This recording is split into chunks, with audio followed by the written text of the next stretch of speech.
And welcome everybody. How are you doing? It's good to be back once again. And hi for the first time in forever. If this is the first stream you catch, if you caught the last stream, hi since last week. How's your week been, everybody?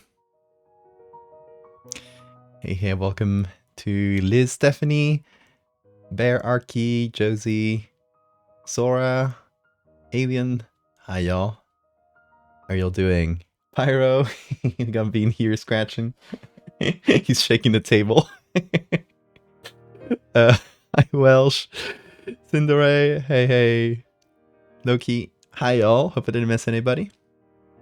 Why is Bean bathing in front of the camera? Because he has no concept of shame. Should he? But probably not. I think he's happier that way. Hey, C-Pop. But yeah, we're back. We're back making some speculative biology once again. Who follow? Mando Tree, thank you so much for the follow. And Welsh for the bits. Hey, Aspen. Exhibitionism.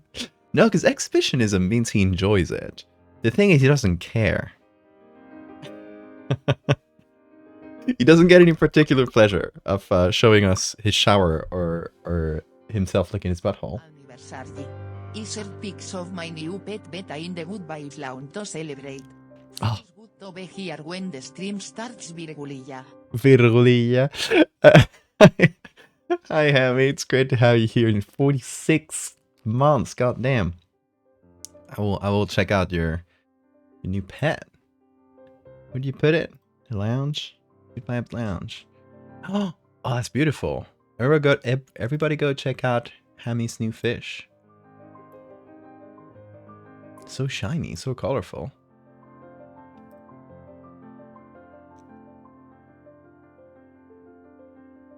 Also, Bean has become like a dark sphere right now. Try to center him in the camera. There he goes. Well, still a ball of hair, but you get the Bean. He's here at least. Air colors having coming in as she relaxes and this sparks all the joy. Oh, that's great. Hey, C4. Happy Monday to you as well. Yeah, I'm sort of gonna start to settle in to a schedule. This week is kind of off because we're gonna do 2 days in a row, and because I'm gonna be out on Thursday, so I'm gonna try to do today and tomorrow for streams. Next week I'm out on Monday, but I'll do probably Wednesday and Friday, and then starting the next week it'll probably be Monday, Wednesday, and Friday. Because currently, since I'm trying to do more activities, as I told you last stream, I'm trying to do more things IRL. That is not work. And on Tuesdays, I've been doing fencing, which has been really fun. That might move to Wednesdays at some point, so that might mean a shift in the schedule. But for now, it's on Tuesdays. And on Thursdays, I'm going to start doing ceramics every week, which I'm excited about. I did a couple ceramics classes, and it was really enjoyable. So I'm going to do more ceramics.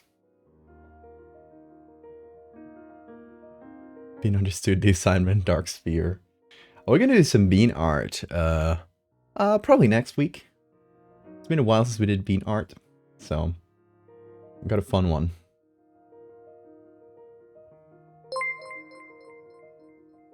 Yeah, fencing is fun. Everyone bow down now at the new king of hobbies. King of hobbies. Only two. And thankfully, it's not like I'm not breaking the bank. They're not super expensive hobbies. Fencing isn't like at the university's like sports center, so it's actually really cheap. And you know they don't want to put high prices because there's not a ton of people that do fencing, as you might imagine. So they're super happy there's some new people. It's been fun. Excited to be tricked by muscles. Oh, I hope. Hi, Muriel. Impressive ceramics work. I've only done a couple things in ceramics. I've only done one thing in actual ceramics. I've done a couple things in modeling clay, which is a little similar, but it's different ways of working with it. But yeah, I got some fun ideas for ceramics. I'll be showing you guys as I work on them. The first thing I did was an upside down snail, which means a snail with an upside down shell. And I think that should be going in the oven like pretty soon, because a lot of the other pieces that were done from that class are already like coming out of the oven. So hopefully soonish we'll see if it came out with a color that looks all right. Otherwise, still gonna be a fun experiment. So.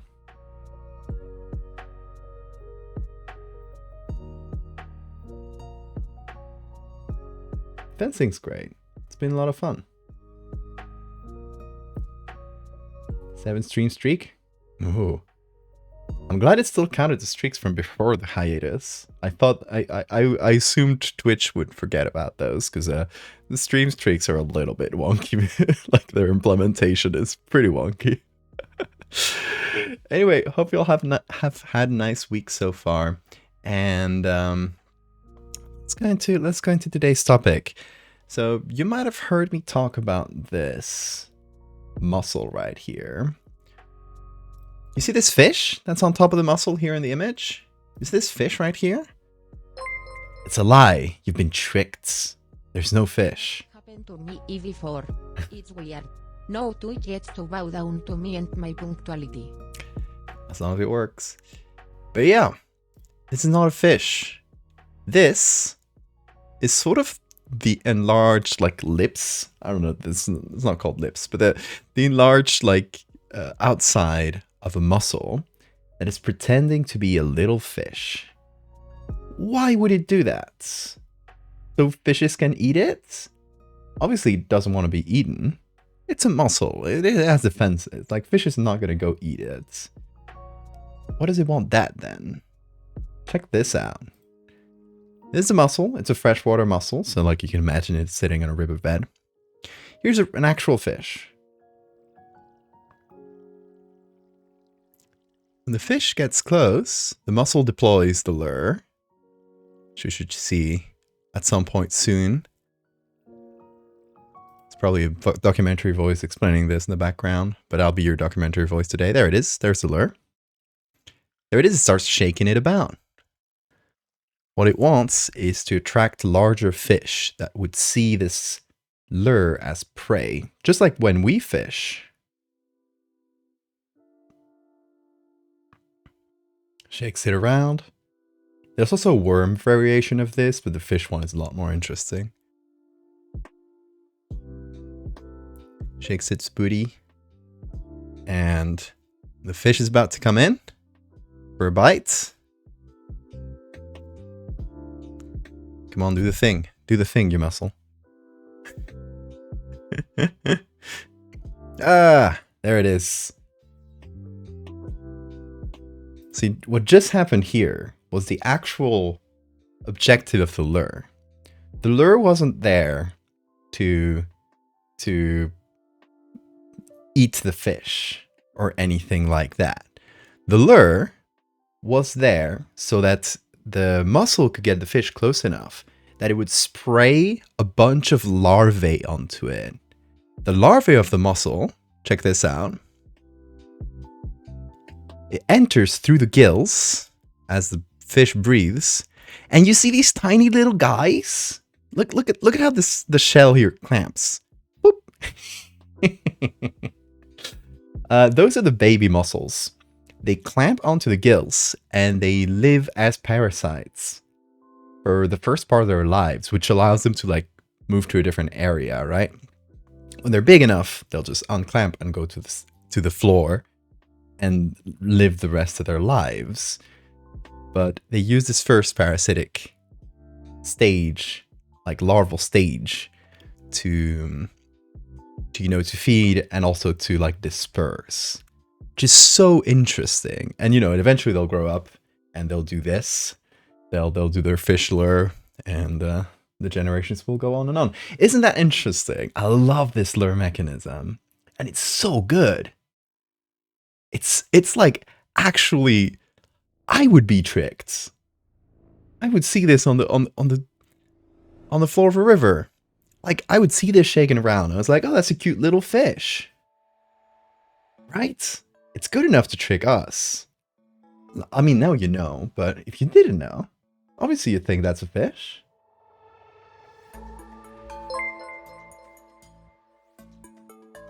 That's Sandy Ipsy fucking cuckoo versit. Right? Love that the vulgar name is Plain Pocketbook Mussel Pocketbook. I think, yeah, I can fish for fish.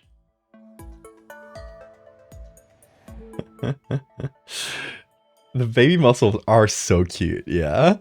I agree, Banania.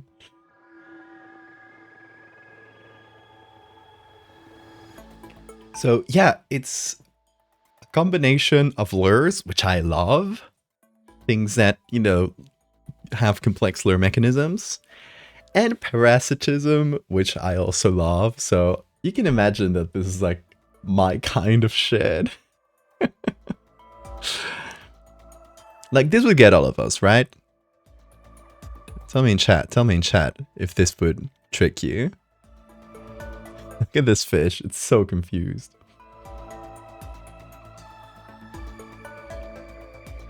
Right, mussels are great at moving, exactly. They're sessile for the most part. Not fully, but... Yummy parasites. So it's a great way of dispersing by using other animals. Would get me even after knowing. And probably myself as well. Especially if you're looking at it from like outside the water. Val staggering out of the river covered in mussel larvae. They're just pinching onto my skin. Like you, I don't have gills.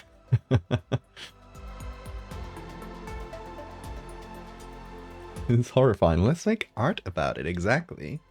Because, you know, this is fun. If you see it, this is fun, but you're not putting yourself in the in the boots of the fish who is being parasitized. So that's what we're gonna do. We're gonna change this and translate it to humans in some way, so that first of all, it would be something made to trick humans. If we're on the riverbed and we see a little like tiny fish flopping about, we're not gonna go grab it, right? Like, especially a small fish. Like, there's no big interest in that, right?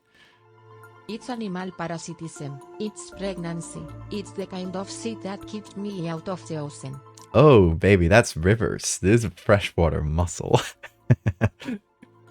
No, you're not even safe on land, baby.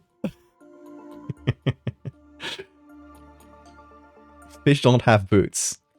Well, not with that kind of attitude.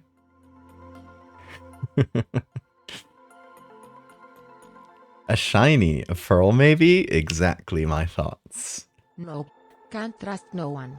Only water parks for no one. I should make these live in water parks just to fuck with you.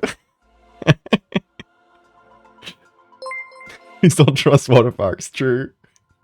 Please don't trust water parks. Yeah, probably a lot of nasty shit moving around in that water.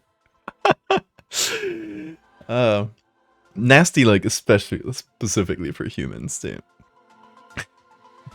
Action Pakistan me. Yvette, please. No. MRCI. MRC. Okay. So, here's my idea so far, and it's not a fully realized idea, so it could go a couple different ways. But here's my first idea. A mussel, again a freshwater mussel, because I think it's interesting to do more freshwater stuff. I think I've done a few like aquatic organisms, but I don't think I've done any freshwater ones yet. Correct me if I'm wrong. Correct me about my own art. I don't think I've done any freshwater things, so it's a nice change of pace. If you don't know, eventually I want to take all of my bestiary, all this collection of speculative biology. I'll put it up on screen in case there's any new folks. So, and in case there's any new folks, if you want to just look at all of my art, here's my website. You should check it out. It's valdivia.art. I will put that in the chat. And we got some fun new stuff on the website too. First of all, it's being translated to Spanish. Let me remove my camera here. You see Español down here? Right here? You click it. Boom. Only a few articles so far have been translated. Sora is helping me with this. Thank you, Sora. I know translating my own stories to my own language. I took Sora in because it's a lot of work and I wouldn't have done it myself. Like, I'll pay someone else to help me out, and hopefully between two people we can actually get it done. Anyway, and you can check all my articles, all my art in Spanish. And then you can just click on English again and see the version in English. Isn't that fun? You can just click it directly. I figured out a way to do it. Anyway, I'm getting distracted. Let's go to the bestiary. And yeah, this bestiary collection, eventually I would like it to be a book. I would like it to be sort of a fake biology textbook. I think that would be the shape it would take, with a little story going through it, but mostly just like textbook vibes, where we explain a lot more about each of these. And maybe have like, you know, we'd have a character kind of going through it, kind of cataloging these. So we'd have interspersed with the actual descriptions of the animals, maybe we'd have like field notes, that sort of thing, just to give it a bit of narrative. But yeah, the gist would be like this, but every species is like expanded upon. Maybe there's some sketches of them, extra pictures,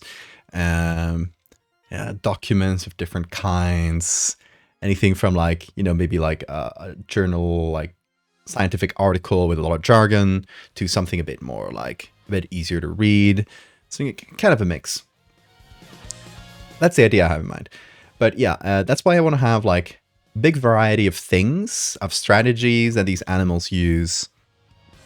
All of them are like have the base for all of them is like animals and plants and other organisms with like a weird relationship to humans, right? So that's why there's a lot of parasites. There's a lot of things that trick us, things that play with our own psyche, and things that live alongside humans, things that literally hunt humans.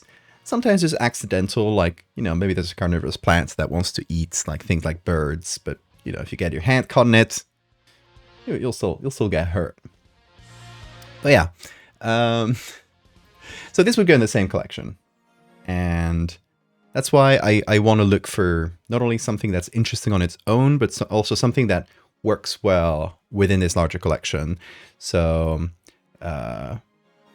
this is a pretty different sort of parasites, because I do have a lot of parasites. I want to have all of them sort of be repeating in sort of vibes and strategy.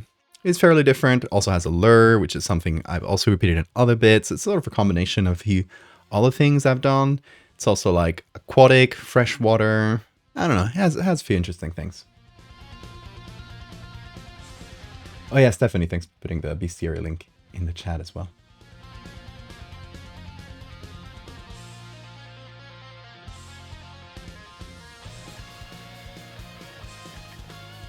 Yeah, Sora, thank you so much for your help translating.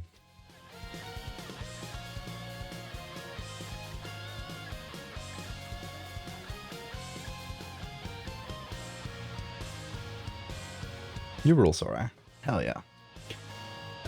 Okay, so specific ideas for the lure. As you can see in the title of the stream, I think something that's valuable to humans is sort of the best way to go about it.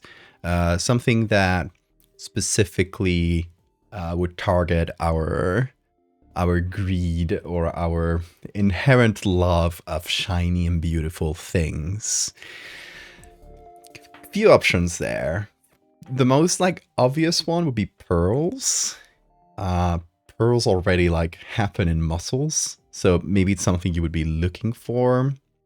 So it'd be like a mussel with like this big, huge, shiny A nice shiny. pearl. I was gonna say that one as well. But yeah, big, sort of really shiny, bit of exaggerated pearl that's sort of is presented like you can imagine like the mussel opening up as they see the human coming, opening up and just having this big beautiful like pearl show up, which would make, you know, the person go grab the mussel and then the mussel would just spit on their hand, right?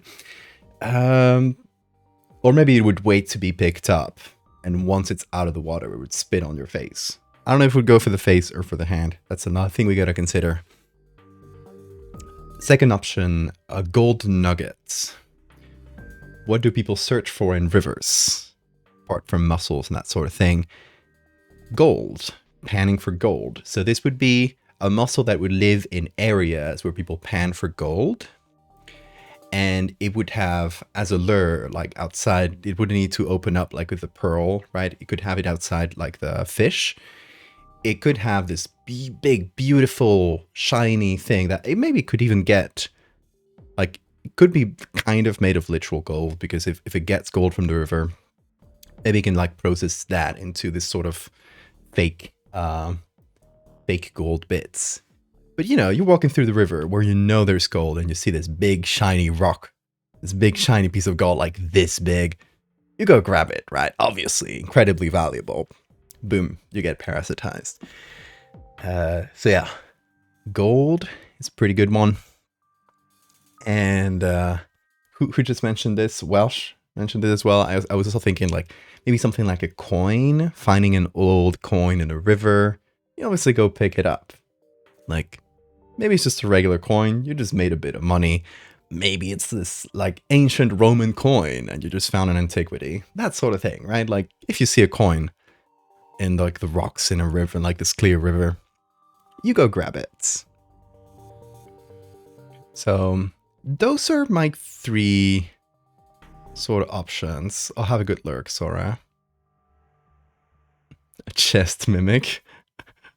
If we go coin, it would kind of be like a mimic. $2 bill.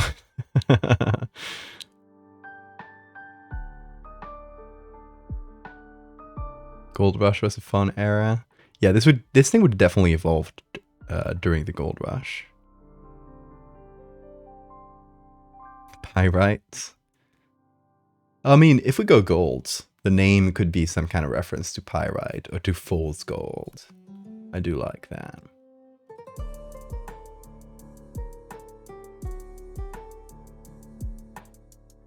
I love how you spelled it pyrite, Maxel.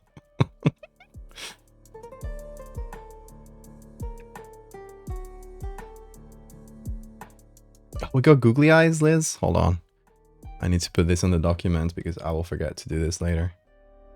Right now we got an empty document with a googly eye on it. As we figure things out.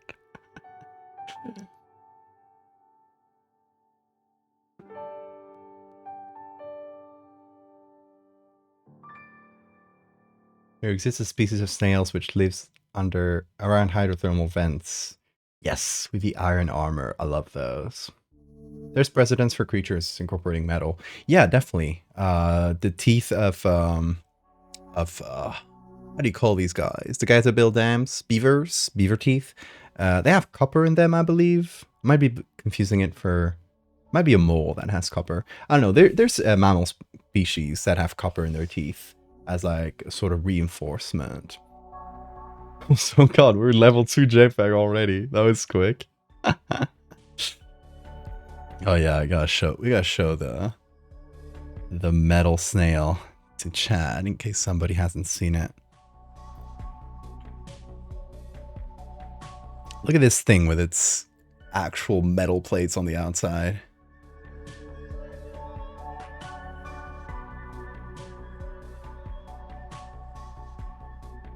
Look at these. Look at this thing. Wild. Level 3 JPEG.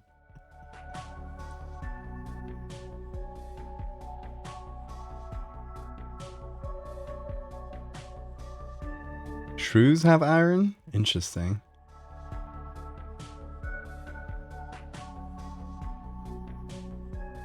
Like a Dark Souls character, yeah.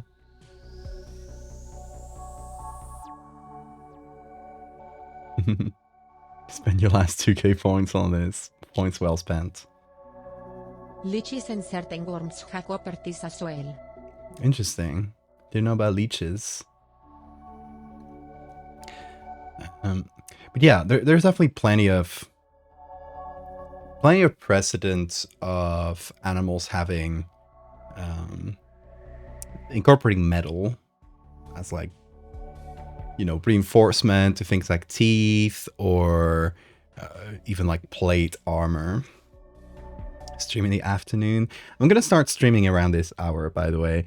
Tomorrow might be like maybe an hour later than today or so, because I'm going fencing before, so depends on how long I take to get back, have some dinner, shower and everything, and just get the stream ready. So it might take a little longer. That's why in the stream schedule I put it like an hour later.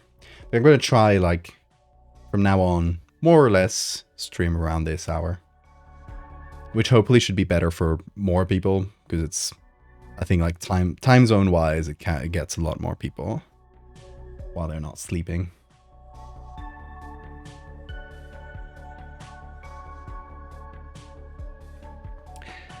So yeah,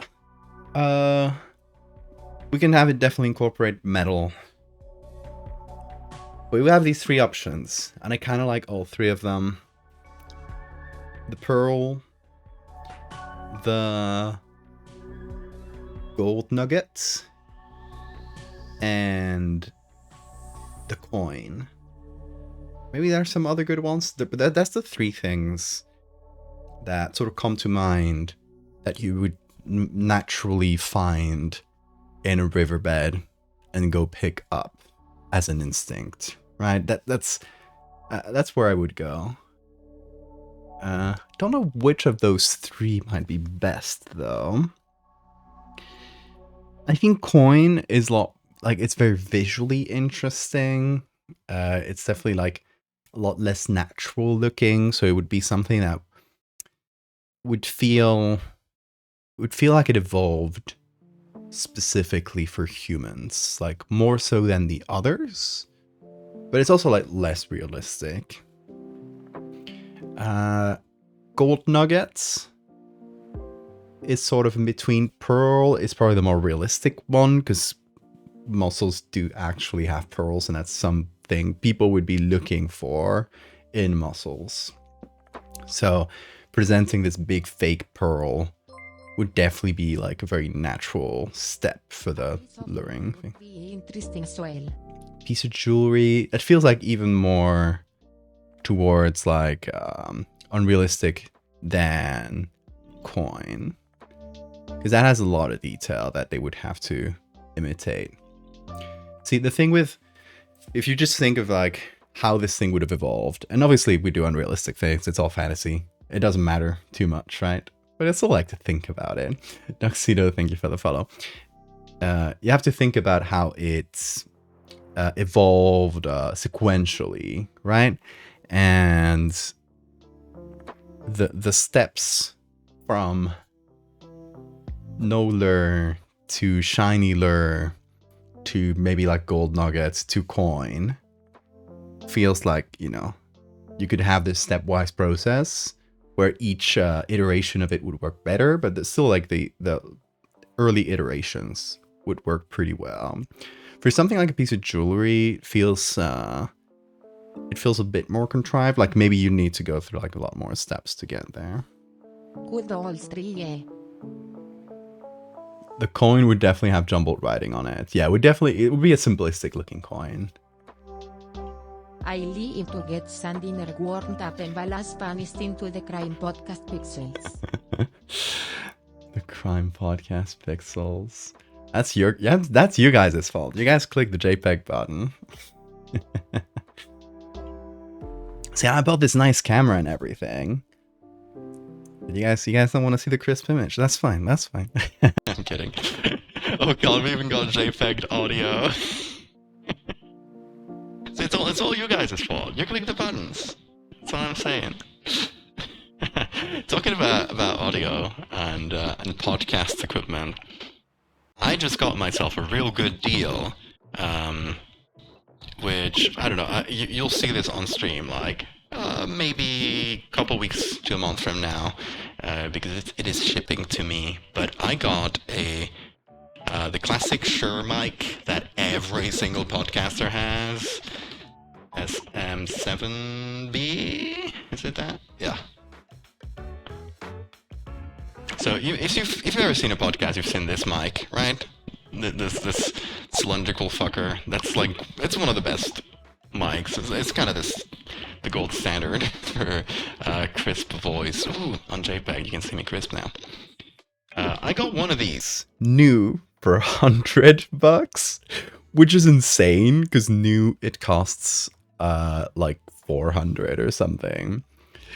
And I was looking to upgrade to one of these at some point, but I just saw this secondhand and I was like, I'm just gonna get it now because otherwise it's gonna fly.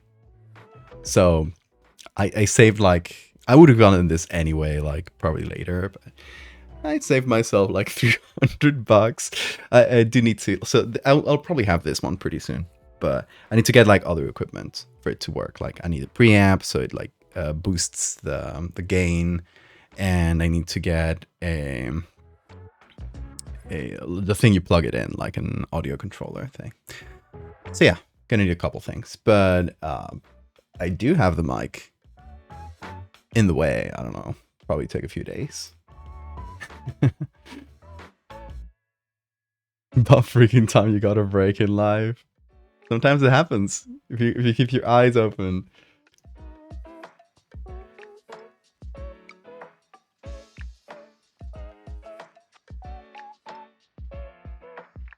Made you think of a mimic that resembles a coin stuck in the asphalt. That's kind of the idea. Yeah. Oh yeah, Johnny, Bean always stays HD. We can't JPEG Bean. He's too pure. Next thing you know, it'll be a stream that's just him reading a chapel of another popular horror novellas. That'd definitely be easier than making my own things. Yeah, which podcast streams had to die so you could fly? Honestly, I don't know. I think it was someone who probably had the idea of starting a podcast and spent like $400 on the mic, and then didn't open the box for like 5 years. Because here's the thing. Okay, so if you get, I don't know if I can, hold on. Yeah, okay, so here's the thing. If you look at new mics of this this brand, of the SM7B, it has this box, right? That's the box they come in. That's sort of the design they have with the green numbers and the green logo. Even the secondhand ones that are like a few years old have this box in like the secondhand markets. But oh, here it is. The one I got comes in this box, which is probably the older box, but it's new. So like it's still in the plastic and everything. So somebody bought it like, I don't know how many years ago and then didn't touch it. I mean, hopefully it's in good condition. I don't know. I got it for $100. It's always a bit of a gamble, but it looks absolutely untouched. But I think I just got like a really good deal because somebody bought it years ago and then didn't remember how much it's worth, or didn't check. Just put it up for like I'm sure it's worth $100. Just put it up on the market. Sometimes you get lucky. Googly eye.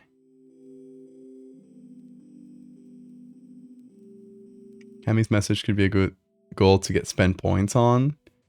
Reading a horror novella. I mean that would be like several streams worth, right? I don't know. They like short stories. Short horror stories I'm down for. Actually got I got a little collection of horror stories that I bought. I second this idea about my idea.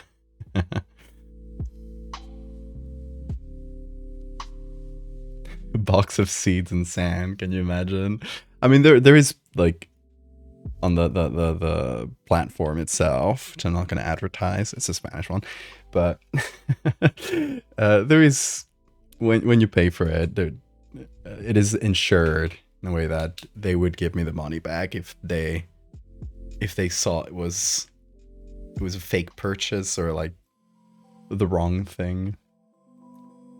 So I should be fine. Should be fine, chat.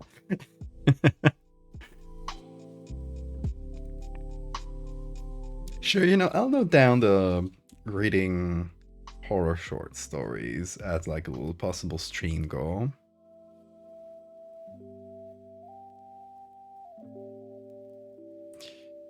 Horror short stories. There we go. It is noted, so I will remember at some point. Maybe for a possible future subathon. Could be a fun little thing. Okay, chat.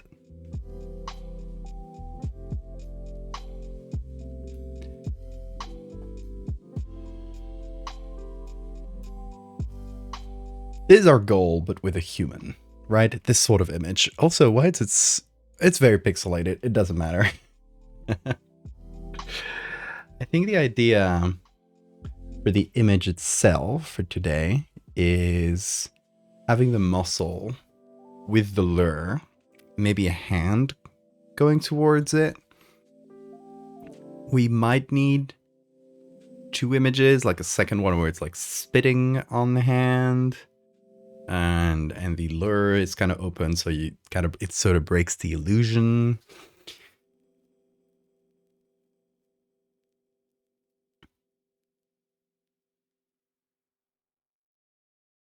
Read a chapter of Lovecraft's Shadow out of time. Took so much effort and time. Never knew the other two chapters. Gotta do the voices. Make them sound scary. I will try to do the voices. Foley effects. Yeah.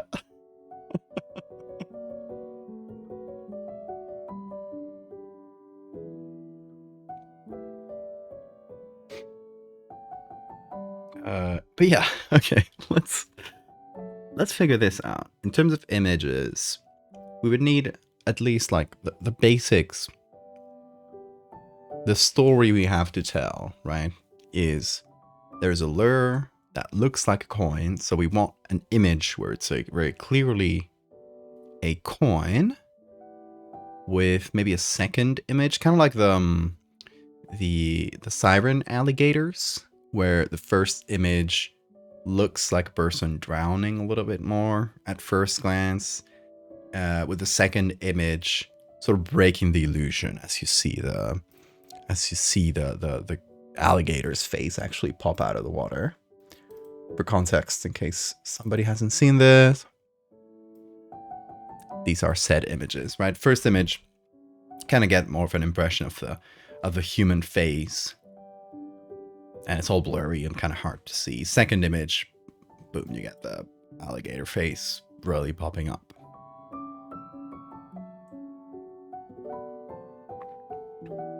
So something like that. Artifact Heart, thank you for the follow.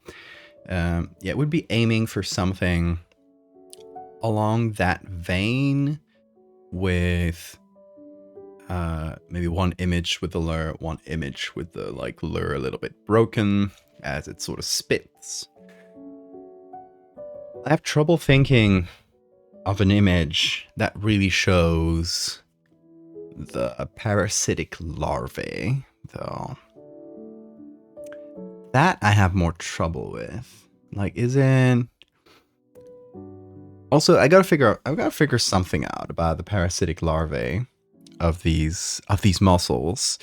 In real life, the inspiration for these, they're supposed to be breathed in or sort of swallowed, I guess, by the target fish, and then attached to their gills as like the water comes out. So, they target the gills. They target like the breathing, quote unquote, of a fish. But in our case, they would translating that to a land animal. You would need, first of all, a way of infection, right? Like, how does it come in? Is it meant to go into your face? So you sort of swallow it and then it's like maybe in your mouth or something. Since you're grabbing it with your hand, is it just supposed to clamp onto your hands? Maybe dig into the skin a little bit? Make a sort of pustule? And then as you clean it, clean it in the river and it spreads out to new places. Because obviously what the mussel wants is not just to infect you. You are just a step in its journey. You're not the destination. It wants to get back to a river where it can infect new people and live the rest of its life. So it would need to be an infection that would sort of trigger you to like go clean yourself or something. Because then you go next to running water. You put the mussels, the adult or like at least non-larval mussels, back into water. Like that urban folk tale of the girl who found out a spider laid eggs in her cheek. I hadn't heard that one.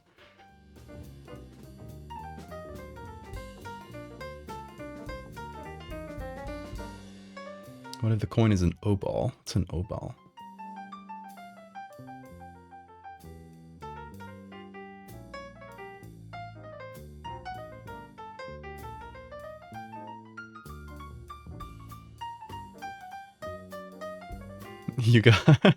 You accidentally read Frankenstein for someone in the park. That's cute, Hammy. I like that. It's a silly one, but based on understandable fears of parasites being in the human body.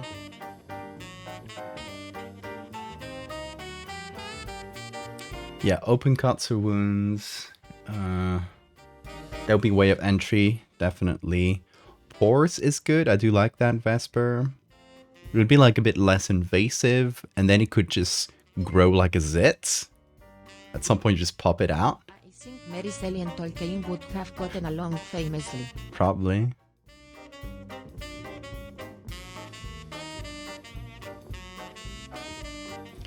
Little hairs on your arms, almost like lice. I feel like they would get less food there. Also, mostly they would dry out. Because at the end of the day, a mussel is an aquatic creature. So just hanging out on the surface wouldn't be very viable.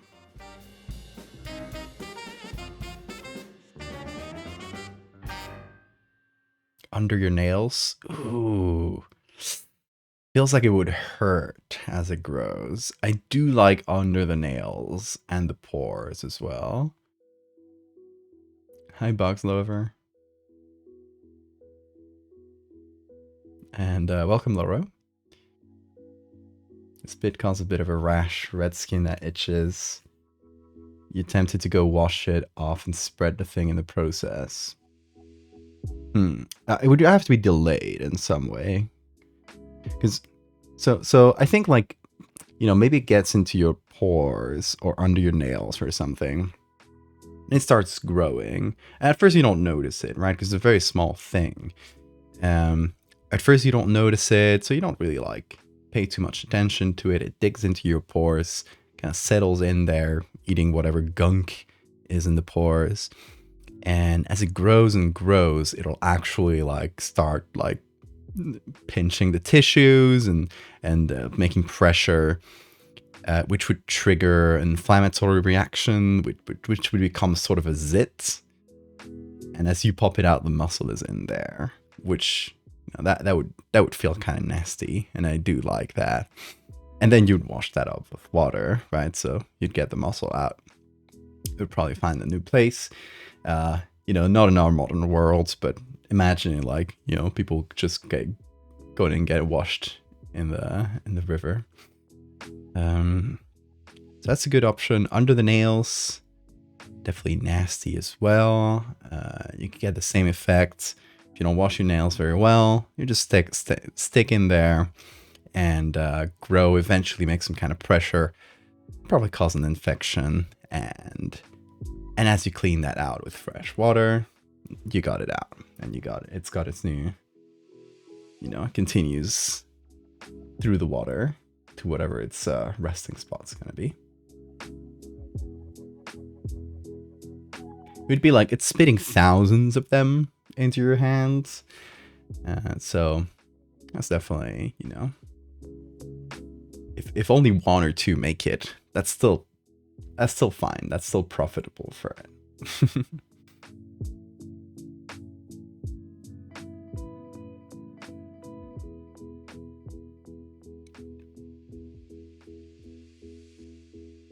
Yeah, it needs to stick around for a while, so it needs to infect, right? It needs to feed on you for a stage of its life. I don't know how long that would be.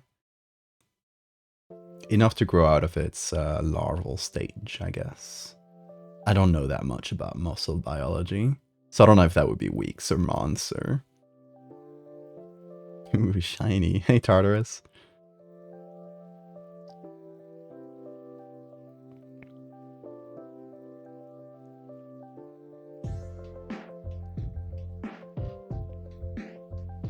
Under your fingernails would lead to every part of your body you touch. That's true. Hey Nova, good to see you. Yeah, the thing is its target the hand? Because that's probably where it would spit the larvae, right? The hand. Or is it targets using your hand to get into like your mouth or something, or your nose, getting into the mucosa, because the mucosa is a much better place for an aquatic parasite to live. Sort of a better infection vector, especially if it's going to stick around for a while. So yeah, getting it into your hand, and obviously you're going to end up like sometime that day you'll eat your pretty hand in your mouth, you'll scratch your eye, you'll dig into your nose, whatever, boom, you got infected through that. Again, if only like one or two of the thousands make it, still worth it for them. And if it's in your mouth, you might spit it out or something, which is probably not the best way of getting it back into a river. Good to see you streaming again. Yeah, it's good to be back.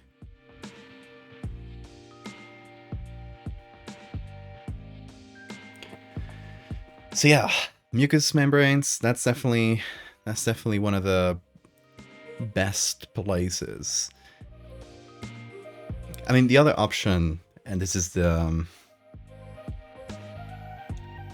other way I was thinking about, like how it could infect like your face or your mucosa, is by you picking it up, and as you get it out of the water and you take a close look at it, like, oh, this like mussel has a coin or something. You look at it, you get it close to your face, boom, spits in your face, goes directly for the goal.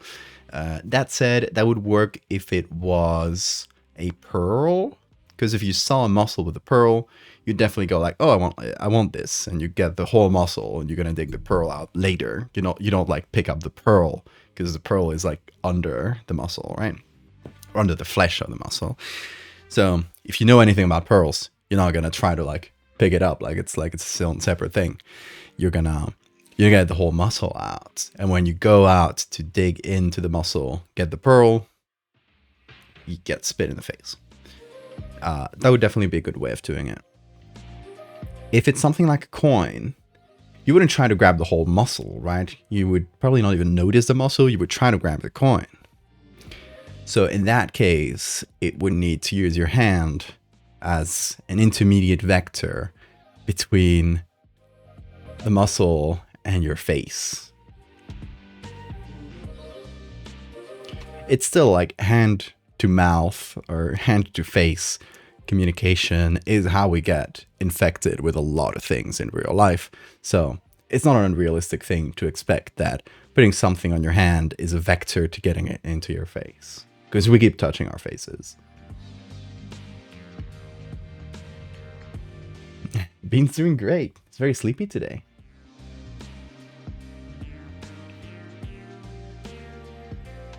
The larval stage of muscles varies wildly. Cursory research gives me anywhere from 3 weeks to 6 months.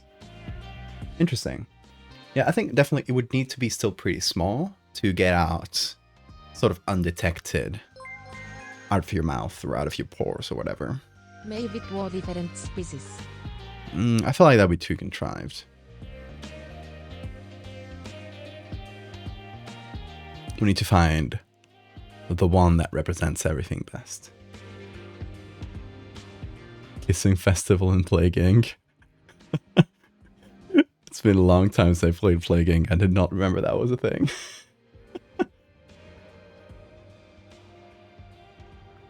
Yeah, larval stage. I feel like a few weeks to make sense. It's enough to like develop either some sort of skin rash, big zit or something, or like some kind of infection in your mouth.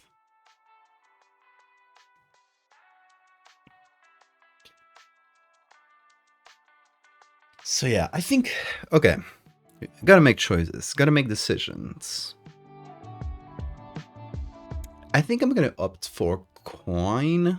It's the most contrived one, right? It's the weirdest one, but it's also visually the most interesting. And I think just like within the collection, the bestiary, we do have a lot of things that are like that level of contrived. So it would definitely be like, you know, maybe it's less realistic, but it is still within the world of all of these. It's definitely like it fits. It doesn't feel out of place at all to have like a coin as a lure. Considering, where is this? This is in the collection, right? Must be out there. Yeah. We have a full baby lure. that's one of the other 2 lures we got. We got a lighthouse lure. It's not a lighthouse, it's just the light of it. But you know, they're already doing pretty complex things. So I think a coin would be a good fit. So let's just go for coin. If we go for coin, it would make more sense if it either infected your hand directly, getting in through the pores and getting out through like some sort of zits, or used your hand as a vector to get into your face, and then the parasite, like, you know, somewhere inside your mouth, and eventually gets out through like you're spitting it out or something like that. So I still don't know which one, but in either case, for the image we got to make today, or the couple images, if we go for this, this like double image, just like we did with the alligator, we'd have one with the lure, with the big, beautiful, shiny coin, and a hand approaching it, and a second one with the lure sort of breaking and the spit, all the thousands of larvae going out into the water around the hand, right? Kind of like 2 frames of a video similar to this. And that would be, we might not need anything other than that, depending on how we feel after that's done. Maybe a third image where we get the baby muscle sort of clipped somewhere, you know, just like in that video I showed you earlier. Just like in this video where we see a close up of the mussel boop, clipping somewhere, or like a bunch of them. So yeah, I don't know exactly how I would do that, but something of that sort as a third image, just to really have like the full story told visually, where you don't actually need to even read the text to sort of get what's going on, and the text sort of like just puts it in order and lets you understand. That's what I like to do. Like most of my writing goes into the image, if that makes sense, right? Like most of the story, generally, I like to tell it visually and just have the text give you just enough context.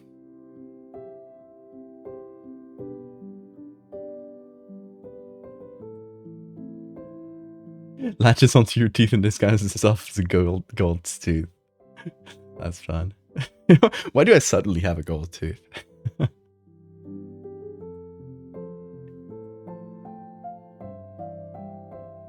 I do like to imagine this coin lure was discovered in like a specific river or spring. Local people believe washing their hands in the river caused it to produce more of the special coins. That's fun. Having a bit of folklore tied to it. It's very interesting. I do like that, Josie. I'm gonna note that down. I think it might be a fun thing. Because that's definitely something I will forget.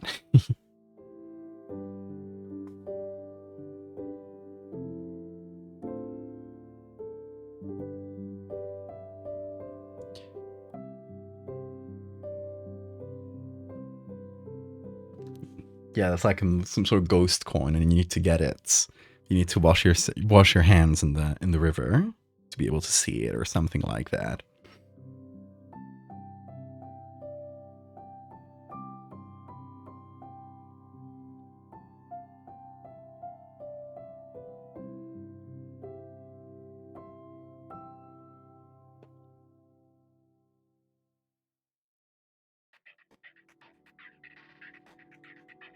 Good allegory for greed. For greed.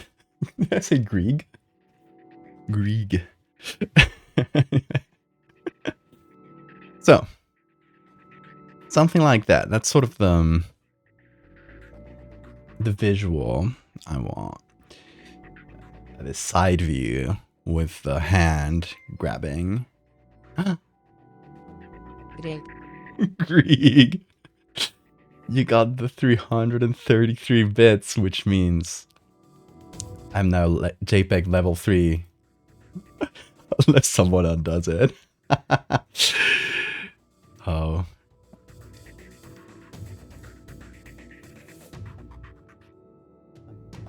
You were waiting for that one. Their Greek is sickening. Welsh's Greek is sickening. Okay. So, blurry background, do kind of like that.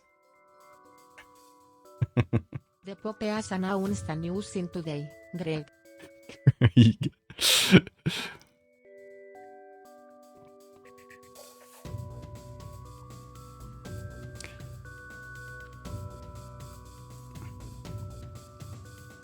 Like to get a picture like under the riverbed. Is that how you call it? No, it's gonna give us like aerial shots.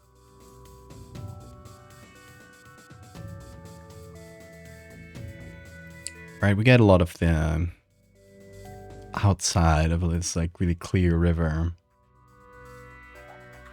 Technically we don't. Ooh. Scratch that, we got one. That's exactly what I wanted for a background. Actually, let me do something here. I'm gonna rotate the image and we're gonna crop it a little bit. So the image size, canvas size. I'm gonna crop like 1000 pixels off the top. So it's not this super long image.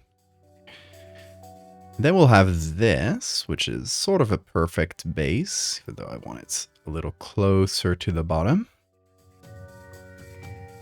Maybe somewhere around here. Get rid of this one. I'm going vertical because if we're going to have two images side by side, again, it's similar to this. If we're going to have two images side by side, it's good to have them vertically, like portrait instead of landscape.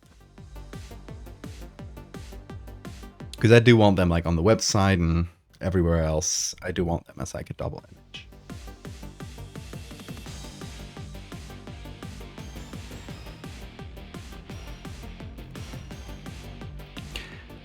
Okay, and this is we're probably going to blur this quite a bit. Just so we sort of get the vibe. And if we do blur it, we can actually blow it up to stupid proportions. It's fine by me. Yeah. We can have something like that. That's going to be decent base.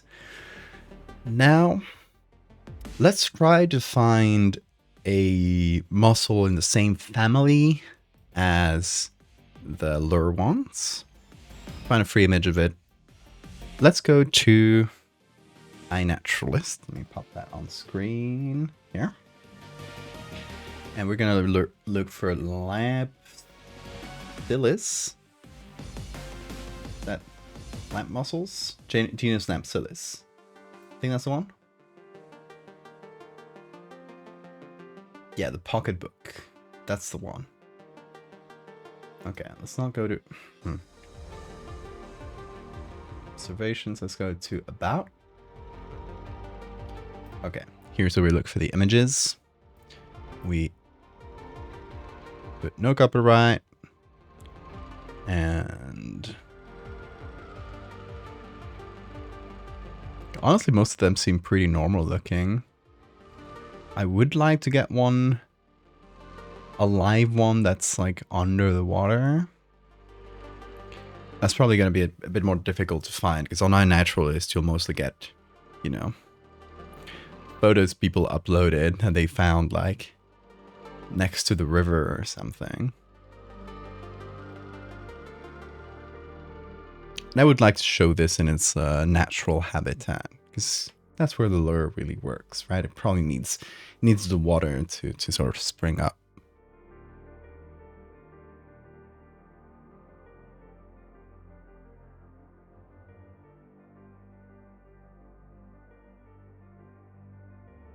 I do like how there's muscles on this mussel.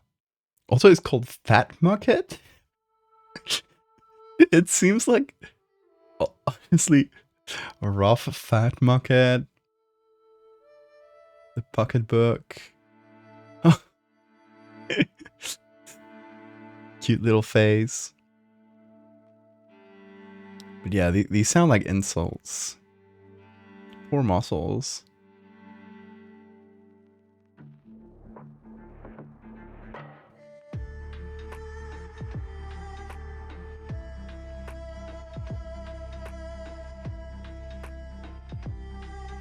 Yeah, let's see if we're lucky and we find a live one. Here's one that's at least slightly underwater. I gotta give him that. I mean, this sort of thing might also work, thinking about it. Just having it like slightly pop out of the water with the coin like here next to it and a hand like from the top sort of reaching for it. That might work as well. That's also probably a good setup. So let me pop this one open on the side and just see what else we got. Lots of shells with nothing inside, which ain't very helpful. I mean, as long as we get the shell underwater, not gonna complain too much.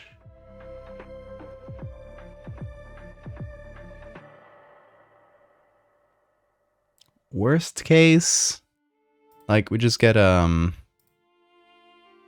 decent picture of the shell and they just try to make it look like it's underwater, but having it be actually underwater is going to be so helpful, if possible, but no pictures here in the genus. What if we go to lamp mussels? That's the same genus again, the tribe. Okay. Oh, look at that. The seven deadly sins, Pile, Lut, Evi, Gutoni, Wat, Greg, and Sloss. I forgot about the second voice. I was like, who's that?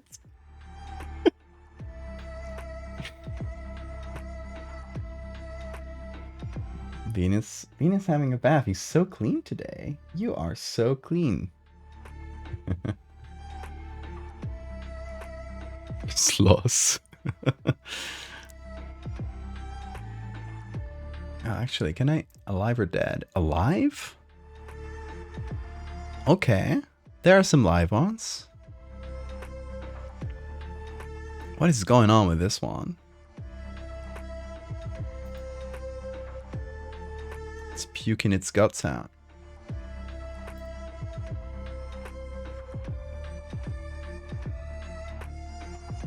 So like this one in the muck might work.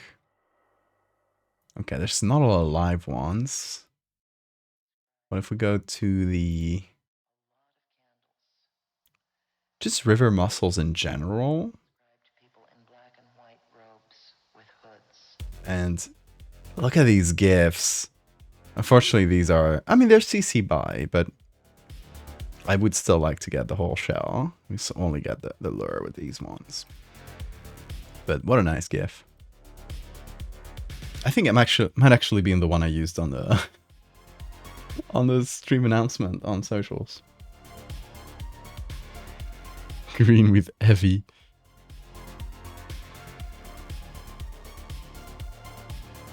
Oh, Bean is spinning.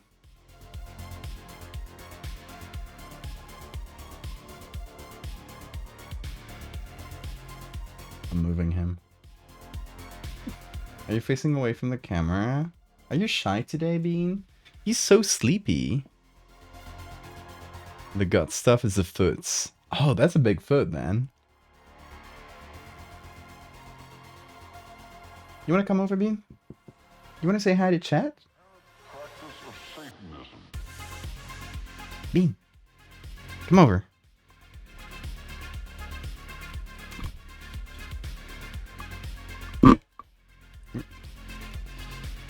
He does not want to come over. He's too sleepy. Fair enough, Bean. Fair enough.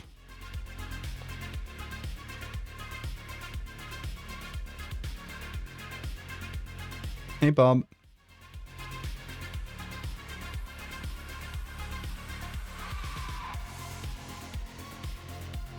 Okay, let's see if we can find good... Ah, here's some good underwater mussels. See, the vibe is very different when you get like actual underwater photography. So let's see what we can find.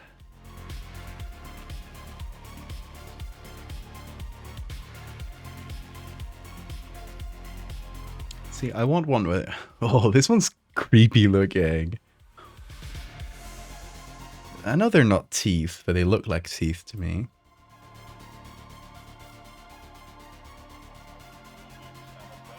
It could definitely be... This could definitely be a good texture, actually.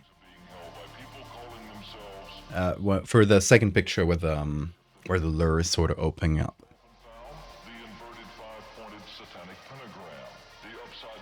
Okay. Oh, here's another one. Look at that. Creepy texture. Kind of love that.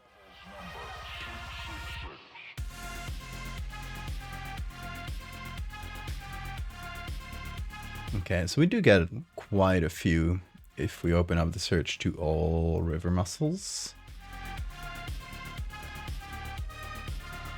This is a pretty good one if we change the foot into a lure.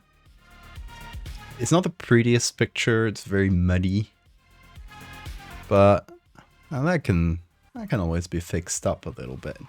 And we do get a good look at the shell, so we do get to see it as a mussel pretty well. So this one's a good option. It might be my favorite so far. Let's keep digging. Let's keep digging. Oh, the texture. So creepy. Whoa, big boy.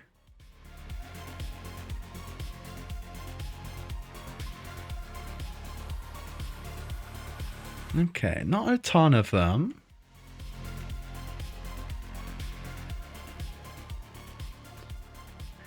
Might be good to look some up on Wikimedia. I do love the comparison.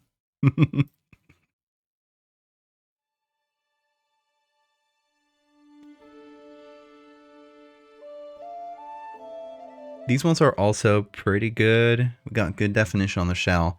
The problem is like half covered in dirt or muck or whatever that is. Which makes it harder to see, especially compared to this one. You know, it's pretty decent quality, to be honest. It is underwater photography, so it's always going to be a little like hazy, but...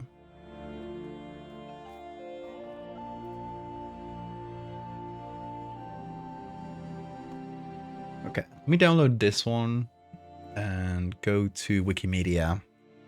Look for freshwater mussel. Guy holding one.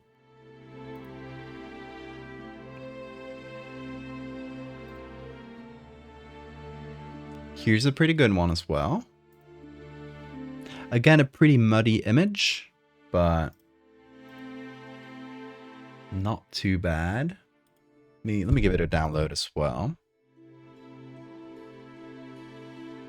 Anything that's actually underwater definitely gets a lot of points from me because that way we don't have to replicate the effect of it being underwater. Got statues for no reason? Okay.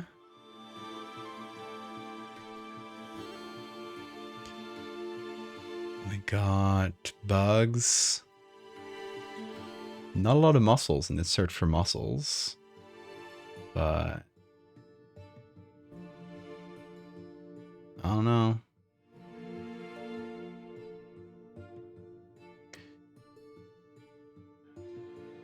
This one's pretty fun too, like just having a bunch of them as like a little pile of coins. If we want to like really exaggerate that effect. It's not bad. It's a pretty small image, unfortunately. But within its size, it is really like clear.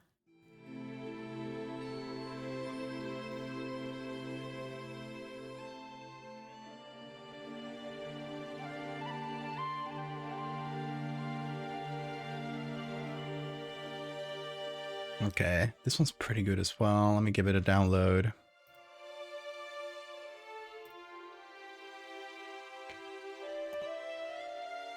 Okay.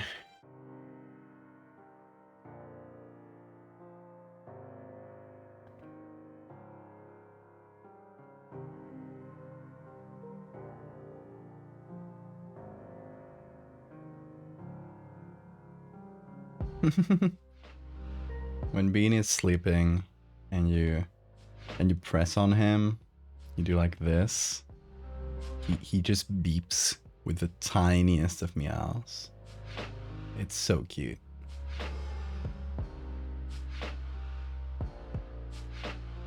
Bean, you haven't had the chance of being the main character today. Got anything to say to chat? You wanna hold on? Let me get the other Bean cam.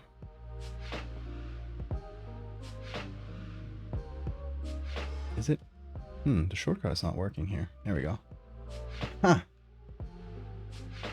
Oh, focus. Focus.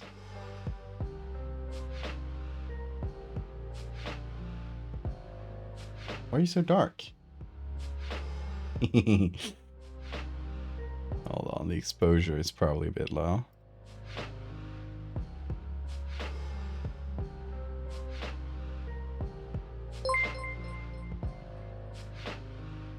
He devious of the bean's fullness. Haha! More exposure. Now you can see the bean in all its glory. Even though it's a bit blurry. Because the exposure is really, really high. I need to get a dedicated bean light. Just so it's well lit. Also, he's already destroying this bed with his kneading. I don't know how long it's gonna last, folks. The bean has been exposed.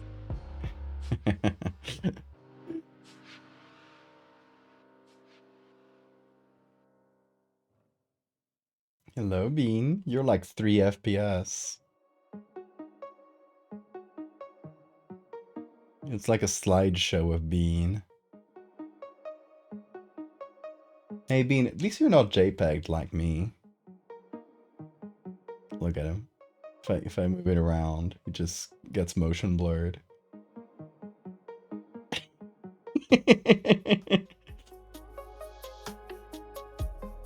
Low frame rate Bean.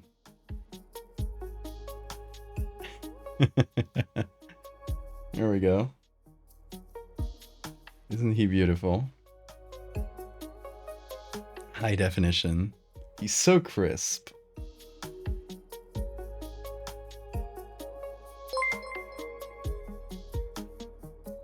The camera cannot handle his power. He's too dark. I mean, I could have a light more pointed directly at him, but I would feel a little mean because he's sleepy. Anyway, where's hold on. The bean shortcut's not working. Oh, there it is. Yeah, it was working now.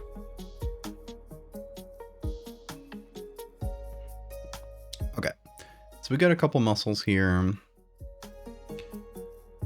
Couple options to choose from. Definitely the underwater ones are really muddy, which is kind of a point against them. Get the mic correct. There we go.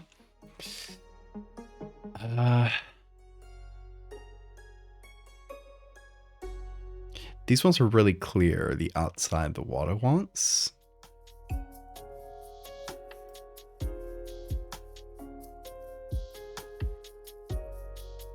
I think this one might be the best though, because we didn't even have like the start of the I was gonna call it tongue, but the foot, right? The outside, the start of the foot here, which we can use as a base for the lure. He's giving you the side eye. Oh, he was. Oh, there it is again. Oop.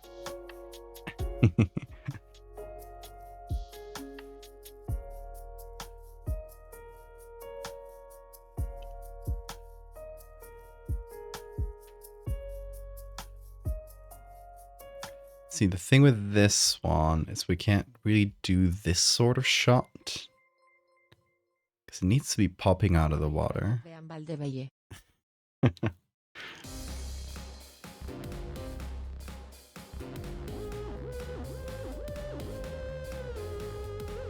This one might be better if we want to do that sideways shot.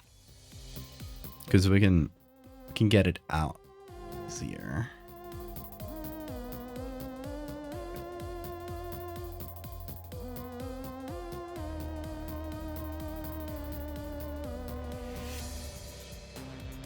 How it pop up something like this.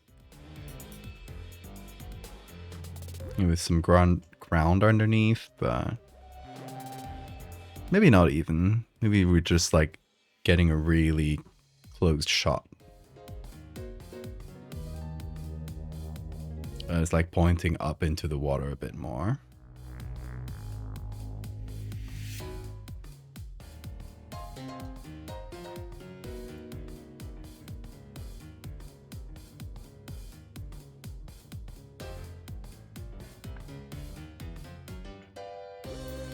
Honestly, thinking about that, hold on. Let's go back to the search.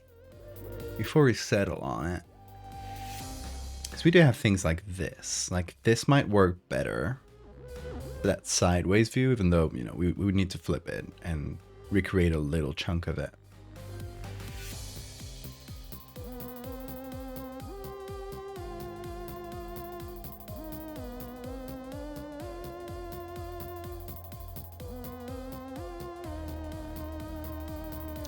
This would be good if it was focused. Damn it.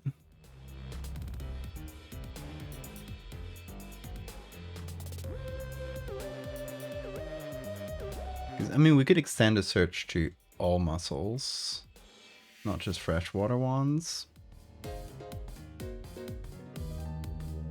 We'd definitely get like some mussel biologists going like, actually, this is wrong, but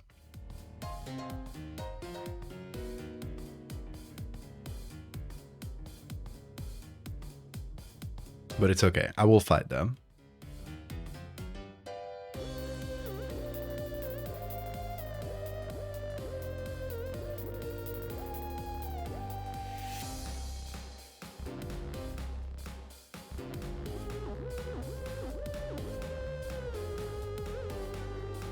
It's called the Raid Bean Mussel. Bean, just like you. I could Frankenstein some shells together. That is always true. And this one is in water. Seen from outside the water, but still in water. So, does have that going for it.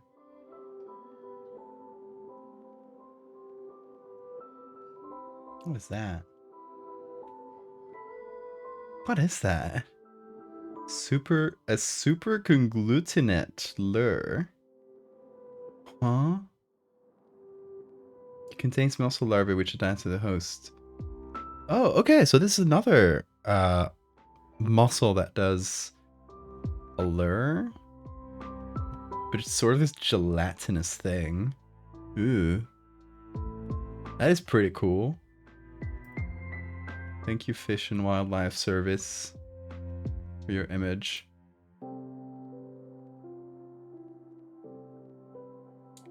I mean, this is interesting as well. Super conglutinet lure. Because it can detach.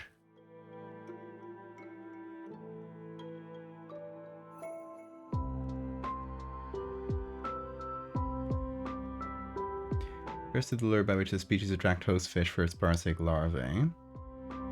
Okay. They release their lure and larvae through the excurrent siphon instead of through pores in the vent. Okay, a neat feature is a super conglutinet lure, a discrete mass containing the larva and resembling a small fish in shape and coloration, which remains tethered to the female by a long transparent mucus strand. The lure displays a darting motion in the water that mimics a small fish. When captured by host fish, the larvae disperse and become attached to the host fish's gills. The strand may become detached from the female and be found snagged on debris, where it continues to show darting motion that may attract host fish. This tethered lure is one of the most elaborate strategies used by any freshwater mussel species to disperse their larvae. Interesting. I had not heard about this. But that is pretty fish looking as well.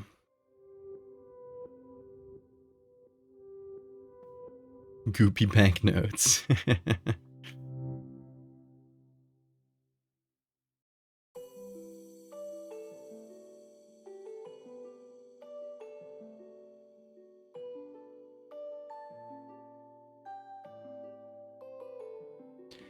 So the different way these mussels do it is the lure is sort of separate and attached by mucus, and it can just get detached. It's not part of its flesh. It's a same strategy, different mechanism.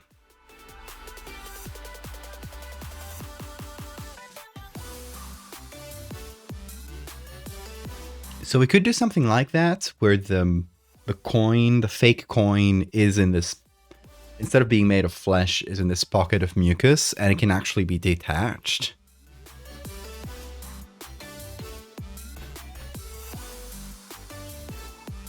Although the issue is, how do they make the coin like separately? Look at this lure. Oh, look how it's attached. Here, you see this strand? It's like this gelatinous transparent thing. It's barely visible. That's honestly pretty convincing as well.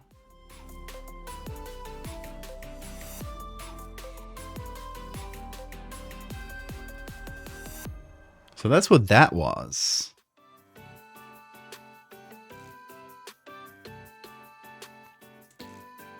It's pretty cool as well. Wonder which direction should we go in?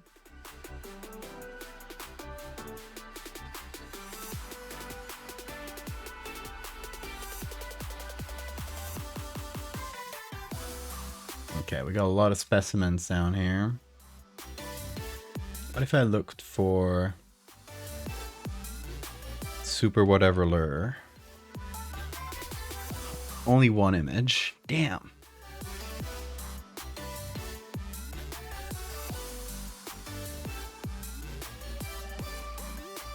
Okay, searching for this, we do get a lot of like just regular fishing lures, which isn't very helpful.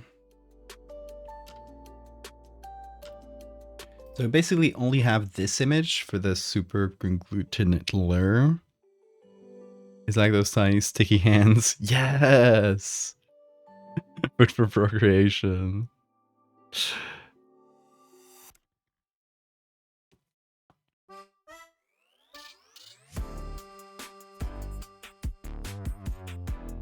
Usually we'd be finding a picture of this underwater, but it's a different strategy.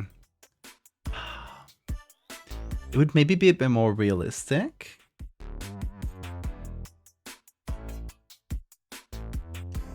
But having the lure be made of flesh feels a bit more interesting than just having it be like a little strand of mucus with a fake coin attached to it.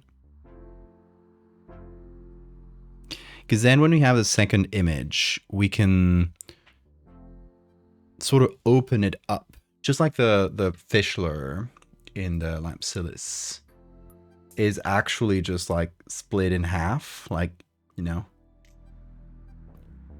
Well, it's like two halves to sort of join together to form the lure.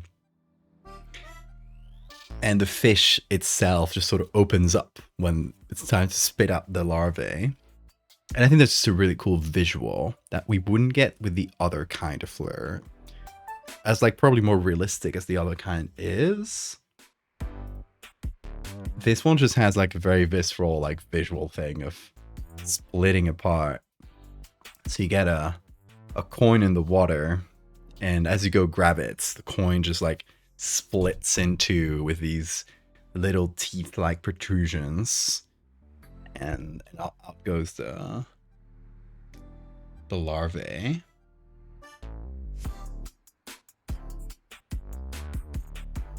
See, like, this would be a perfect image to have if only it was not copyrighted. So close. Let me actually look for Creative Commons here directly.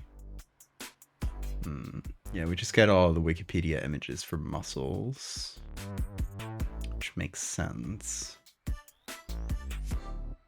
Oh, I love these fuckers. The giant mussels.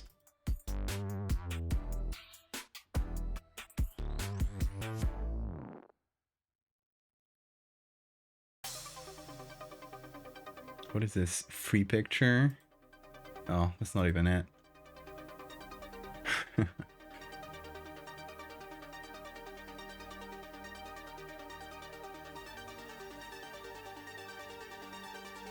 What is that? A brooding female winged maple leaf mussel displaying. Oh, that's a lure.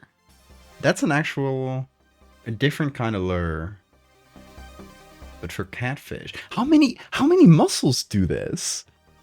Am I just finding out about this whole world of parasitic mussels. I thought it was one kind of them that did it. I thought it was just this one weird kind of mussel. And now every time I look for a mussel, they have an elaborate lure structure with a target fish. Okay. So this says, brooding female winged make-believe mussel displaying her lure for catfish, the host fish for her larvae. It would brutal if it looked like that. Catfish like to eat dead things, and the mussel mimics a dead mussel to attract the host fish. Oh, so it's just pretending to be dead? That's not a lure. That's just... Okay, well, I guess it's technically a lure. It's pretending to be, like, itself a dead. That's very funny.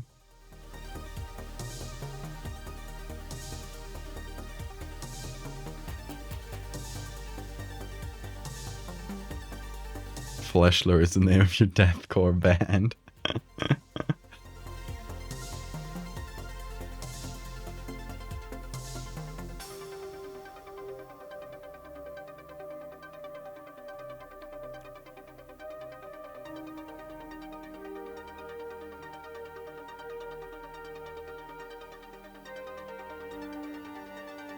Thing for Mystery Flash Pit Park. You need to check how that project. That's a great project. I love it. I don't know if there's been a lot of new stuff recently. They've done a TTRPG. Maybe need to check that. Don't protect myself at the beginning. Or watch Wendigoon. I wouldn't recommend Wendigoon. I'm nothing against this content. He just started a right-wing militia, so you know. I would just check it out on your own because it's really good. Yeah, and you can just browse through the website. It's really well made.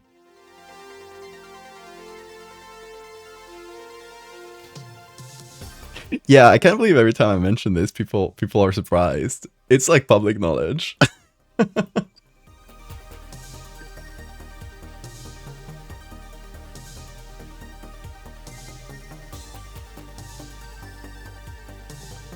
Yeah, he also mixes with like some really unsavory folks. So, yeah.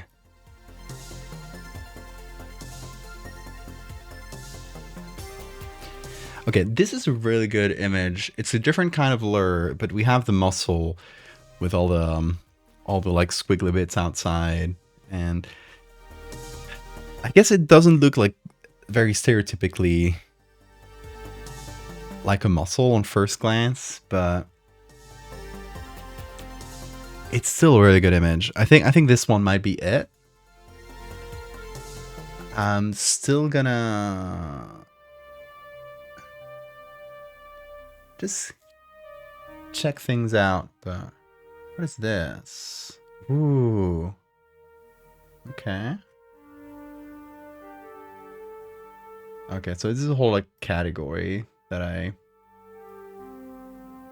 came across, and it's all over public domain. Okay, I need to check, but Unionidae, is that how you say that? Probably not.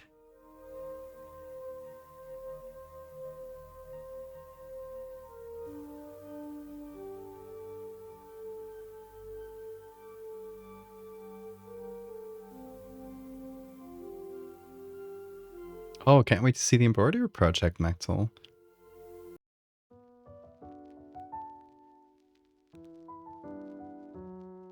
What's wrong with Wendigoon? He started a right-wing militia. It's the Boogaloo Boys. You guys ever heard of the Boogaloo Boys? It's not like he was the leader of it, but he sort of like started their whole aesthetic and everything. If you look up the Boogaloo Boys, they're all wearing fucking Hawaiian shirts. He was the one who did that.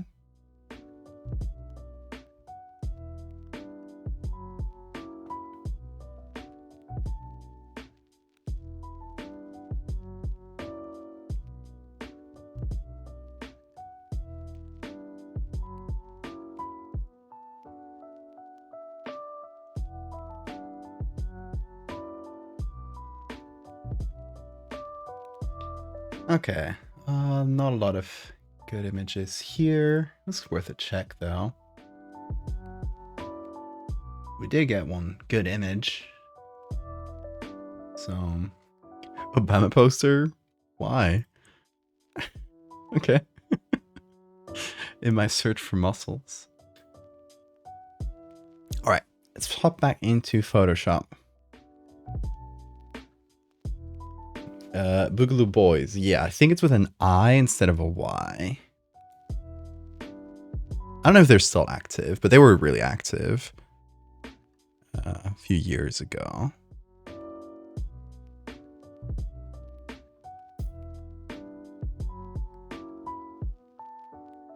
If I helped start a right-wing militia when I was younger, I would simply not continue to wear their most common outfit. Vogala remind me of a pet on Neopets. It's a little daddy long leg looking things with big eyes. Boogala. That's cute.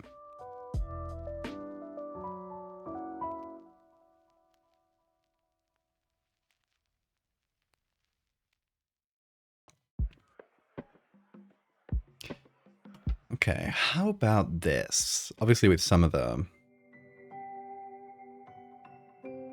rocks and everything, we would need to sort of combine this with the actual background. Which is easier than trying to get a good cut. It's easier than trying to get a good cut of something that's really blurry. Just trying to combine two different blurry backgrounds is not usually a super big deal or super difficult.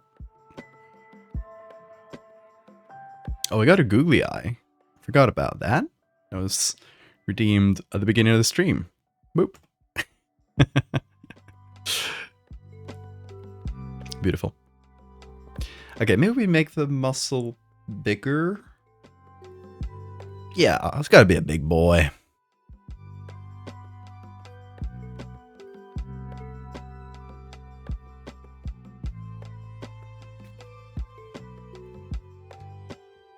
It's emitting a great aura.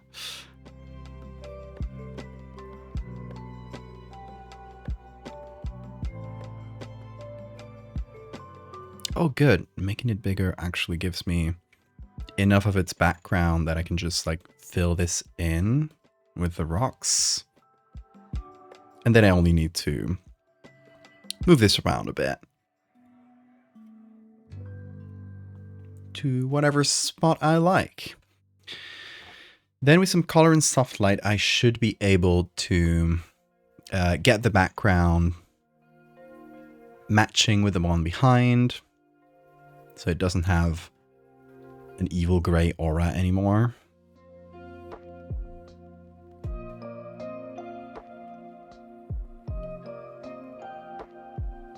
And see, that's easier than cutting it.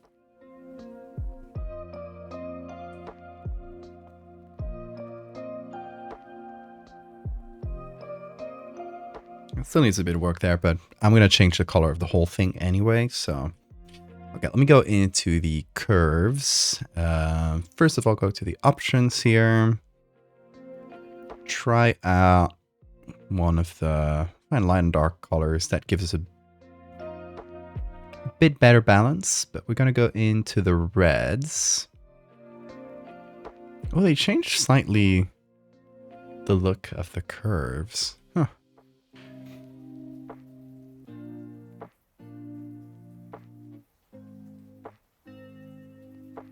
So we push this down.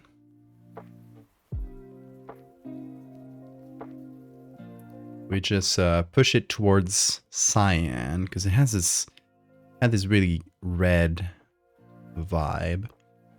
And then to correct, we're going to push the RGBs a little higher. Because we did push the whole red channel down. So, you know, that reduces brightness overall. So we need to push it a little higher. Yeah, it's getting there. It's definitely matching a bit better now with the background. Maybe some manual touches, but overall not too bad. Be right back. My parents went out to do a thing and my mom needed cat is crying for attention. You go give that a cat attention. See you later, Amy. Muscles. Oh yeah, muscles would need 1,000 googly eyes. That's true. We got muscles and a bunch of eyes.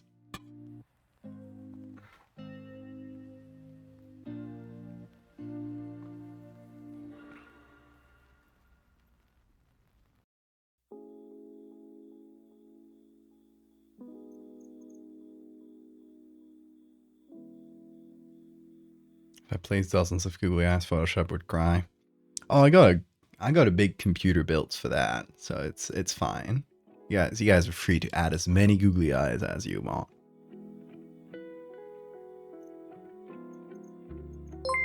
Talking about cat attention, Bean is so polite today. Googly the coin. After we add it. Bean is so polite, he's not demanding attention at all. Hey, Bean. He's so sleepy, look at his face. It's the other camera. It's the other camera. There it is. Oh, it's blurry. Focus. Focus, camera. Oh. Hold on. Hold on, chat. Oh Lord. Ah! Help.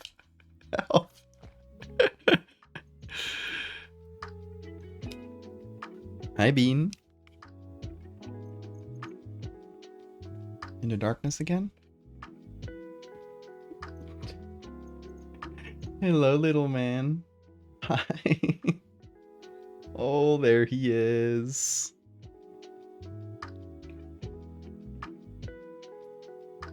Say hi, Bean. Say hi. The Lord attacks.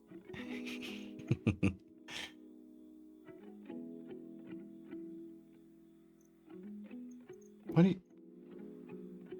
Oh, he's trying to buy the cable.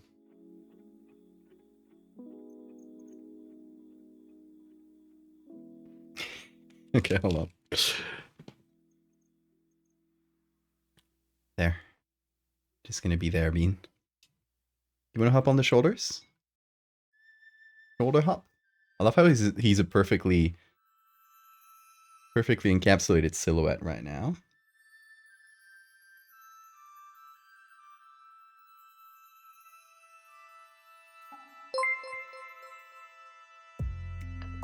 The vistas being placated. It does this every time my mom leaves the house or takes a shower. Also, Bean baby. Mi frijolito. Frijolito. Uso virgulilla. Virgulilla. Oh, I got a googly eye. Hold on. We got a googly. I'm gonna copy it in Photoshop. You'll have to trust me. You wanna hop on, Bean? Come on. Here. There's a mic thing in the middle. Come on. No?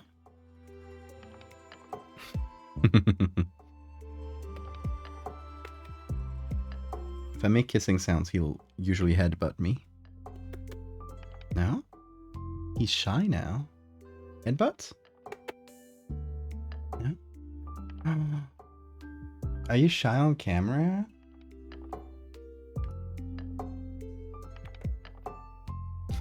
He's just standing there and purring. We get the exposure right. This should be a little better, yeah. He's very cat-shaped, isn't he? You know, the perfect arch in the back. Looking at the camera. But his face is so dark. I need to see the lighting setup here is it's the same lights. You see these LED sort of panel lights I got there. So I'm kind of covering them. That's and another one that's behind the computer screen are the ones I've used back in my old place as well, but I still need to find like a good spot So that I'll probably mess around with it and change it. Okay, Bean, hop on. No? Come on.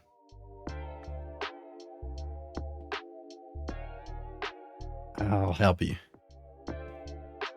There we go. Whoop.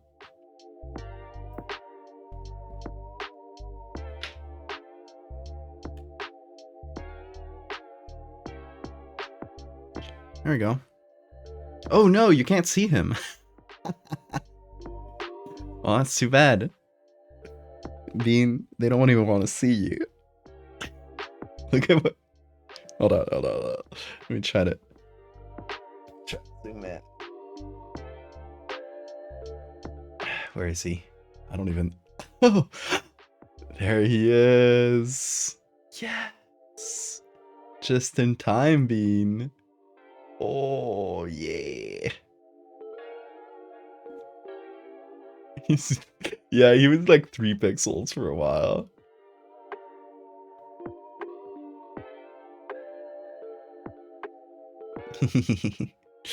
Very good.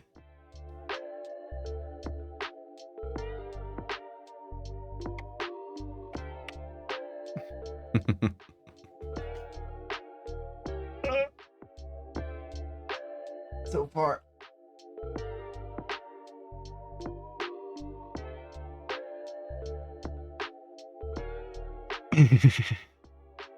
There he is. The world's most perfect boy.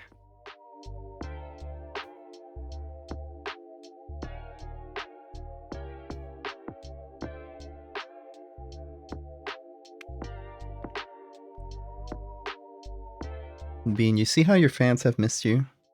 Look at that. Look at all the yous in chat. That's all you. That's all your face. 1 million of them. He's looking at the muscles. What?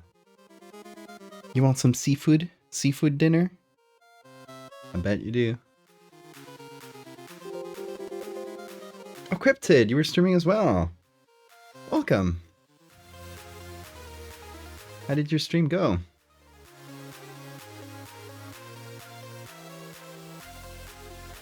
Crawlers.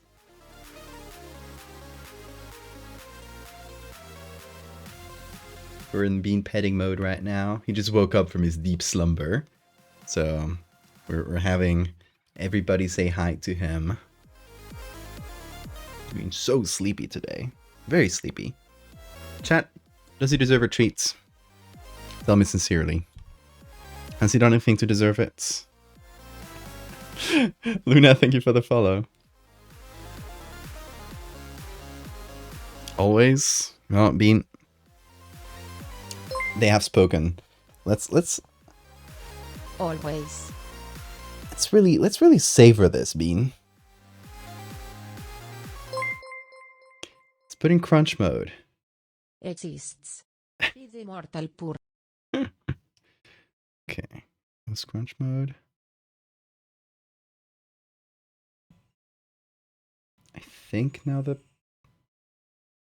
forget how that filters. Yeah, okay, the noise gate is down.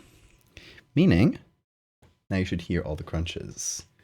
And I'm trying to finish this pack of treats. But I hope there's still one of the really crunchy ones. There is.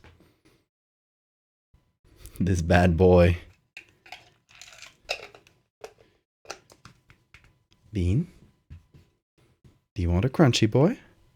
Look, here. It fell down. You dummy. Here, up. Okay, hold on. Bean, you're making it a lot harder for us to get the full crunch experience. Here. Come over. I think he saw it fall. Come on the shoulders. That way we get the big crunch experience. Okay. Here. I'll hold it for you in case it falls down. Oh, are you just licking it? Oh. Did you just refuse a treat? That's not my bean. That's not the bean I know. Oh, really? Do you want a different kind? Come on, Bean. Chat really wants to give you a treat. Oh, he's just going in for it on the floor now. On the floor, not on the table. Hold on. This requires a camera change. We will get the crunch, folks. We will get this crunch. What do you think, Bean? Look.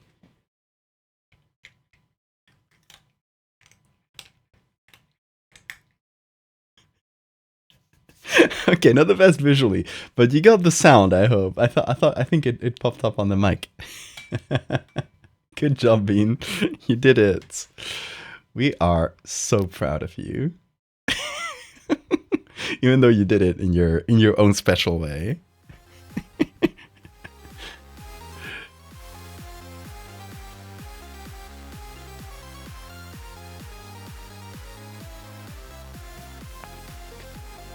Glad we got a crunch out of him.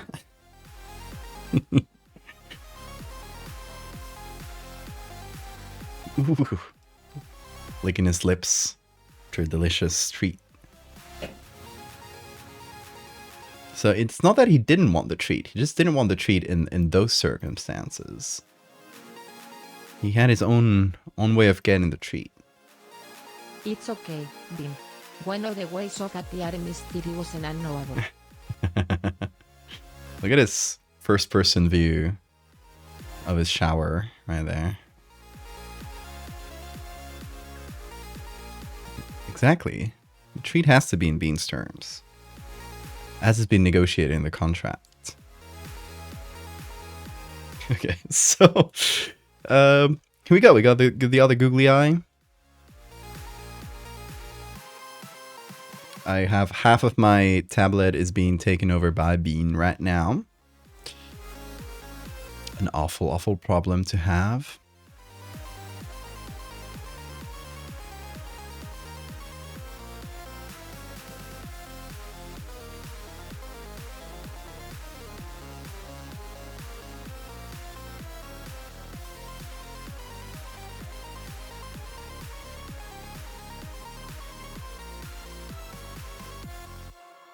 Okay, we're getting these edges more or less corrected.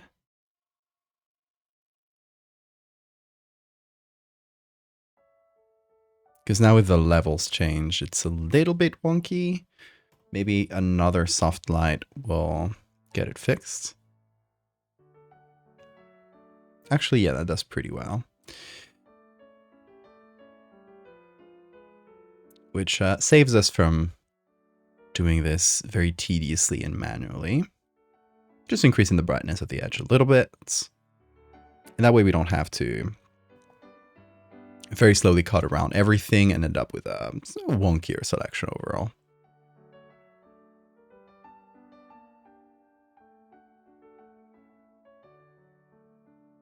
Then we got the colors corrected. Oh, Bean is going on an adventure. Goodbye, little boy. Oh, he's going to have some lunch. Enjoy your meal, Bean. He got wet food today, so he's a happy boy.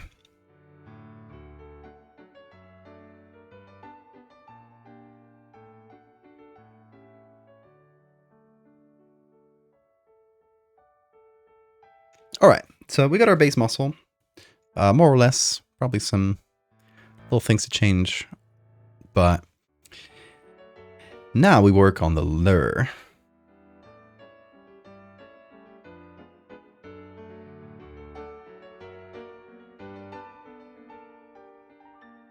So let's adjust the size a little bit. Give ourselves a bit more space to add the lure. And I think I'll add it where the siphon here is. Because if I am correct, and I don't know that much muscle anatomy, but the ones that have fish lures, I think it's this area here that's enlarged. And that takes on the fish shape. So what we could have is... Let me sort of sketch it out so I can have an idea. Okay, let me move the googlies. Right there.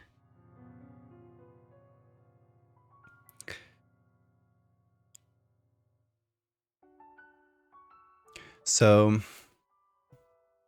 okay, this could go two ways. Or let me do it sort of like this, right? Imagine our fake coin like this. And kind of comes from here. And then it opens up into two halves of that same coin. Sort of like this.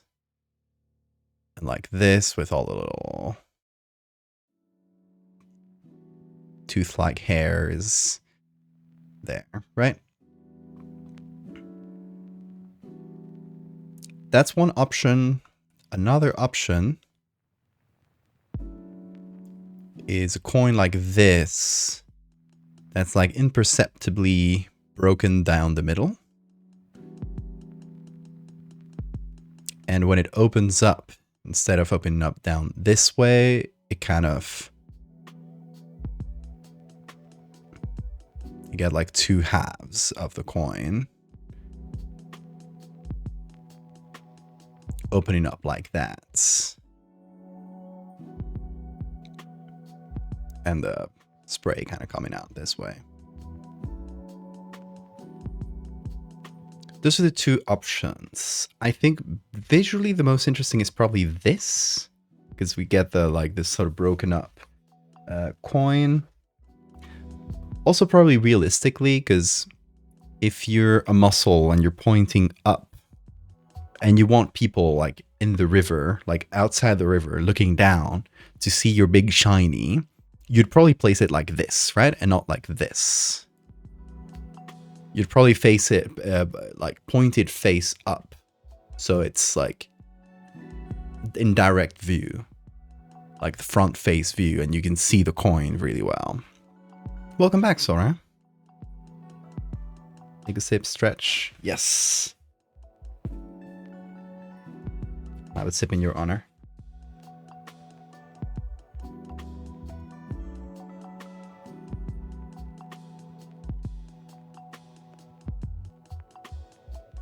I have to go to the dentist. Oh, and don't forget, Axel.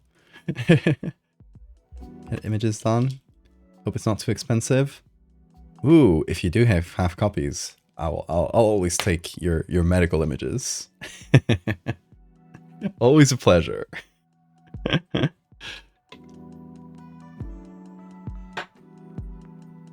are you doing back there, Bean? Oh, you can you hear the sand?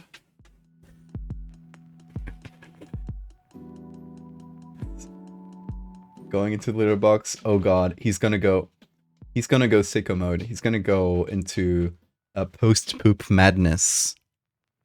You ever get that with cats? Oh god. Yeah. Just ran across the room. Hold on. He made a mess. He went behind the computer and it's like there's some shoes there. He just made a whole mess. Hold on.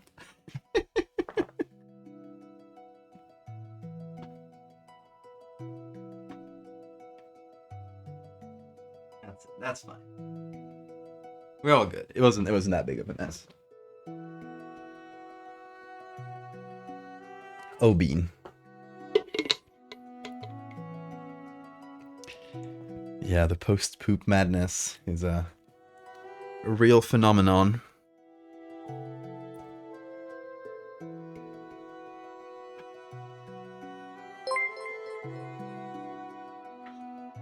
Post-poop euphoria is real. I think it's something to do with the blood pressure drop. Humans get it, though. They're just usually less so obvious about it, lol. You just get tachycardia. Imagine if every time you took a shit, you just had the urge to run.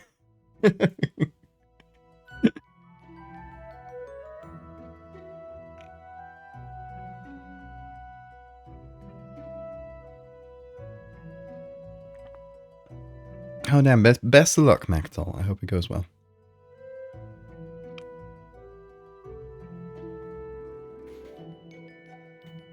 Okay, so back to the coin. I think for this image, it would be nice if it kind of took this shape, more or less. And we could see the two halves split in there. Or kind of like this, like one going over the other might be good.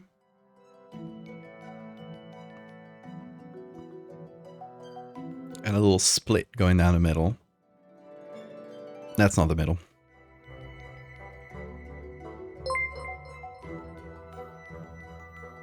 I'm actually thinking about treating myself to some sights and sound next week. Visit a museum, a zoo, see a movie.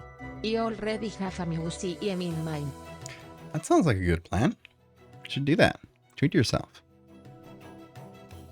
G4, hello, welcome. And thank you so much. She's from Brazil. Hey, look at that. Look at the big Brazilian flag I got in the back. Love Brazil.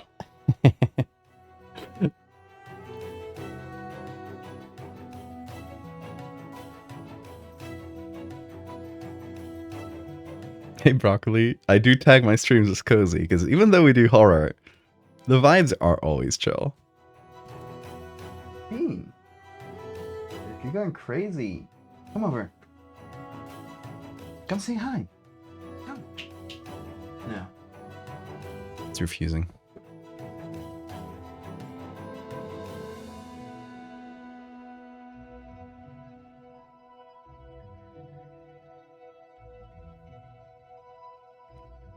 Relatives from Brazil? No, I have the flag because I spent summer there. I also have a flag. Oh god, there's a bunch of stuff in the middle. Hold on. Show you the other camera. The bean cam. Where's the bean cam? Here. You'll see in the back. Ah, you'll see it there. We got Sweden, Norway, Finland. Spent a year in Sweden. Spent a summer in working in, well, I was a med student, so kind of doing like an external rotation thing in Sao Paulo in Brazil. And yeah, I got flags from each of those places. Little flag enthusiast collection. Hey, Bill. Good to see you.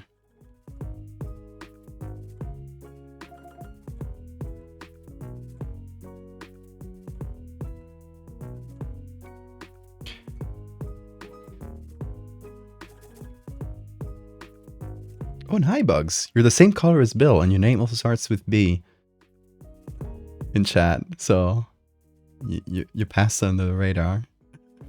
Hi, how are you doing?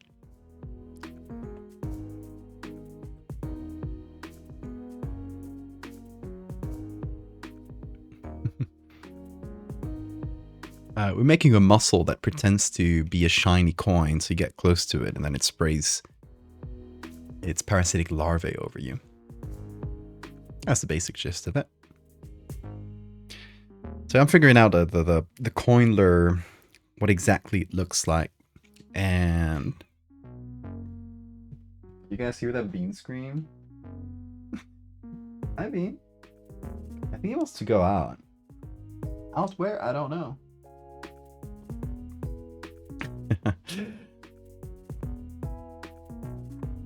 Okay, so now to figure out the coin lure. And what I think I'll base it on is maybe like old Roman coins or something. Let's see if we got any here. Something that looks old and eroded. Because I wanted to have this sort of organic, soft feeling to it. So any sort of like old historical coin would probably work better. So things like these, you see? Yes, Bean. Do you want to go out? Yeah. I'll have to close the door behind you, so you'll just be stuck outside. And then you'll start like meowing at me to come in. Do Do you understand the problem? He does not understand. Obol. Obol. How do you pronounce that? It does give us some old coins. Yes, that's a good. Take and give and take, I guess. Not that it has anything to do with our search, but... Spanish coin with the old king.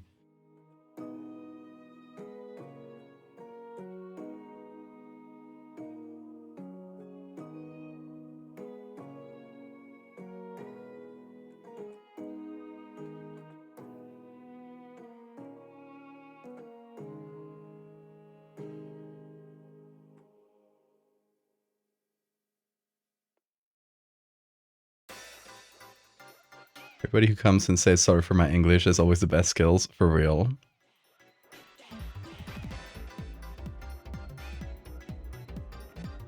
Portuguese, Spanish, German, nice.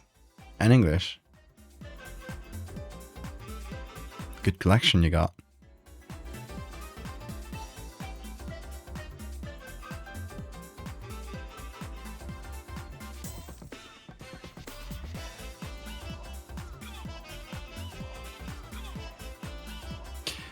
I kind of like this style because it has just sort of a vague face with nothing else on it, which kind of feels like, yeah, that's coin enough.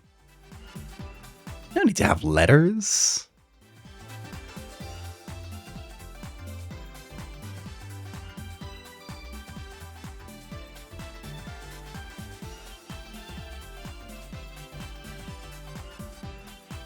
Okay, we got a lot of modern coins. Weathered pennies with the green. No, we want it to look really shiny. Because it's gotta lure people in. Or at least like appropriately golden. The dollar that bites. It doesn't even bite you, it just spits on you.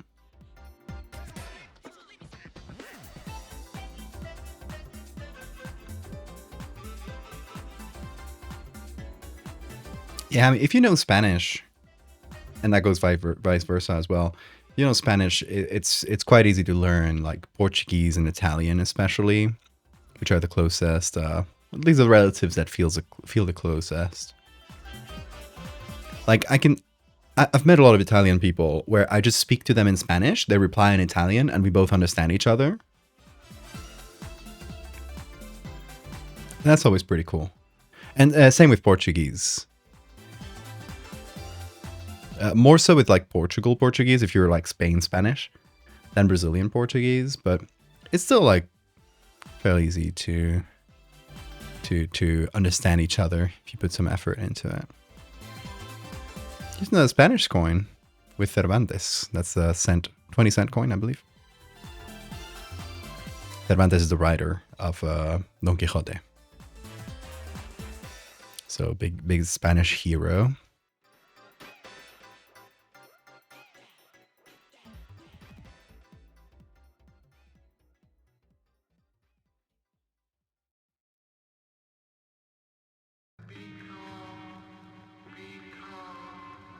French and Romanian. Yeah, Romanian is interesting because it's like sort of an isolate Romance language. I can kind of like pick up a couple things. Oh, thanks for the sub, G4. I really appreciate it. You can pick up a little bit of Romanian, but it's definitely a lot harder, at least to me. Maybe something's wrong. Like, at least knowing Spanish and French. Maybe there's some Romance languages that are a bit closer to Romanian.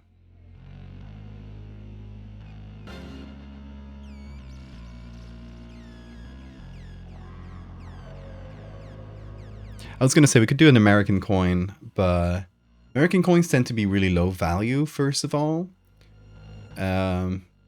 Second of all, that would make sense with my initial reasoning of this being tied to the gold rush when I was thinking of like gold nuggets. Something to give you 4 images.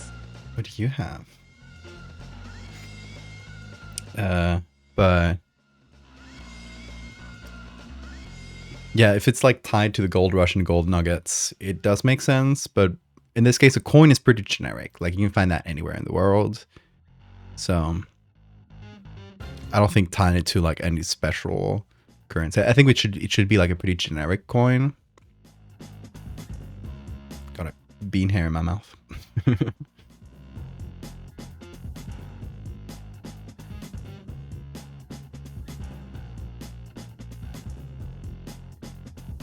Steal money from Bezos. Yeah, that's true. Did you guys know if you got Amazon Prime, you get a free subscription every month on Twitch, and that's just like $2.50 to the streamer, kind of for free. You're taking money out of Jeff Bezos' pockets, so it's always a good thing to do if you do have Prime. Don't get Prime, like Amazon Prime, just to do this. Probably not worth the money, but if you do already have it, do remember to use them every month.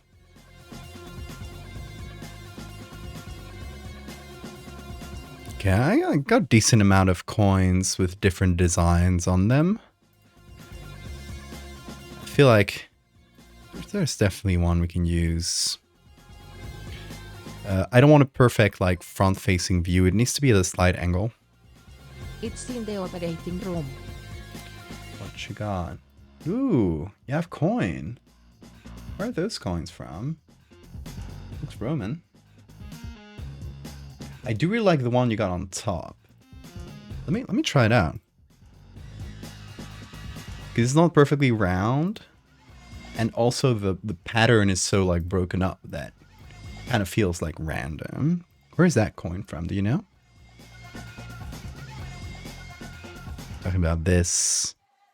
It does kind of feel like if a random, like if an organic thing was trying to make a coin-like pattern.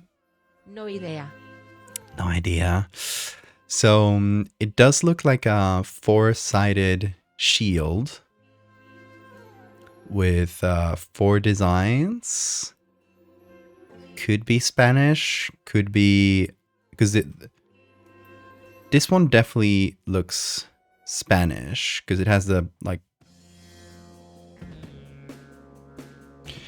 it has the castle and the lions. So 2 castles, 2 lions. That's Castilla y León. This one's possibly Navarra. I don't know. Might be getting it completely wrong, but it does kind of remind me of Spanish like royal emblems. And again, I might be too Spanish peeled, but this could be 2 castles and 2 lions in a thing, which is Castilla y León. I don't know. Could be a number of things.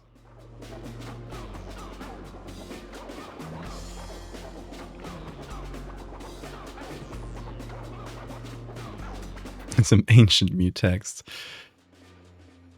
But yeah, this one could be a really good base or a really good texture. It does have it is a properly shiny as well, which is something we really want to impress. It is a silver instead of gold, but that's as simple as changing the colors. So it shouldn't be a huge deal. Kind of struggling to see the real edge here. So that should be the edge. That should be the shadow. Okay. So missing a bit of edge. Hi, Bean. You going to bed? Come over. Come. Come over. Come say hi to chat.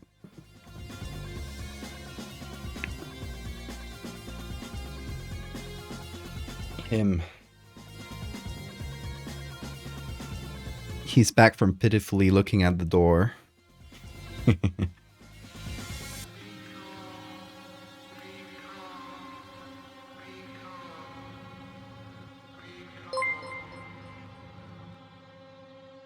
Presenting the bean like others so of a fish they caught. Yes. I mean, I did just catch him, so I do gotta present him in the same way. Today's creature be spitting. You do be spitting.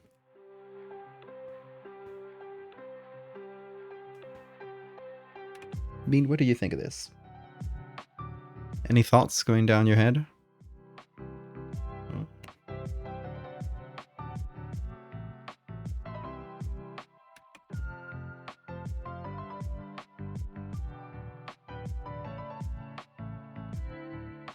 See, that's pretty good, I think. I think it's going to be mixing this with textures, organic textures. I'm liking the amount of shine here. Maybe we can do a little bit of up warp. Yeah, Welsh, thank you so much for sharing these.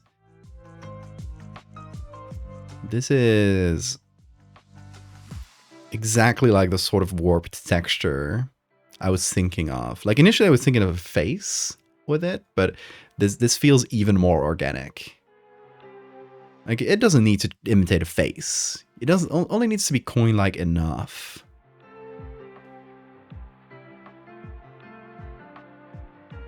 And be shiny. Right, Bean? You're so serious. Why is Bean so serious, chat? Welcome back, Nova.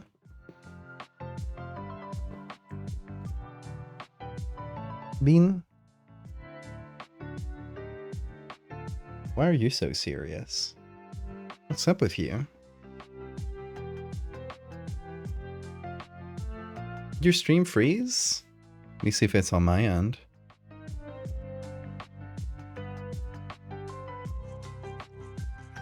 Seems stable on my end.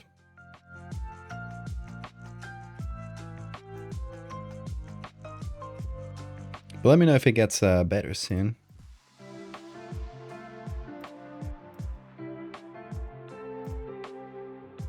Yeah, I'm streaming on Wi-Fi here, which is a bit of a... I've never done it.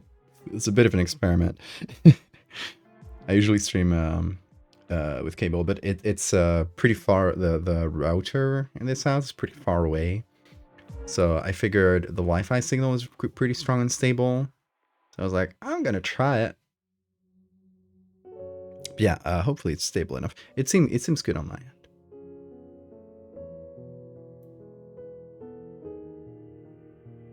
Okay, so it seems to only having a couple people that maybe got a hitch on the stream at the same time. Could be on the Twitch's end.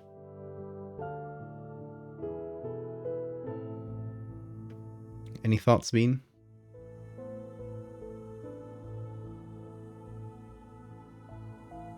Got strong Wi-Fi air. Yeah, thankfully it's pretty good here. The internet was notably a lot less stable in the Canary Islands. I think it's just because of worse infrastructure. I think the infrastructure is just like stronger here. I remember I've streamed from this same house, like different room, but this same house many years before I moved to the Canary Islands, and it's always been really stable. Although I did stream always tethered with Ethernet. Whoop! Big jump.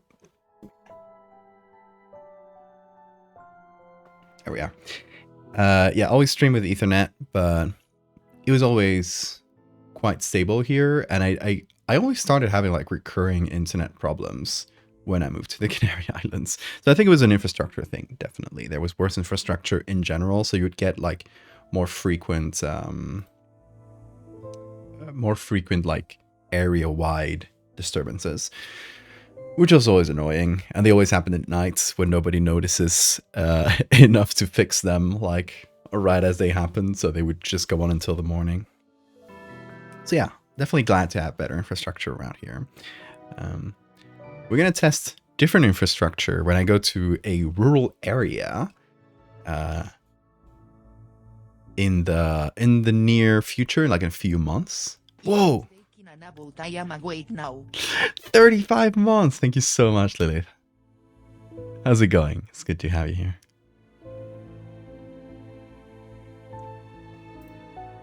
But yeah, in the summer, I think around June or something, it's still a bit unclear. It'll depend on a few factors, but I think somewhere around June, I'll be moving to a rural area, to an old house that belonged to my grandpa. And yeah, we'll see how the internet is there. There's really bad internet, like sort of a portable Wi-Fi thing. And I was like, that's probably not going to be good enough for streaming. I need to test the speeds, but otherwise I'll just pay for like someone to install fiber. Because there are fiber cables, like fiber infrastructure, in the area, so it shouldn't be super pricey, but we'll see. 5 months. When will this pregnancy end? Oooooo. Oh, Google.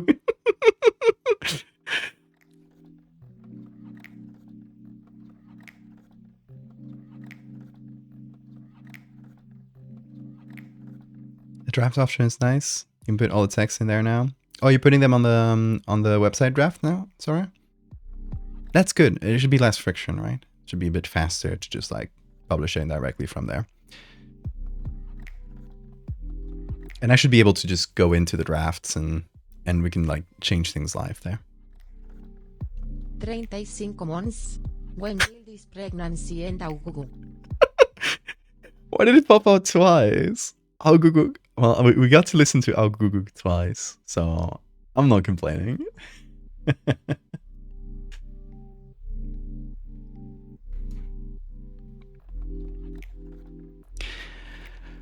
Okay, so the thing now is to mix this, and I might rotate it a little like that, because I do want like one of the lines going through like this one to be the line between the two halves. And now we need to make this fleshy.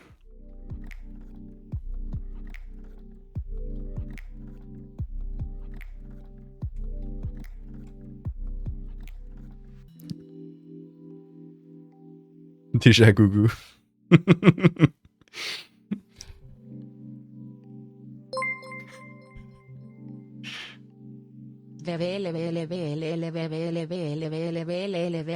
Didn't even try. It didn't even try to do blah blah blah. You're gonna need more A's or U's or something in between those. Blue, yeah.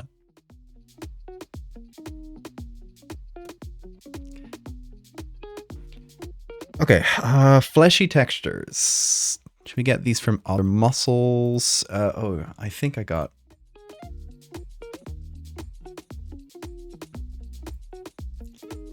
some saved from earlier, didn't I? Yes, I did.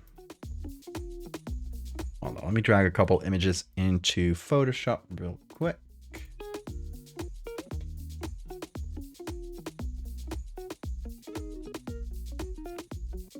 Like this one. It's a little blurry though. That's certainly annoying. Let's see. Okay, we got more. No worries. Let's see. See, that's a lot better. It's a lot easier for her.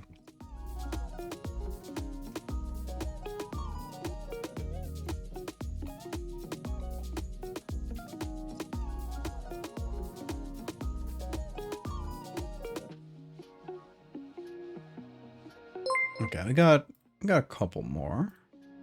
Ow. Oh, it's just aug.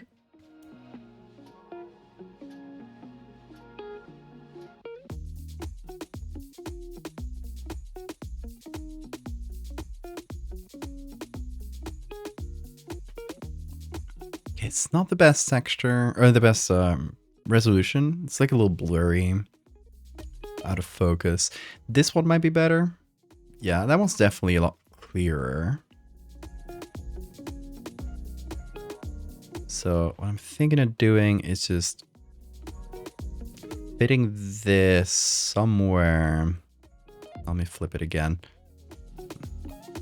Fitting this like right in between the two halves. the idea is to take each of them. Nope, that didn't select the hair. Come on. You can do this, Photoshop. Nope, you can't. Oh, I have an idea. Actually. Gonna get this as one texture. Gonna get this as a separate texture. And gonna turn them into textures. She says it so seriously.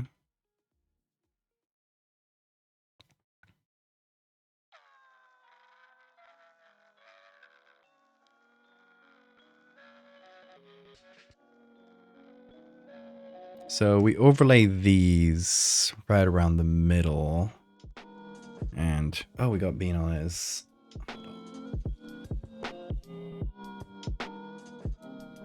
Bean bad.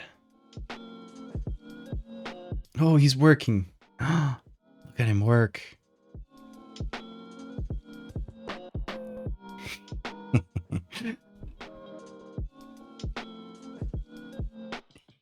He's so focused. Here, have your toothbrush too.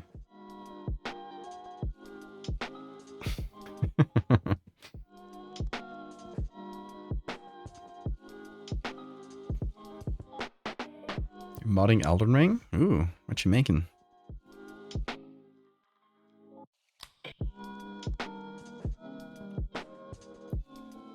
Doesn't do the H. I mean, that would be because the H in Spanish is silent. In most cases. Unless it's next to a C. Like CH makes a ch sound.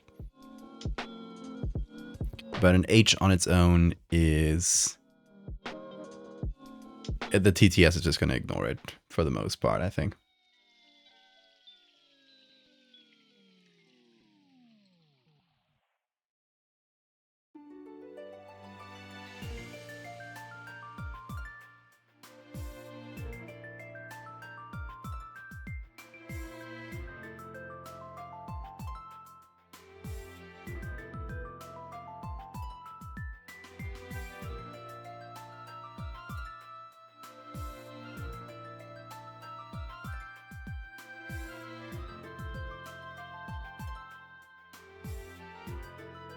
Thinking how invert.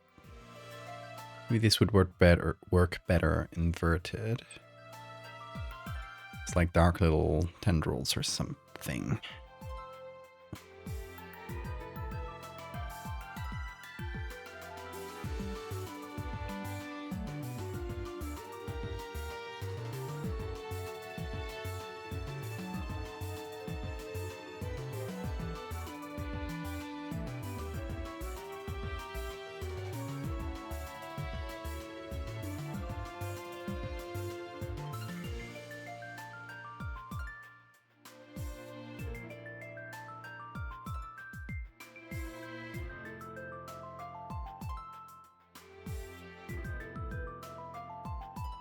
What song is this? That's from Pokemon. So, I think it's the Generation 4 Lake Guardians or something.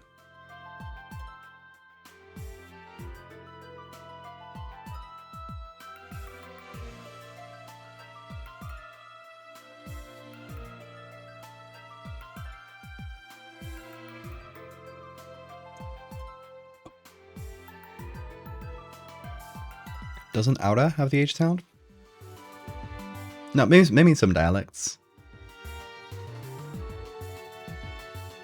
But in standard Spain Spanish, you just say Aura. You don't you ignore the H.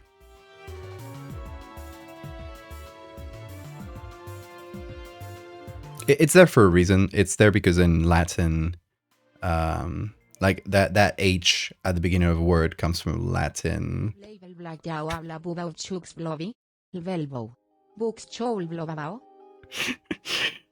You're making her invent a new language completely. So a lot of H's at the beginning of the words, at the beginning of words in Spanish, come from F's in Latin. So for example, if you know iron, the elements in the symbol for the element is Fe, because Latin for ferrum. In Spanish, we say hierro. For example, in Asturiano, the language from here, local language, we say fierro, which is really close to ferrum, the original Latin.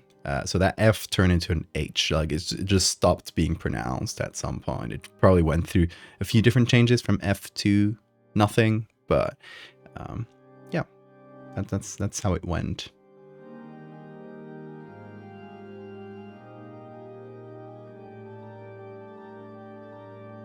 Hey Liam, it's doing good. Trying to figure out a little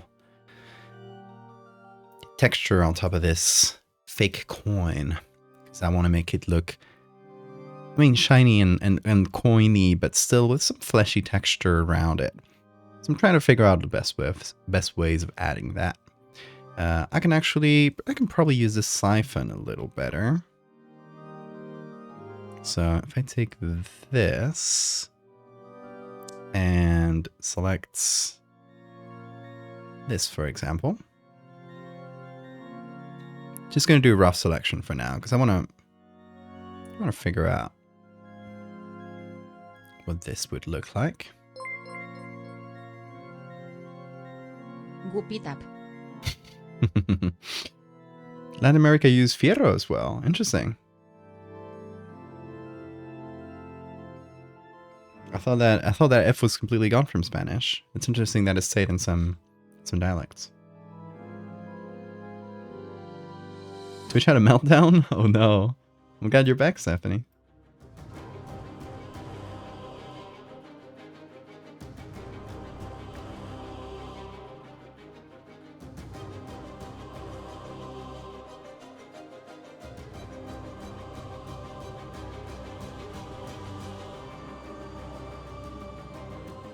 Okay, let me clean up the edge.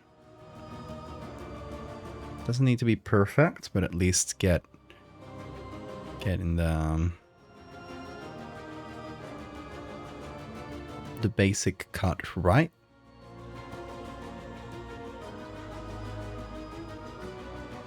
Because I'm going to apply that cut and then puppet warp.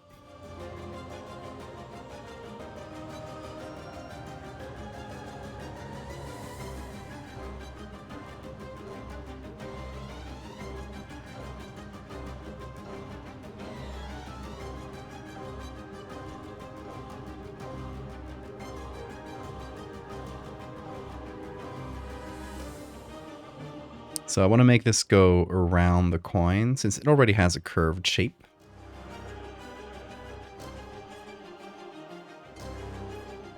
Song goes so hard. Soul Sanctum. I love the Hollow Knight music. I need to add some from Silk Song into this. Don't know if I have any already. Into this playlist, I mean.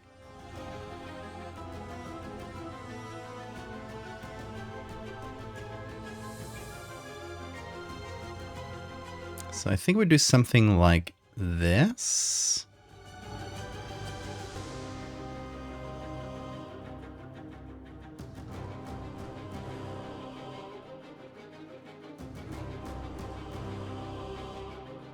Sort of go around the coin.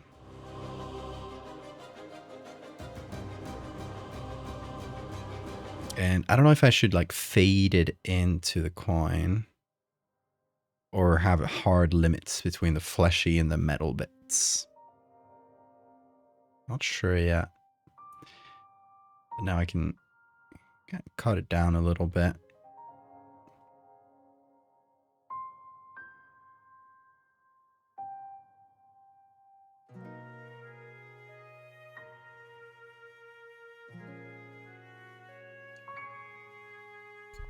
Oh, it doesn't bite you, Liam.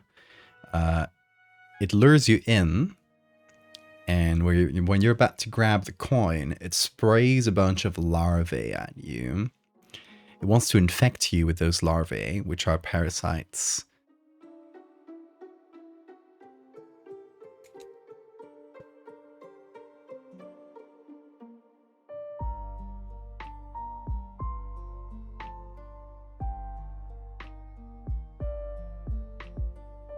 So it's actually just a way of spreading to different areas through humans.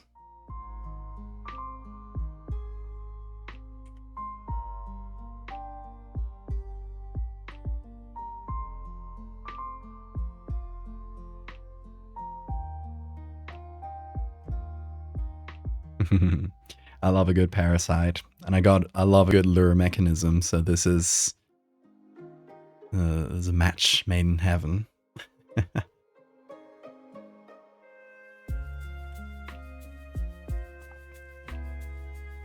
Okay, so here is.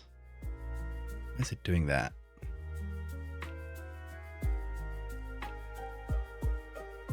There we go. Oh, it's flashy for some reason. I love when Photoshop just glitches out on us like that. Always cool.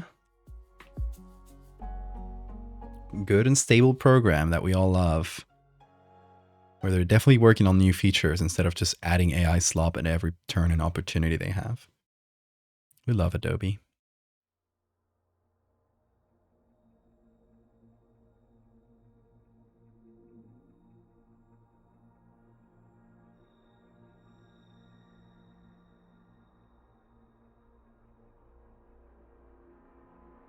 Okay, so here's the sort of the opposite.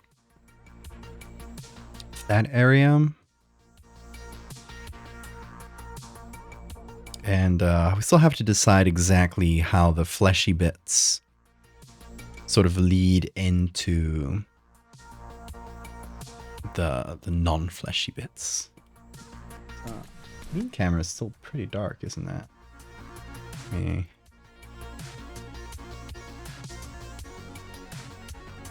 Turn the exposure up. There we go. It's going to be a little... Oh, it's actually fine.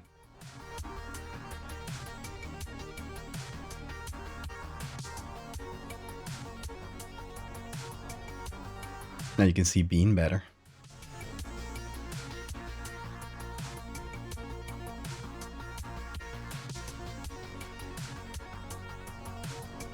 The babbling sentence on man voice. I wonder if he'll do it better. Let's see.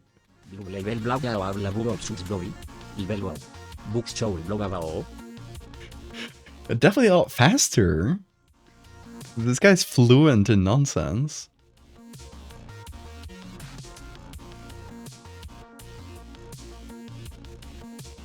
Kind of rushed through it.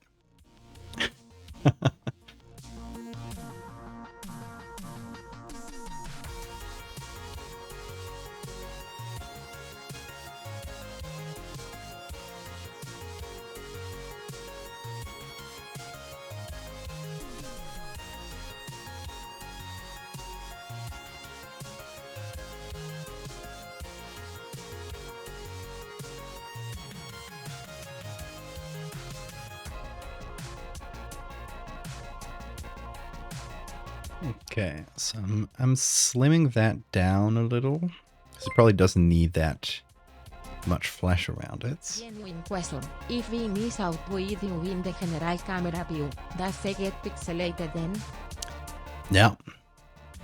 Only this camera here. This camera gets pixelated. But if Bean is in it, there's no way of sparing him.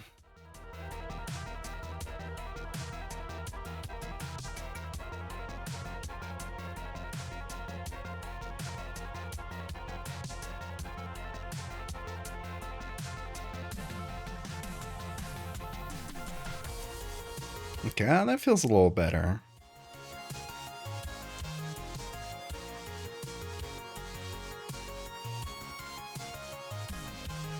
Let me get more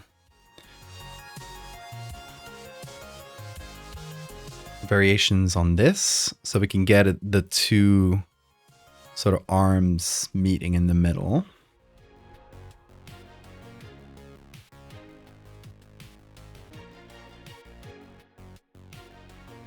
Spare Bean at every point possible.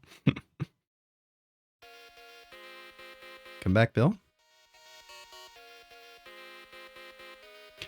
Okay, so we got this fleshy bit again, and we're gonna have a smaller version of it. This big, probably. Okay. We're gonna have it connect to this one here. So like one follows from the other.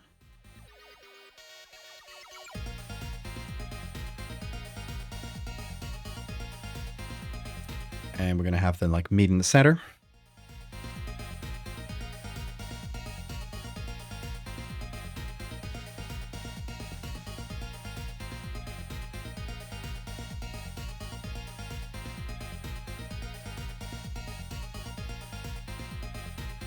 Something like this. And then same thing on the other side. Can you please do the thing? Okay, good.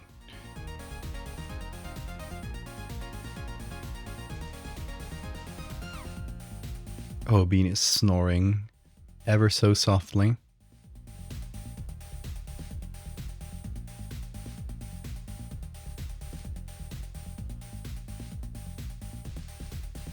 Don't pixelate the Bean. Don't compress him.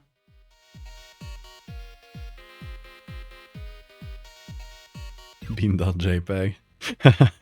Don't click the bean.jpg link.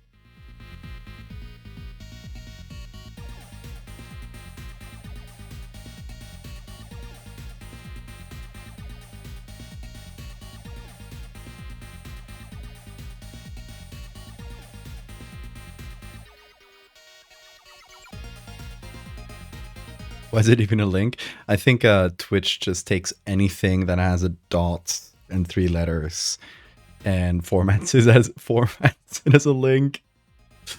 Even if it's bean.jpg.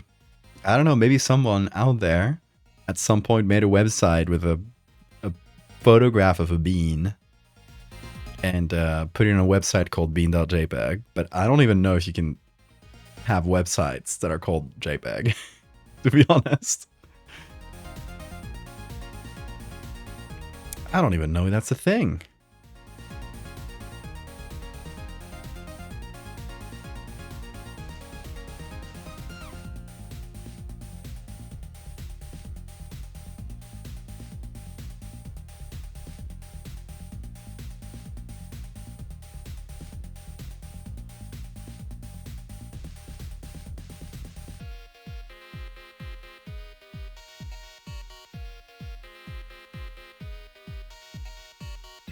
It should only exist in lossless format. Yes. We need to experience every single pixel of the bean. Look. Watch him rotate. Watch him rotate. Thank you for rotating, Bean. He's confused about this. No, not for long. No, he just accepted the new way of things. Yes, I am rotated now.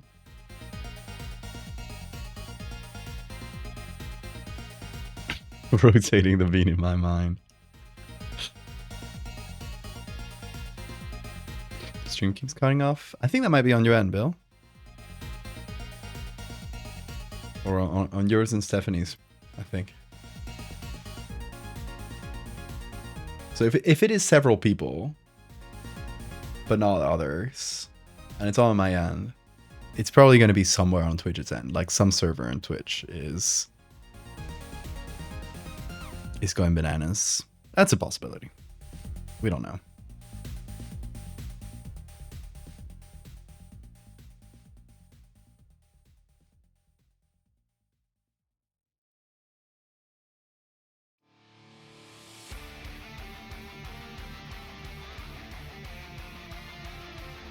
Stream's going smooth for you with bad internet? That's good. I don't know if we got qualities today.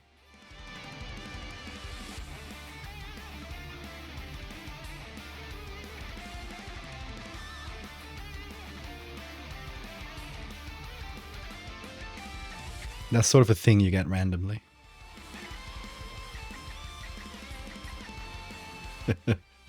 Well, your cheer broke.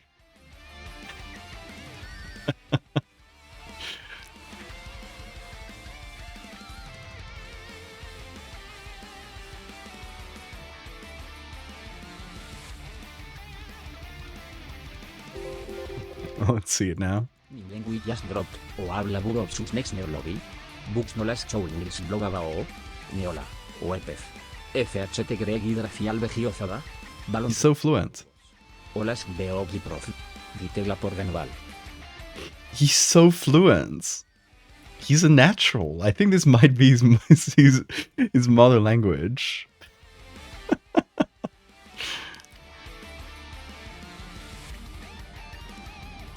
You ate some burnt out onion rings. Yummy. Can't believe a text-to-speech guy is... He's surprising all of us today, isn't he? He's one true calling.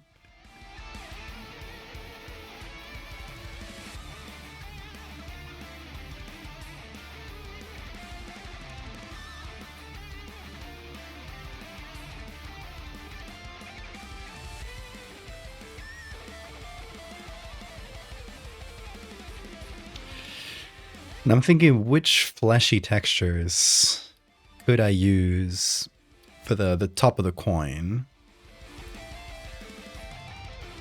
I mean, it could be like this sort of texture, like getting one from the top, one from the bottom, sort of putting them in place. Could be gonna create two lips. Let me give that a try. Might be good, might be bad, but we shall see. Okay, so I separated that into a couple different layers.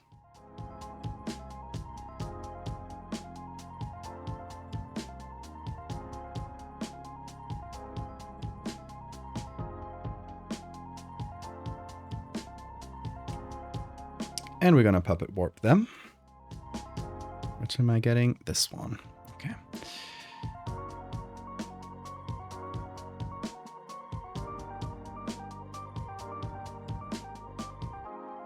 So something that's pretty straight, but undulates just enough to let us know that there is sort of a space in between.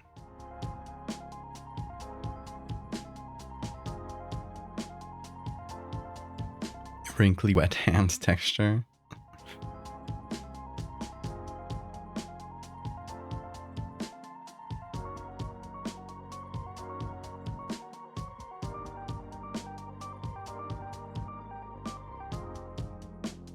Okay, needs to stretch it a little bit.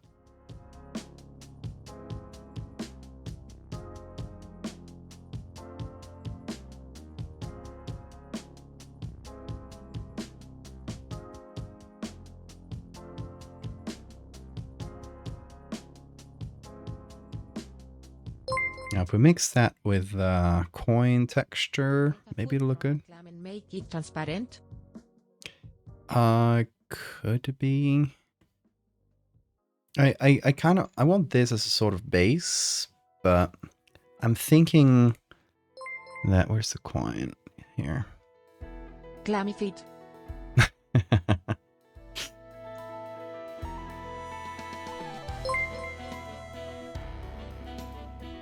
Yeah. Yeah, I'm thinking this to really show that there's some space in between. Add some of the coin texture back onto the lips here. And then have some of the little teeth-like textures that I was adding towards the beginning. I was sort of adding them like textures, which didn't really work out. So I think I need to do it a different way. But if I do this like so, yeah, maybe that'll work with the sort of lips we got right now. We'll see.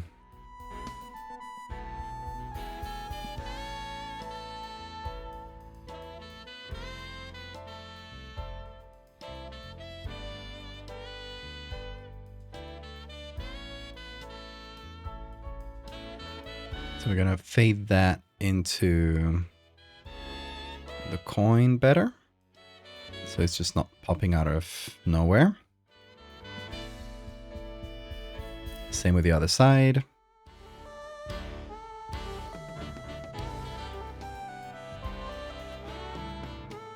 It's getting there. It is getting there.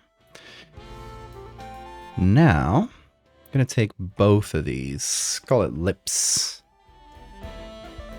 Ilps. Lips. There we go.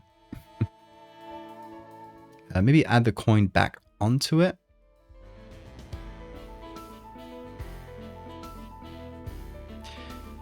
And how should we add it? It's an overlay.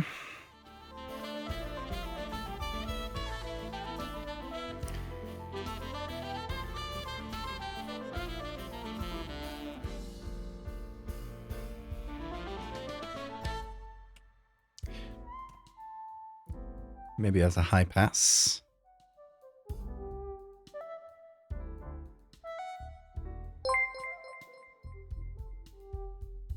My lips are greedy. Greedy.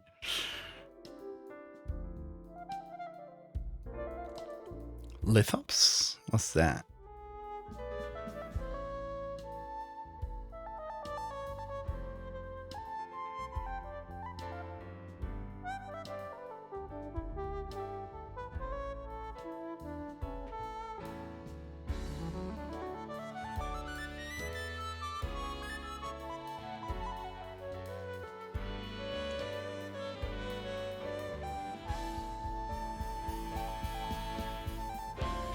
Okay, so add a bit of color.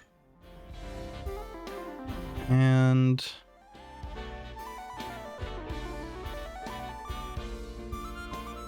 it's getting there.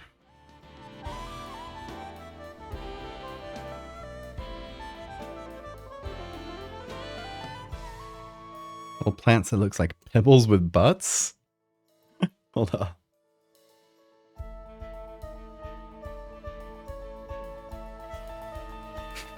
They do look like pebbles with butts.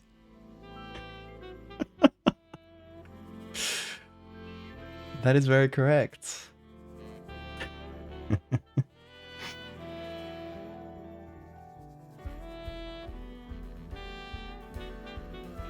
No, it was a perfect description, sorry. They got it in one.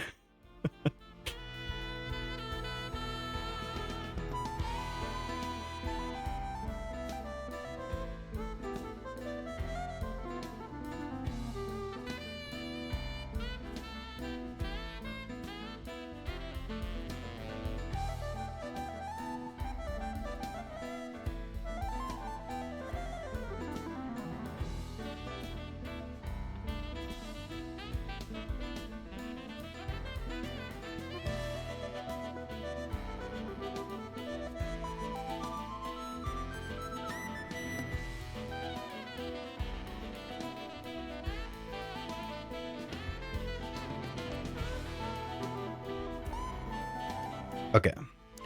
Starting to get a lot better.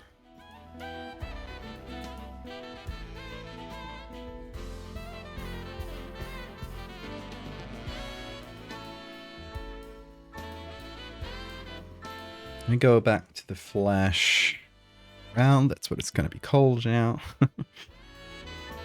And I'm going to do a couple things. First of all, can we add some texture back from the coin? Maybe a couple little things. Caked up rocks.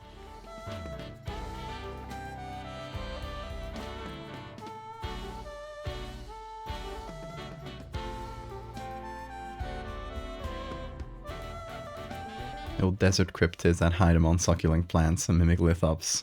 They're actually the little buds. I like that. You gotta recreate my whole reaction just for Bill. What? Plants with butts? Oh, it's true. Hope that was believable enough.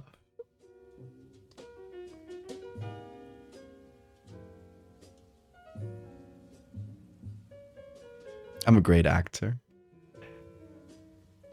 Felt so real, I bet.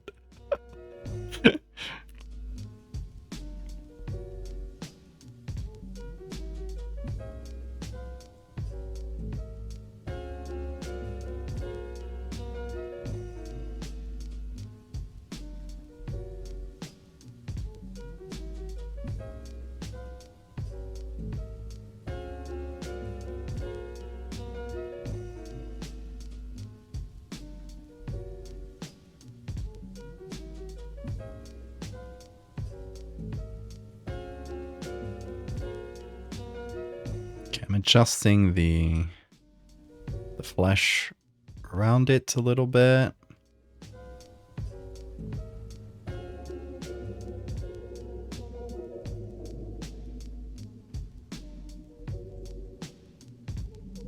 Okay, they're starting to blend together a little better. We got the coin texture on top. Next, we're gonna try to match the color.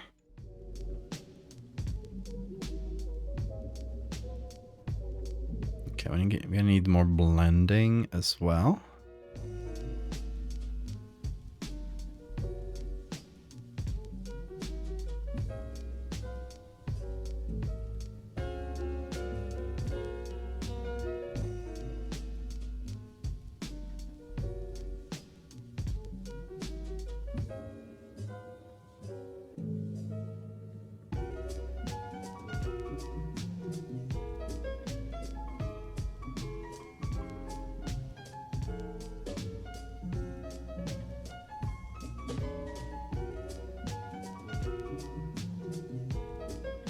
Okay, it's getting there.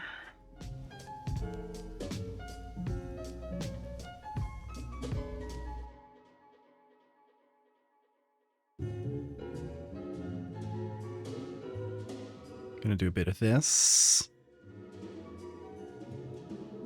Just change the angle a bit.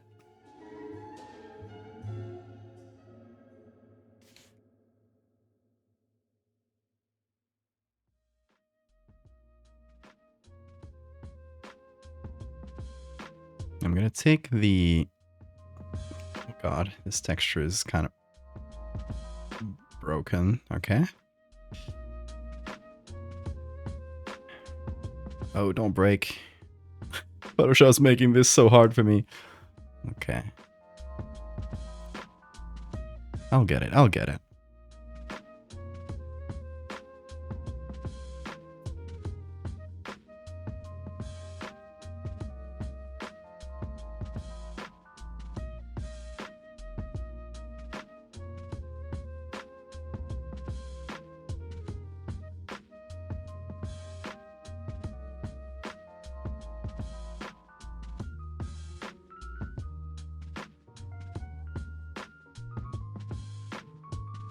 There we go. I wanted to cut through the center here, so this perfectly straight line isn't really there. Did you save? Oh, probably not for a while. Thank you for the reminder.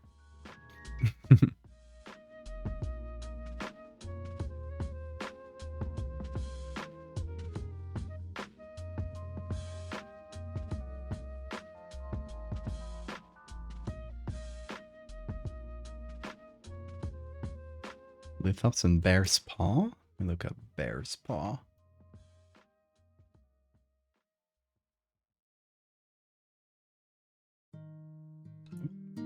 Oh, that's so cute. That is a correct name. Yeah, it's a little bear's paw. I agree. I agree, whoever named this.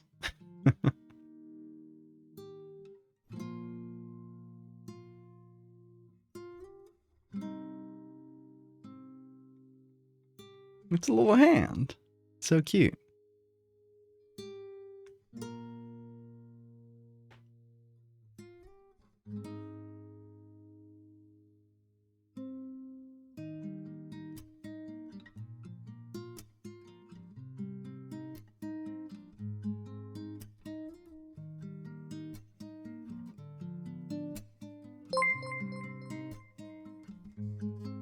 Let's see how TTS woman does the Japanese sentence.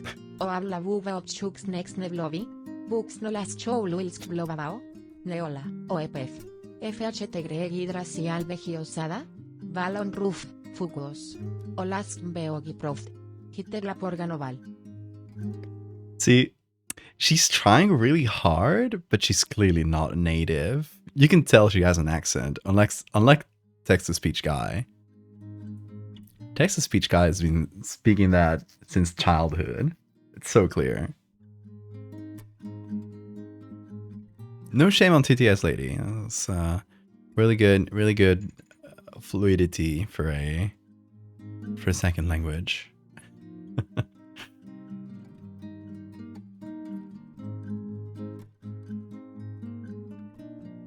Or third language, since she already speaks English.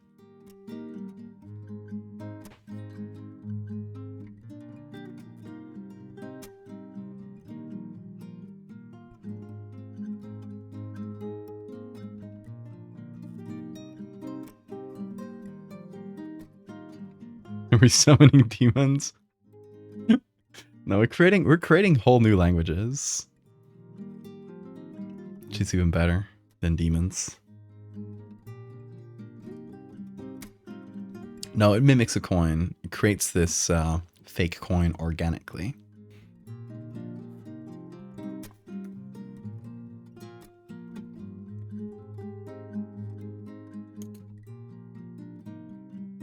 Once we do the lighting, it's gonna look so nice. Because right now everything's very lit, like the same way, but we're gonna have like a little beam of light just land on the coin, make it real shiny, and hide the muscle a little bit, just so we get this really nice effect. Where in the first picture we just get the coin, and a little hand going to get it, which is gonna be here in the corner.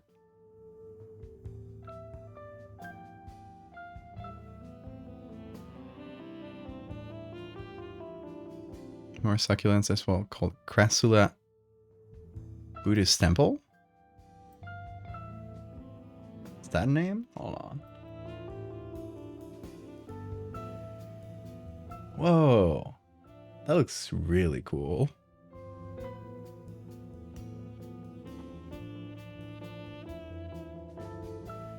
I love the stacked leaves like that. That is a cool texture.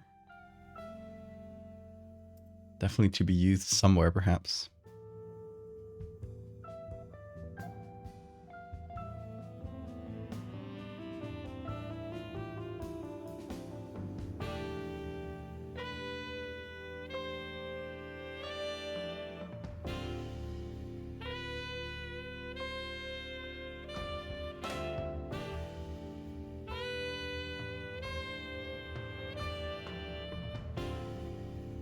Gonna adjust the shape of the coin a little further.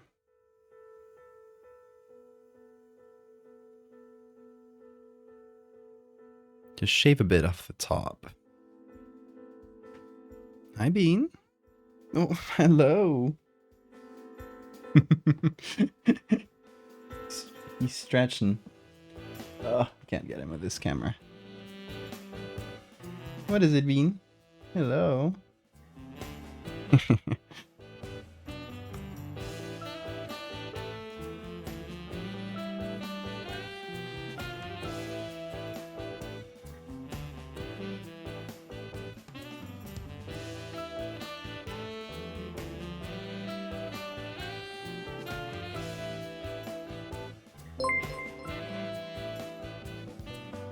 I want a lamp coin only to make it rounder SMH.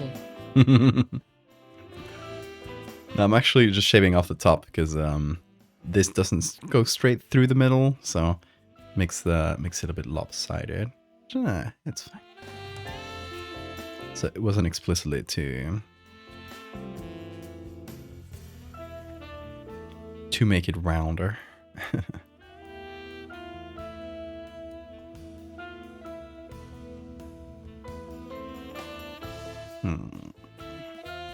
Let me sketch over this. we already got the sort of the basic gist of what I had sketched. But I do want more ways of making it organic. And, you know, the pattern on the coin is already pretty much perfect. Like, it just has this vaguely coin-like thing.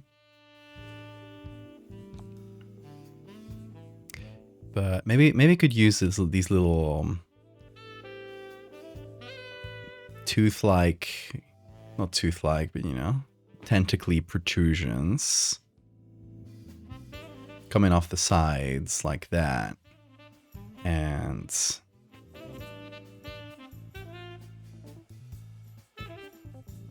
I know that would take a little bit away from the coininess of it all. Would definitely add a bit of organic flair to it.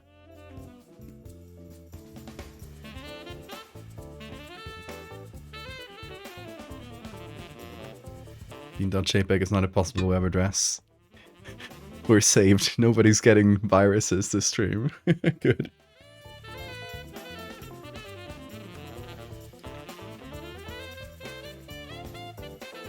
Would it taste good? The coin part, probably not, because there's actual metal in there. It would probably taste like an actual coin. Like, I guess gold doesn't really have much of a taste, right? If it is actually made of gold, then maybe it wouldn't have that much of a taste. I don't know. Has anyone tasted gold? Can anyone confirm? I know they put like gold shavings and stuff over fancy dishes, which is so stupid, but just to make you feel rich rather than actually add anything to the plate.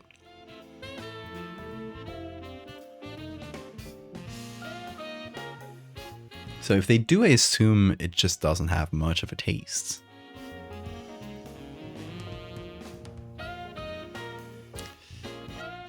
Maybe this? It's kind of small and blurry.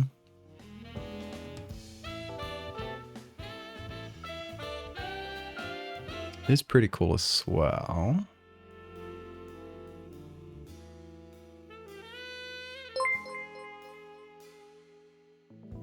We do have these. Actually eating gold. It's metal. It's not supposed to be people food. It's not. It's so silly.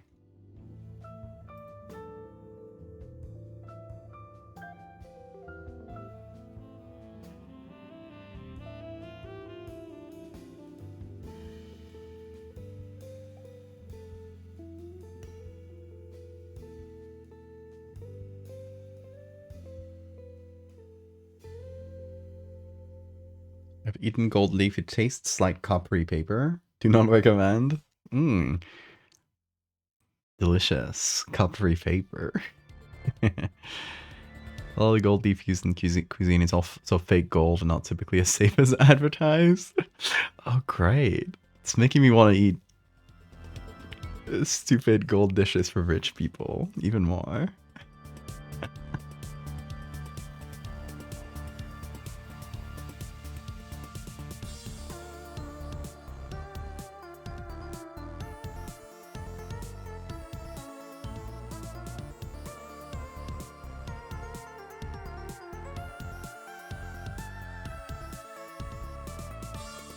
Okay, let's see if I just get a couple of these little guys.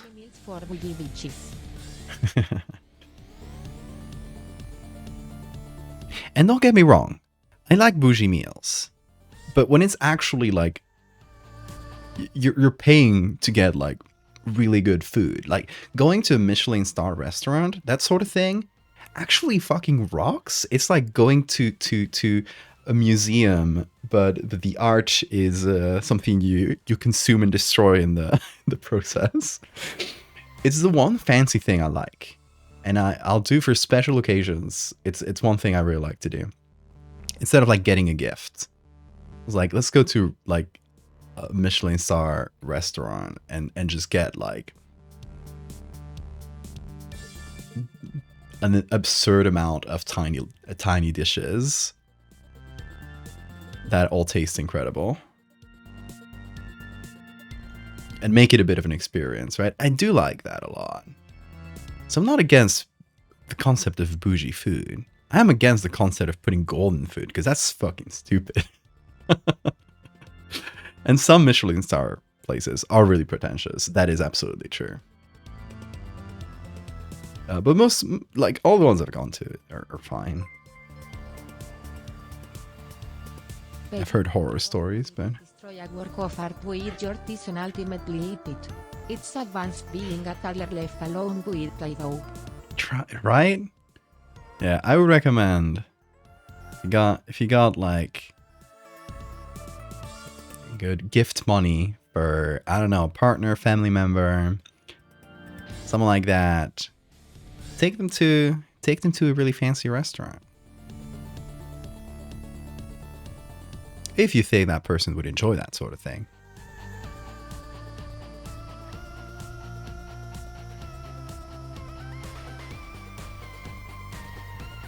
It's having an experience instead of a thing, exactly. Yeah, you dress up a little bit, you feel so fancy. You got a garçon, garçon, bring me more wine. I don't actually say this, but...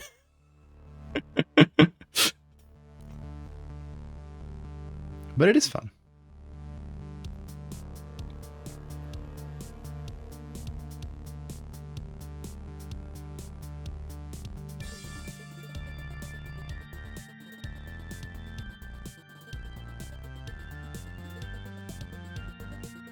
Felt incredibly uncomfortable eating a thing that literal wars have been fought over. I mean, you could say that every time you eat spices.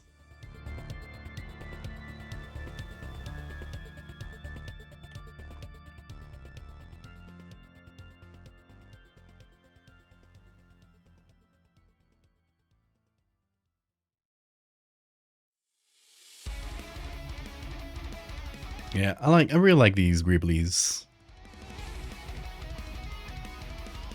I know we have the exact same Greeblies down here, but since I'm applying these like horizontally instead of like popping out, it should hopefully not be noticeable.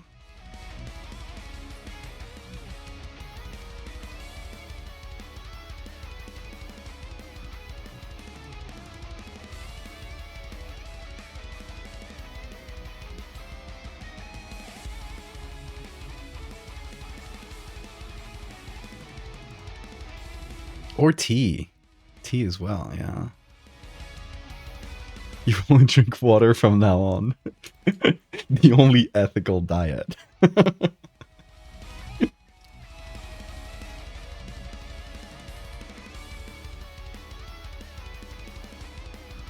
Golden Street is still evil. I've heard as much, yeah.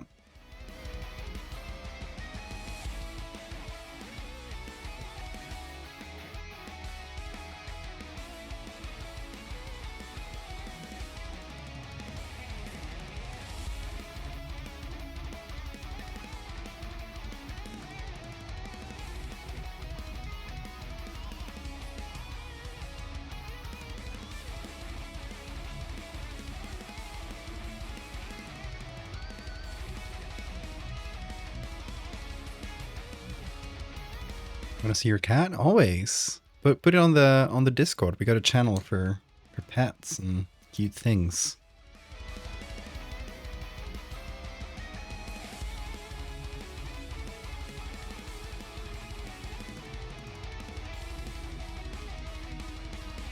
Hey, welcome back, Pyro.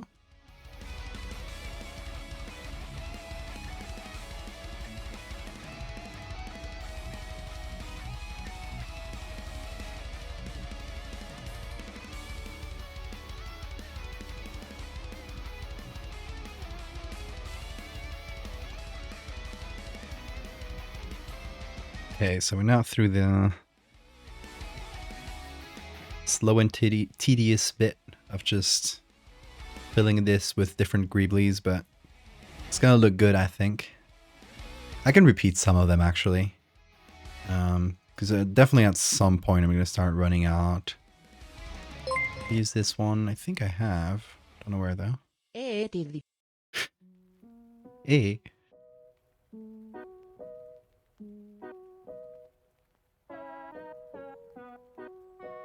Slow and titty.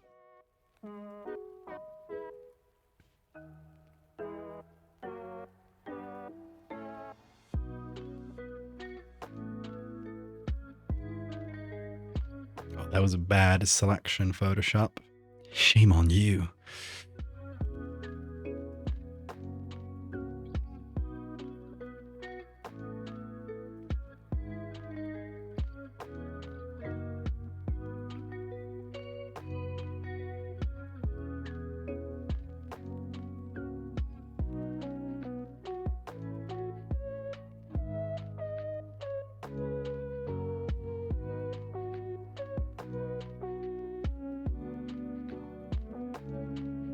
Let's see the cat.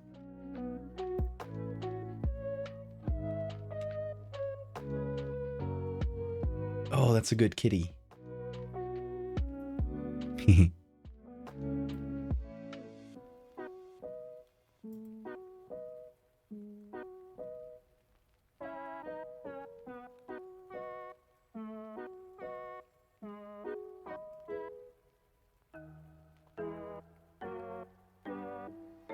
Okay, I think I've gone through all the main bits of little tentacles, whatever you call these.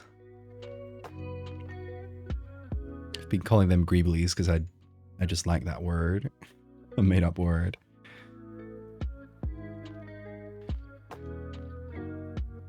So I'm going to repeat a couple.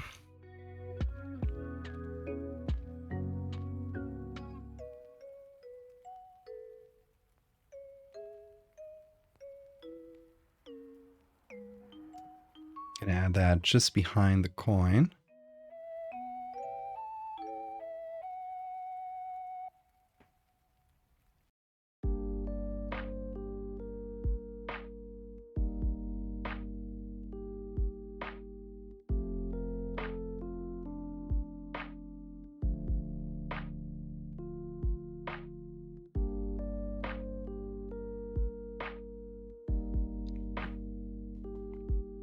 Should make every single one of my creatures into real things? They are already real things. Just go out into the world and grab one. Everything I make and post is real.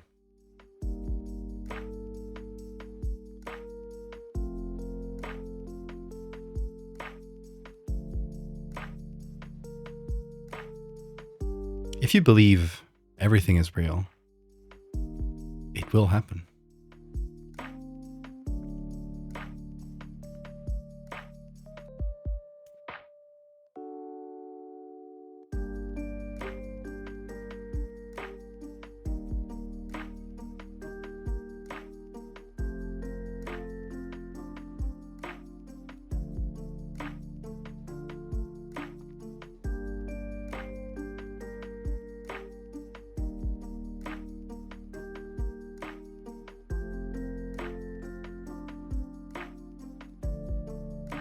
Tell me you're telling the truth. I always said tell the truth.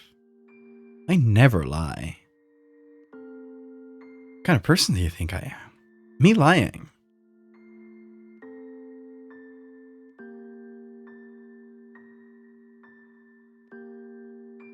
That would destroy trust, like, all around the internet.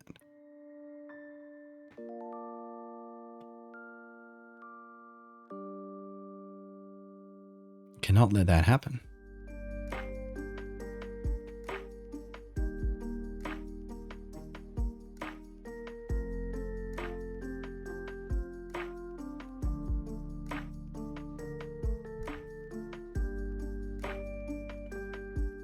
Nobody ever lies on the internet.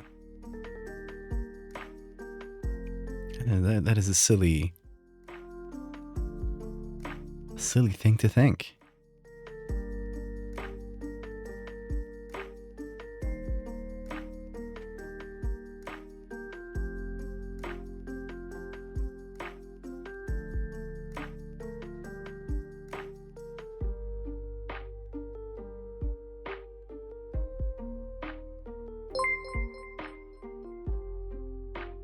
An entertainer, lying, on the internet. I can't believe it.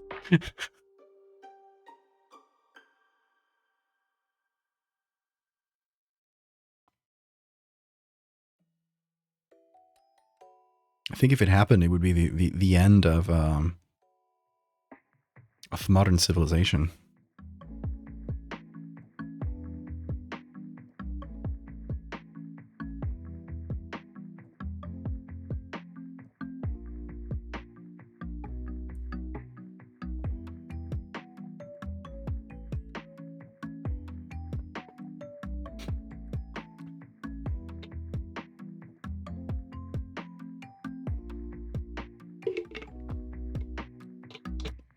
Okay, so this is technically I'm adding a really small thing here.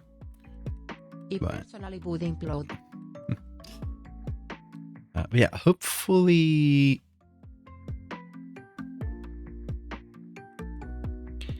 it adds just enough.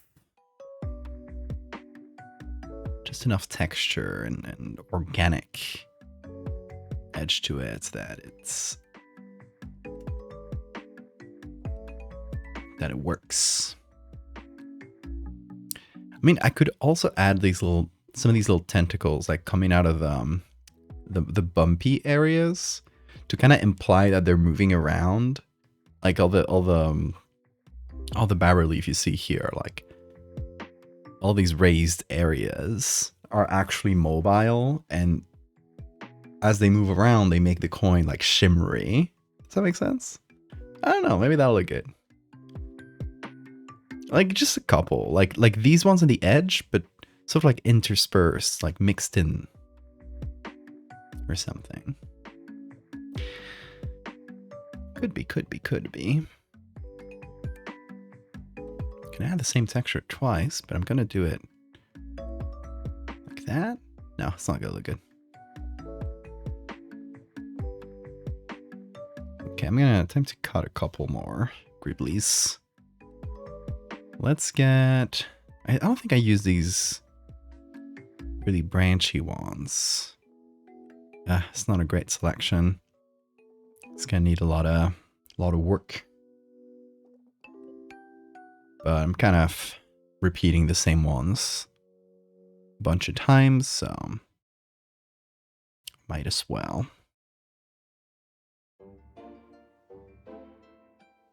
Okay, this one.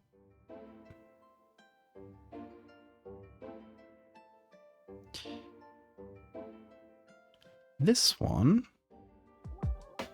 can maybe have it pop out from any of these. It's not really noticeable. This one might be too small. So yeah, maybe that one can just go here. That'll be fine.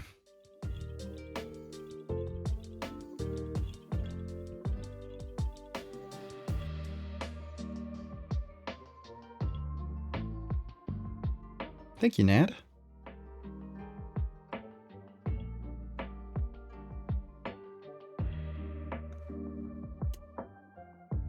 It rains diamonds on Uranus and Neptune.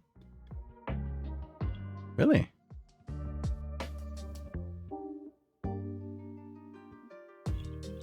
It's an ocean creature with many legs that shimmers like gold. Gotta show me that. Show me that. If every single one of my art pieces became real, all of them at once, okay. Which piece would be the most dangerous to become real, and which would be the safest or good thing to become real? I mean, definitely bringing trilobites back would be fun. I'd like to see that. They'd probably do some ecological havoc, but probably not that much more than we're already doing, so that would probably be the safest. The worst would definitely be the apocalyptic ones, like Fractal and Shipetotek. I feel like Fractal's the worst of them, because Shipetotek is just meat that eats you, but the Fractal kind of like destroys you from the inside, so personally that would be the scariest. Both of them destroy humanity, so I think they're equivalents. I think it's a case of choose the one that scares you the most. I don't know. What do you think, chat?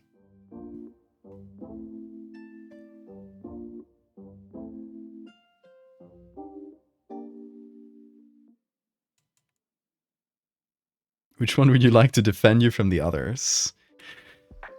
Damn, I guess Googliel is one of the few benevolent things.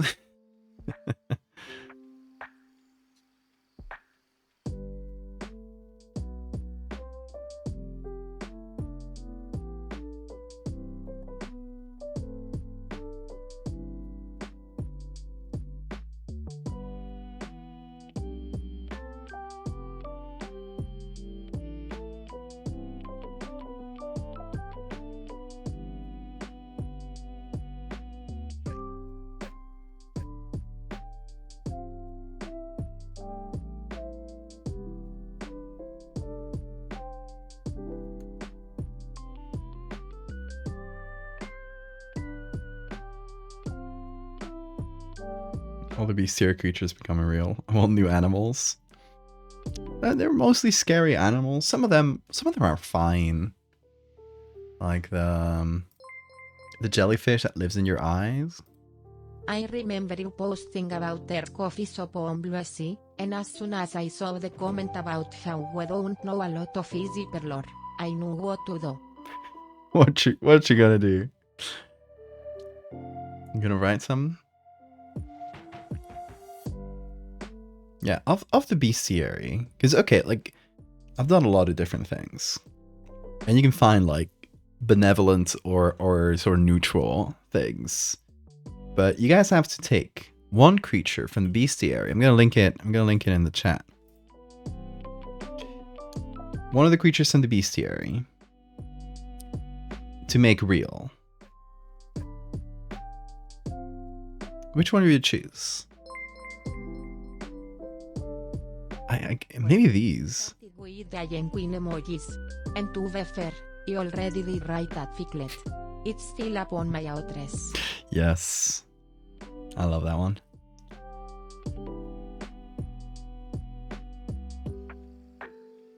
Not letting a crustacean replace your tongue. Hey Jennifer. What was the question? Choose one from the bestiary to make real. House meat would be fine, right? Like it's just kind of vibing. It's not really dangerous. And it can do damage to the structure, I guess. So it can make your house fall in. See, these I wouldn't mind having these cute floaters. Not too bad. Hey Duck.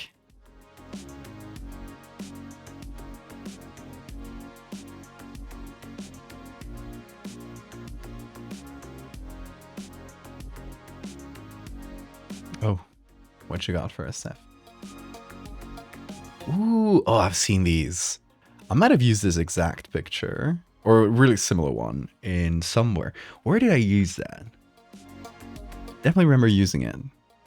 Don't recall where. Maybe I used it and discarded it. I'm not sure, but I'm sure I used it. Biogeodes. See, that's a fine one. These guys are just hanging out underground. They're not even scary. They're just geodes that are alive. That's fine. Not these ones. It would be the worst one to bring to life. Good golly Miss Molly, whatever loving hell kind of worm was that? Which worm? This bad boy? You haven't seen this one? That's a pregnancy worm. It gets into your uterus, if you do have a uterus, and it releases hormones that mimic the pregnancy hormones, which makes the body think it's pregnant and go through a false pregnancy, which it will then leech off of to become this enormous, like meters long worm. The fuzzy one with the bitter you click the link into. The fuzzy one with the biters? Oh, you meant this. Stephanie linked that one. Yeah, this bad boy. What is it called? I use this picture. Eulogisca gigantea. Scale worm. This is a deep sea sort of bullshit, I guess, with feathers. I thought you meant pregnancy worm. I was like, you're probably aware of that one, right? Is that extinct? Nope. Please tell me it's extinct. Nope. Those are around there on Earth, somewhere. Okay, what would be the worst one to bring to life from this whole series? Because, like, okay, there are some that would be horrible. But are there common enough to come across them? Like, yeah, sure, like parasitic plants that eats your face. Horrible, but what's the likelihood of you coming across that one? Also got to take that into account. But what is the worst one in terms of like your own life? I'm not sure.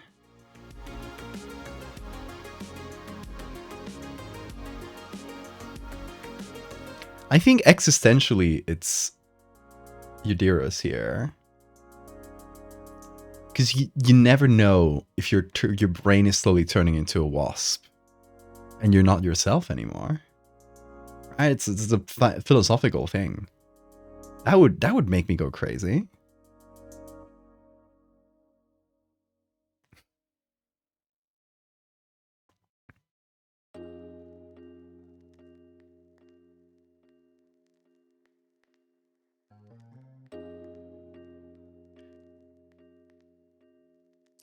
I think Brain Wasp is definitely a good contender. I think there's agreement there. Alright, let's go back to Photoshop. What time is it? 2:45 already.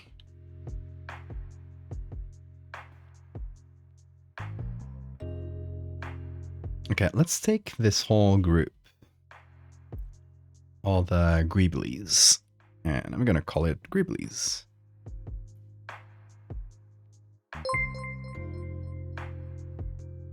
Gonna give him some color. True.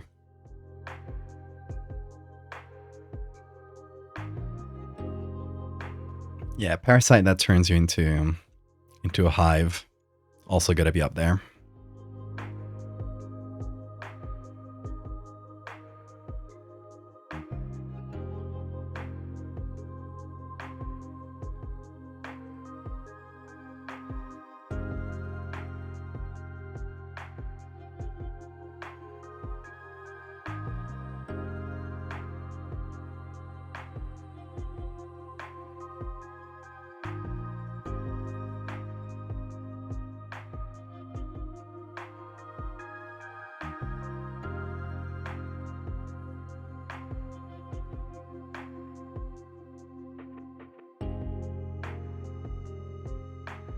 Okay, yeah, these are pretty good.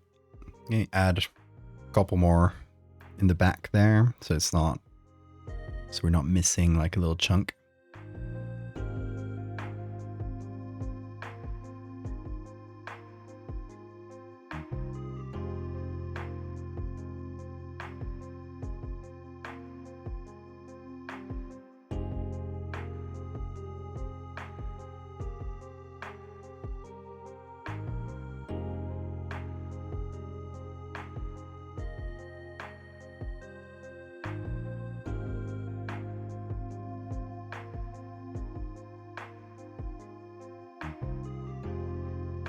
Like that.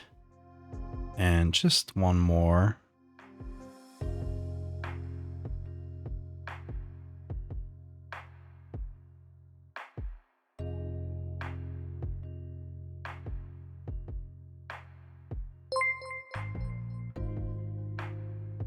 Of course, explosive looms are a close contender.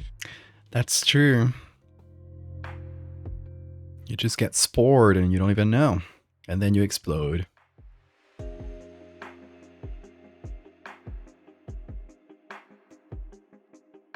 Not a bad way to go. Just like subtly exploding. Eh. It's got its positives. It'll leave a story. Everyone will be like, "Oh yeah. Did you know your grandpa exploded?" I have learned that coral can be a megafauna. The ocean is wild.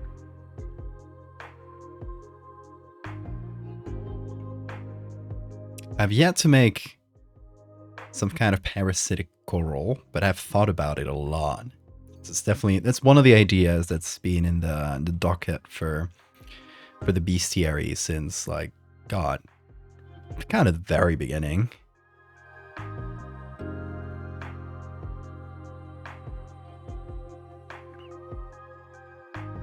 Okay, that definitely makes it look a lot more organic, doesn't it? I wonder if I should add any more Greeblies like on the inside. Just copy one of the some of the smaller ones, like that one there. And mix them up with the non-organic textures to just give him a little bit of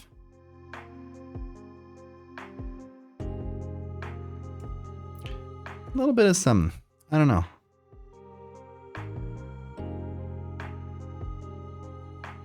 Just little things like these. And I will fix them up later, but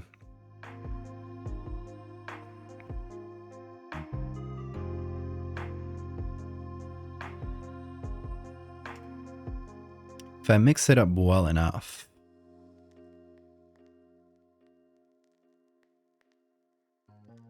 and then apply the color, apply the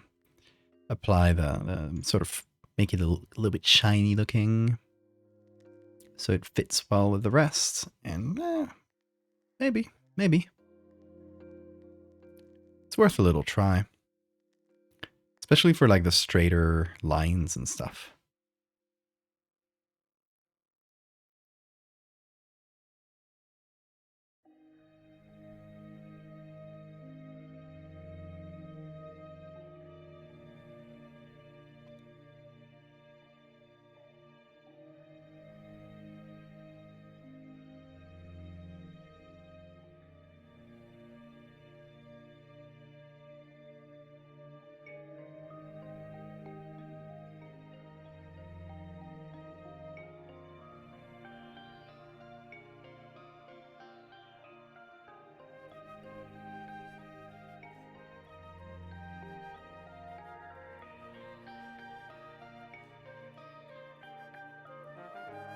The parasites suck.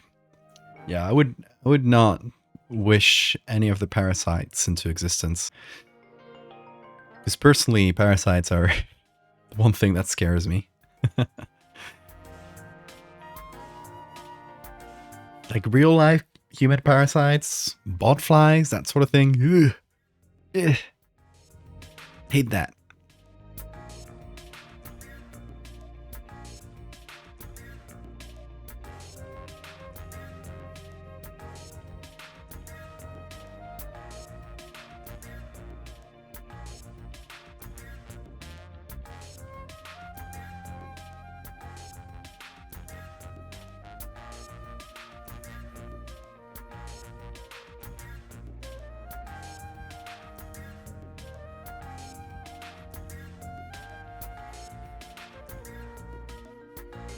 Needs to be a little shinier.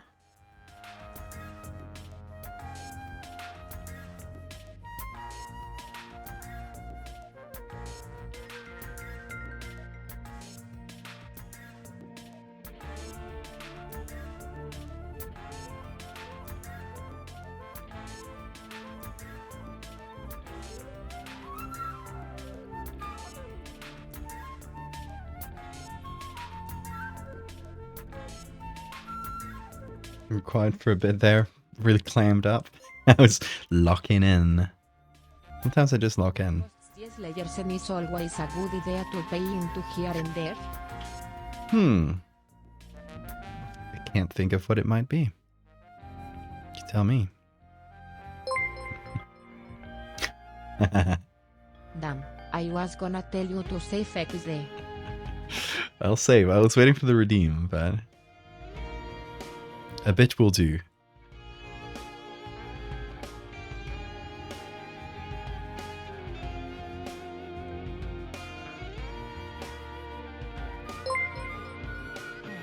Someone beat you to it?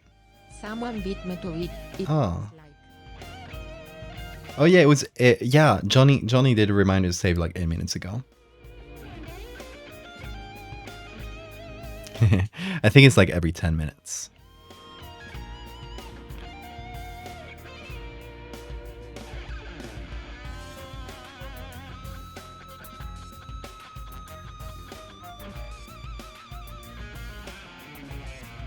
Oh, why did my desktop pop up there for a second? Photoshop, please don't break.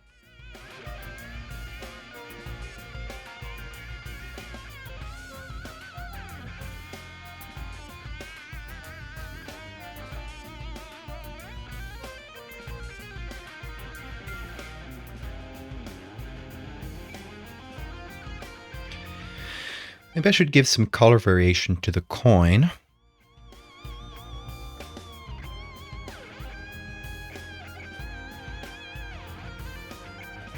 Oh, we're in Spanish. What do we have?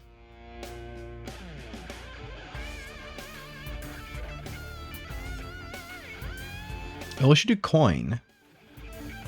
Coin is moneda. Like monetary comes from the same thing. It comes from moneda.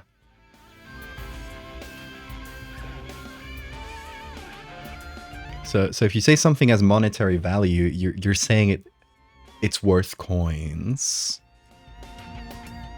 You're saying its value is coins. Thank you for the gifted sub, Hammy. Bob, enjoy. Moneda with a D, yes.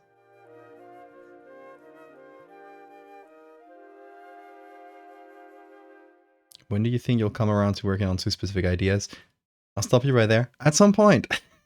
I have way more ideas than I got time to realize them. But let me actually read them. The tree, one of 1,000 is deadly. The AI messenger bots that accidentally created their own language. It's definitely something. The second one is something I wanted to do in collabing with a friend. So yeah, that's gonna be dependent on that.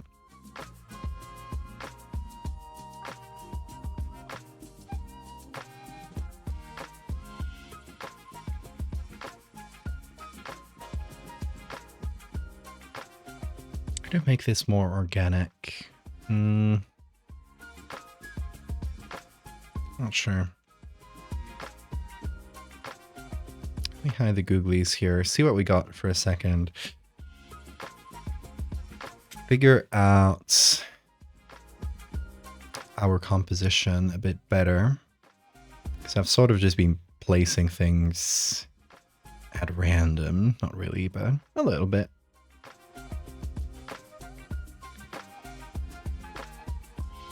Oh, hold on. There is somewhere. Where is this? The flesh? Oh. Oh, here. Got it. Okay. So if I put this more towards the corner, I can have the hand kind of coming from here, just kind of making a straight line between this corner, kind of following through here, through the coin, and the hand sort of reaching out from the other side. So that'll work better. Yeah.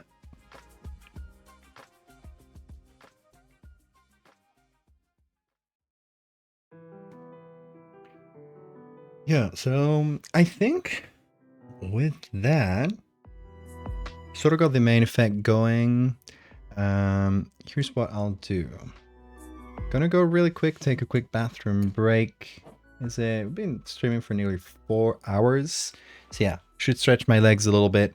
Go fill up my water. And be right back in about 3-ish minutes. Then we will take this and the hand, do all the lighting and everything where it comes together and looks really nice, hopefully. Also need to sign it. And then maybe we start work on the second image of this set, which is just going to be modifying this one, changing the angle and everything a little bit, and adding the puff of opening up the coin, adding the puff of larvae, just going out into the water. So that's going to be the idea. I'll be back in 3-ish minutes. Take care of Bean in the meantime, and take this time to also stretch your legs and everything a little bit if you've been sitting around for the duration of the stream. All right, see you in a minute.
And we are back. Hope you didn't miss me. You guys stretch your legs? I'll see you, Bear Kings. Well, probably too late. But if you're still sticking around.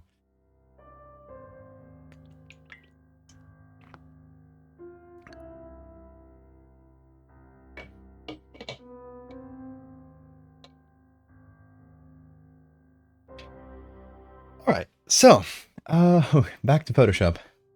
Where are we? Yes, we got the coin more or less done.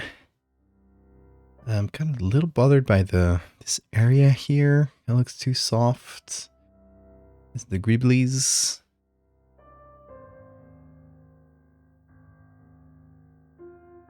It is the Gribblies.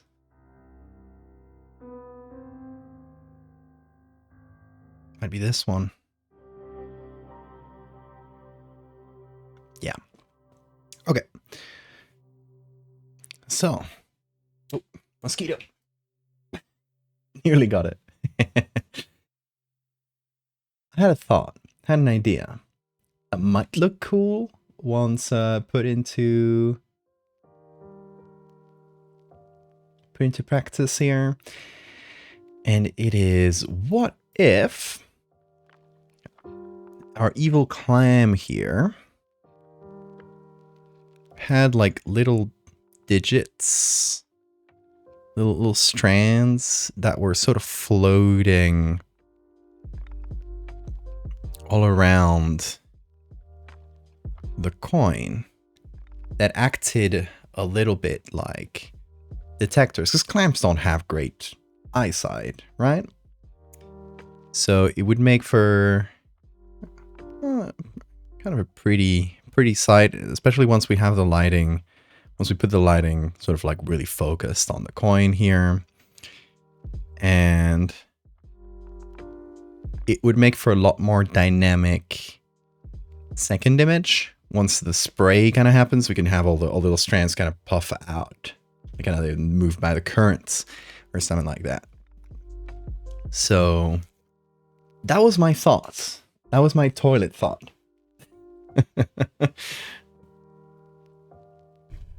Yeah? Okay. Let's do it. Yeah, skinny and translucent, exactly what I'm thinking. Yeah, kind of like not super visible at first glance, but I think we'd add a little bit to it.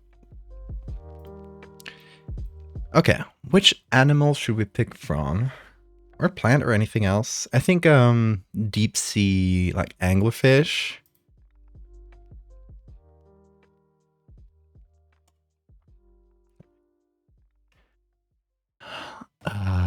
Not the AI generated anglerfish.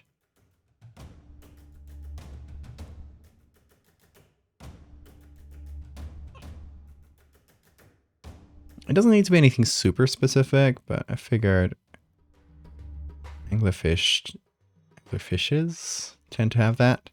Not a lot of pictures of them. Ooh, what about these guys? They're pretty short, right? Those strands. They're really hairy, but each individual one is not super long.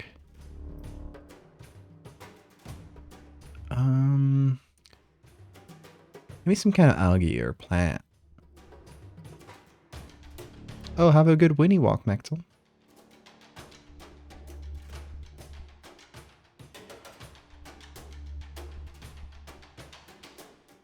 I love this picture. Oh, it's so goofy.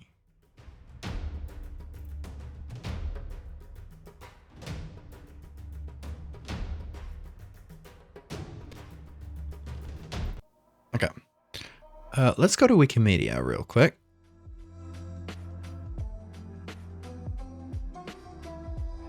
Here. And we're going to look for anglerfish, maybe deep sea fish or something like that. I love stonefish so much. I love stonefish. Yeah, they're great.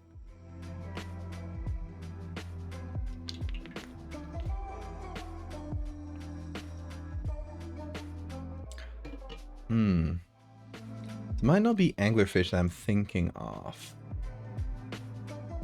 There's some types of deep sea fish that just have all these radiating little tentacles or protrusions all over.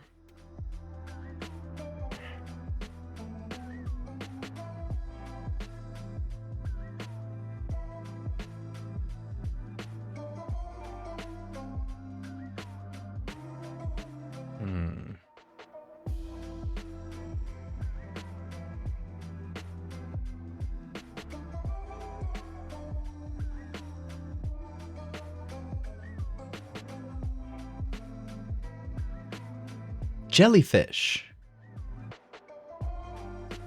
Jellyfish might be the answer. Some kind of siphonophores. Well, maybe. But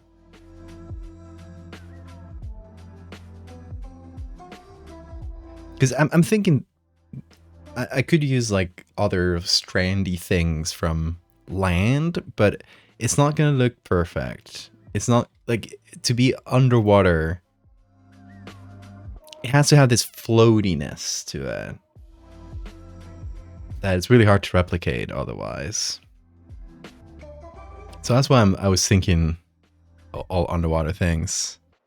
Ooh, strange thing.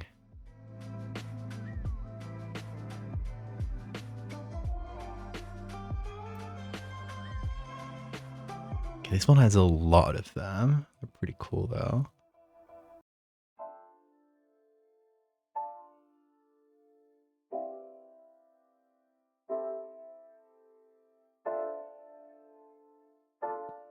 Okay, so as long as I can get something like this, where it has a simple black background, it should be easy to just like put in like screen mode or something like that and apply.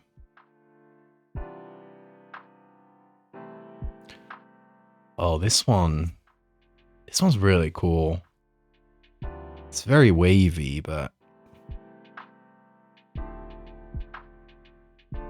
okay, let's try out a couple of these. Let's see what works out for us. This one's a bit simpler. This one's wild. So let me just grab all of it. And if I put it in screen mode, and then, wrong key smash. Okay. I just darken the background a bunch. Maybe desaturate.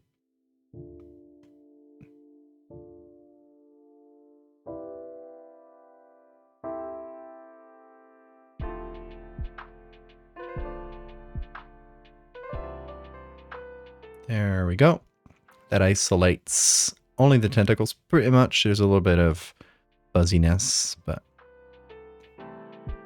should be workable.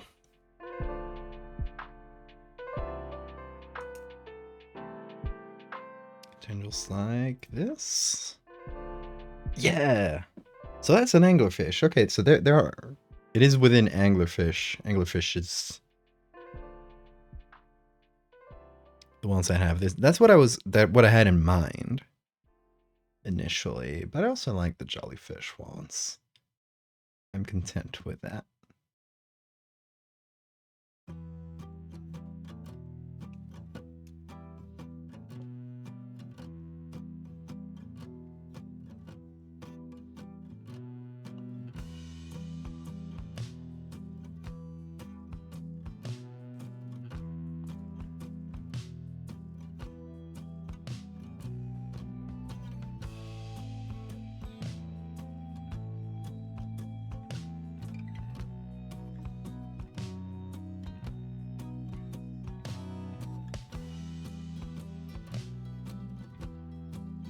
Okay, so I could do something like this.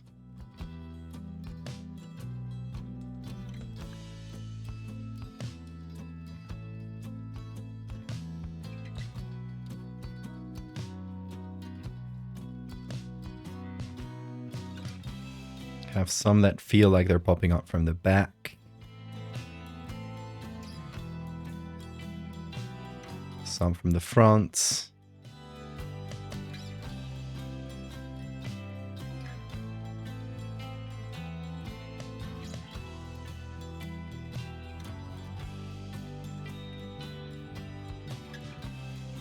And let's try just to add a couple other strands to the other side from a different picture. This one's pretty good. You can get like a couple isolated ones. That might look pretty decent. Should be a fairly simple case of doing this and adding on screen.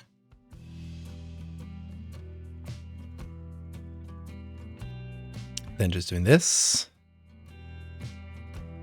Putting it somewhere around here, perhaps.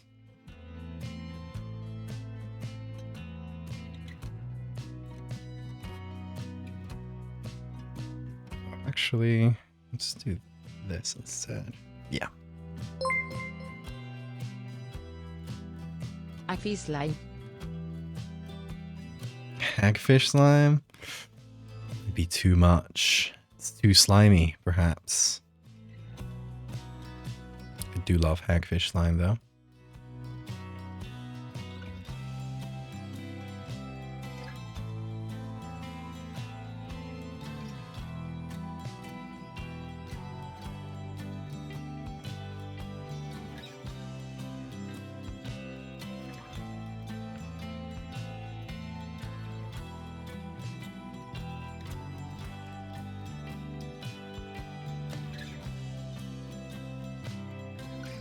Apparently you look like the love god from Gravity Falls according to your friends.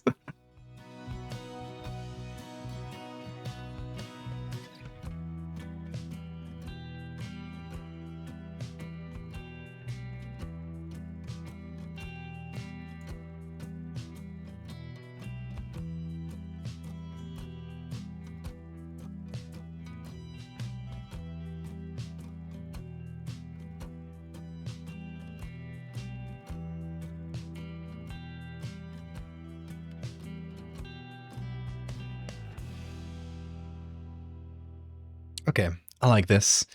Now, let's go to the hand. Let me see if I can find a hand underwater.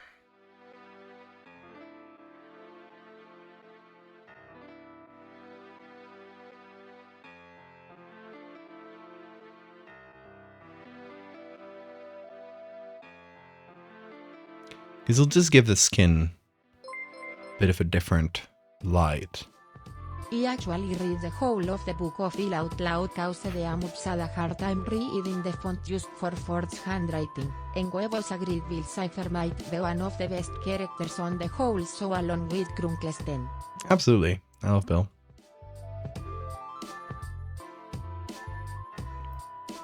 Okay, we got this one. Oh, this one would be good, but it's black and white. Bit annoying. This one's a bit dark. I don't know how fixable that is.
decent enough.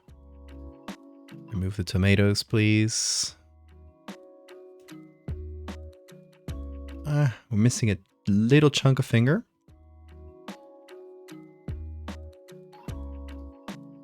Gotta remove some stuff manually, of course. There's gonna be weird edges.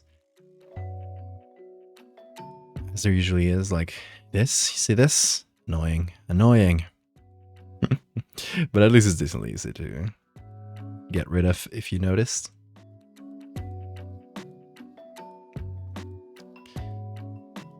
The thing with the tomatoes is that they are covering like a visible part of the hand. Like we're only seeing 3 fingers, and that kind of feels wrong.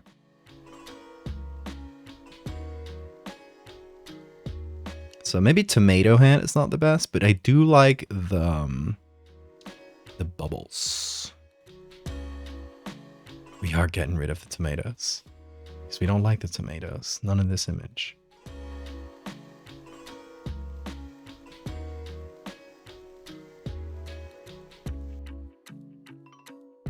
Kid bash new fingers. Solvable by adding the tomatoes back in. Yeah, just never explaining why there are tomatoes in this image. No, but I might use these. These are good. You can put them right next to the hand. And add them as a texture. Which means just doing this. Beautiful. Gives everything a bit more movement, you know? We'll see. We might use it on the second image instead, but it's a good texture to have. Okay, we will find our hands. There's a lot of pictures like taken from, you know, the hand is the photographer's, so it's like getting away from the camera. And that's exactly what we do not want. Okay, we're just starting to get unrelated photos. Here's the tomatoes again! They're back! They're haunting me!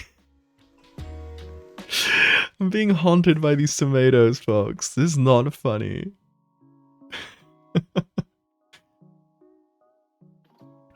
It might be a good image. Oh, the hand is a little bit too splayed out. It's a bit of an exaggerated motion.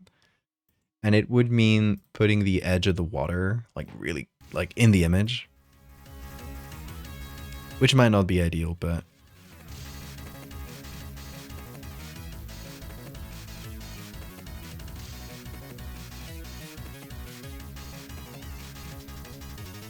Oh, obviously this hand is way too small. What am I thinking? It's too splayed out, I think. We have a pretty small area to put this. Tomatoes or gooseberries that don't know if they are a fruit or veggie or those okay. Okay.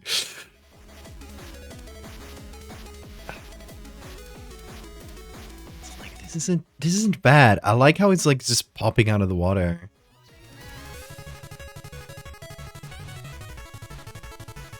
The issue is, of course, with not having a thumb. Good. Let me try. You never know. You never know. What if the thumb was in there? Would that look unnatural?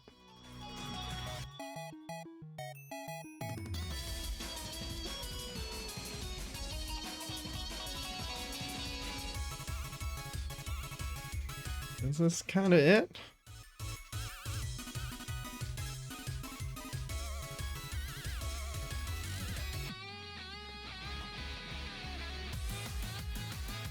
It's workable. This is workable.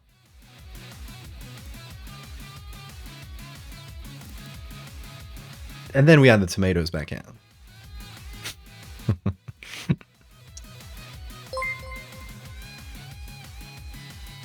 It's like treasure balls from Dungeon Messywood Clan.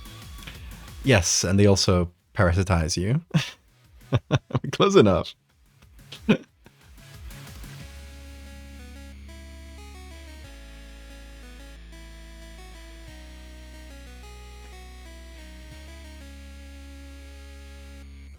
This music is really hyping up your crossword time. Damn, and it just finished. Let's put. See, this one isn't bad.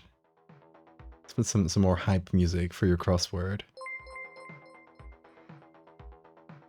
If you pick them up with tongs, can you safely boil and eat them? What do they taste like? I mean, I probably wouldn't eat the coin bits. It's probably not gonna be tasty. Because it has actual metal in it. So it would be like coppery, I guess.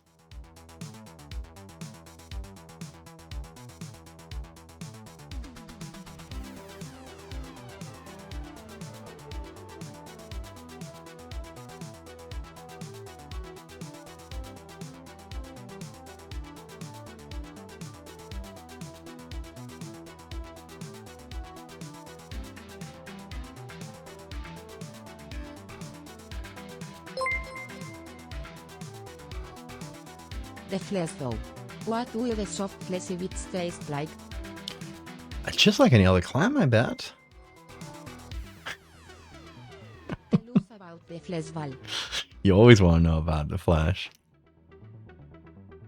I mean, it would just probably be standard clam, unfortunately.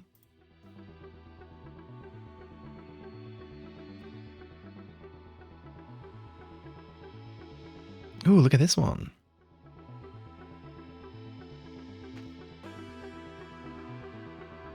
It's a bit dark.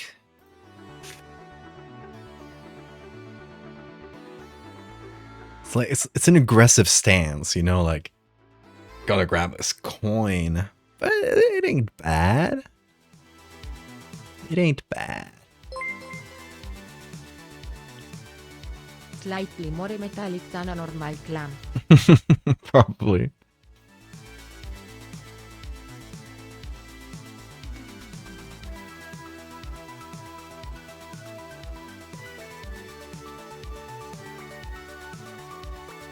Yeah, we don't get a lot of detail in this hand, do we?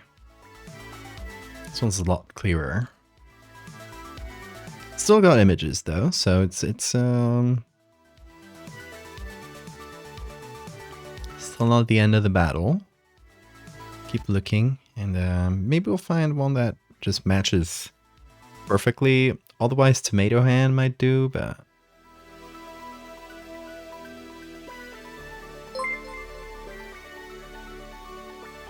Newscaster, as copper prices continue to rise, the parasitic coin clam is seeing rapid declines in population as people scavenge them for metal.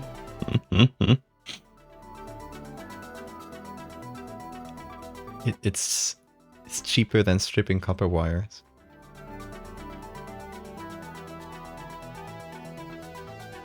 Personal favorite X-Files episodes? I'd have to think. It's been a moment since I watched it. I do really like the one about the parasite fungus that lives in a volcano. That's like my kind of shit.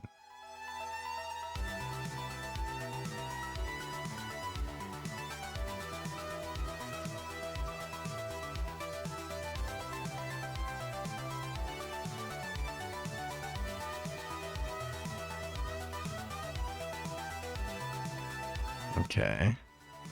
Don't know if we'll find anything. There's still pictures of hands underwater, so this is like gambling. One more spin. One more spin. I'm sure I'll find it.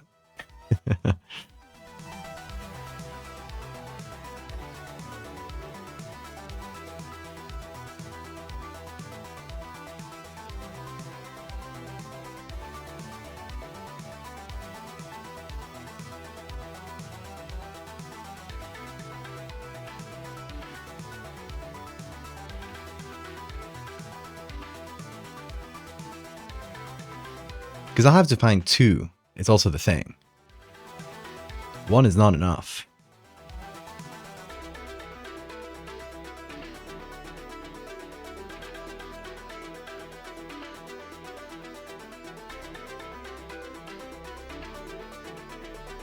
I mean, I could use this one, which already is like, has a lot of bubbles in it.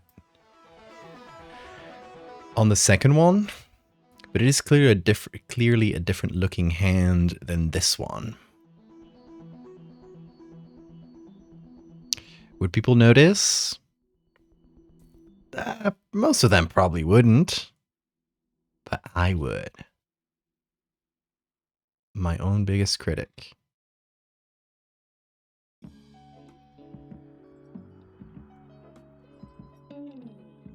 Oh, the boat that makes you old is fun. I really like that episode, yeah.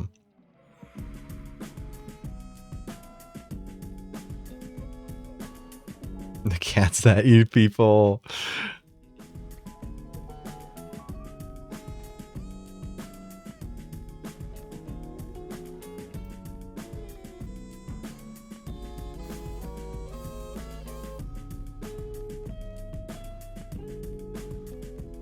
Hey, come on. That was undeserved. Can't believe I'm insulted in my own stream. By a random stock photo. Areas losing the rising illness is attributed to the increase in parasitic coin clam scavenging. A health and safety advisory had been put out asking the public to refrain from contact with the clams.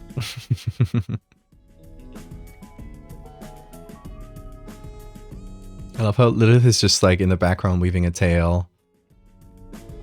Like the beginning of an apocalyptic movie. Kind of news reports you'd get.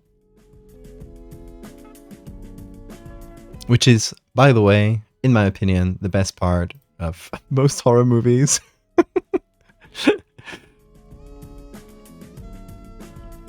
When you're only starting to see what's going on. God damn, there are too many pictures. Too many pictures of hands and water. And the same one is repeating like a bunch of times too. I guess because it's probably the same picture in like 3 different sites. Because this is looking at 3 different sites at the same time.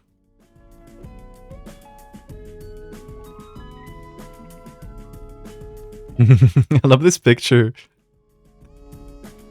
Person dancing, and they just added a bunch of random water splashes and added a blue filter. And now it's underwater. That's how it goes. Oh, see you, Pyro.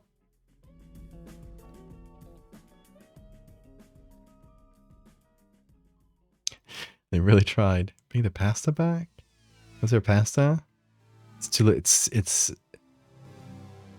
been gone for years now. I'm sorry. It'll never be back.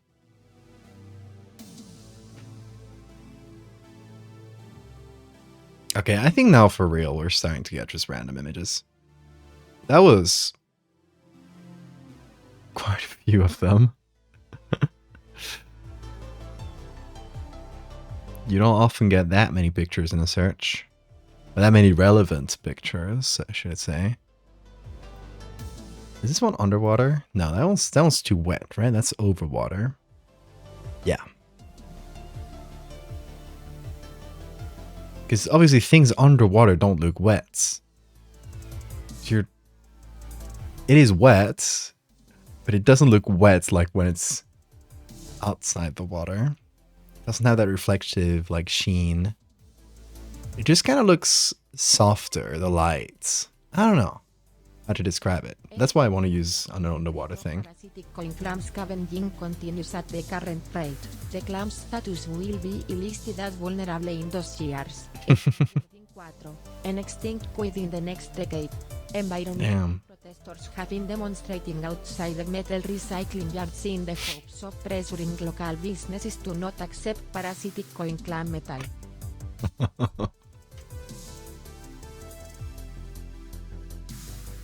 Made it all the way back to the pasta. Oh, now it's too far down again. We'll never see the pasta again. I'm sorry.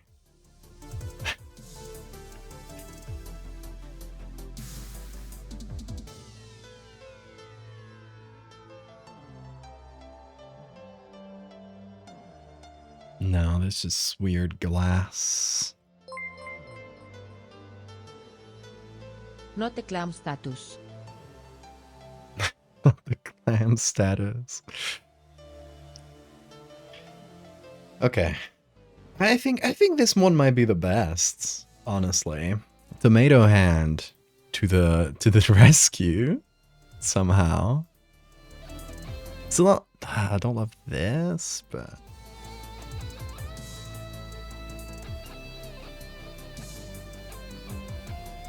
it can just be like off to the side a bit.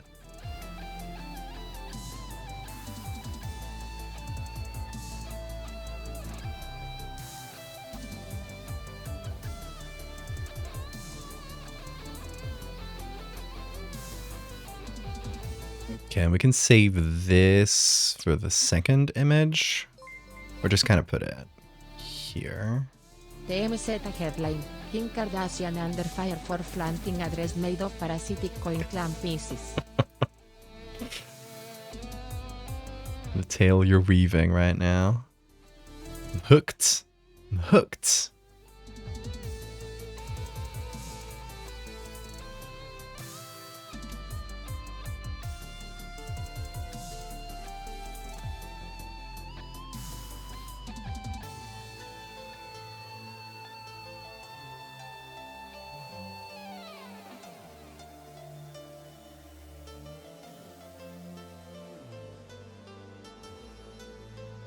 Tomatoes are back. Rejoice. By what happens to people parasitized by the clam? They carry baby clams on them for a while until the clams grow old. So actually, if people are being parasitized by the clams in your universe here, as long as they're like washing their hands in a river or something, the little clams are gonna make it. They're fine. They're fine. They're fine. They'll bounce back.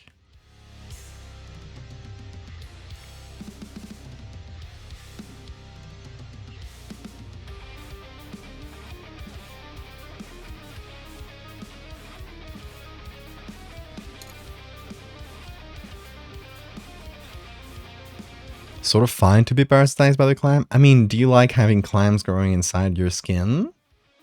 If you don't mind that.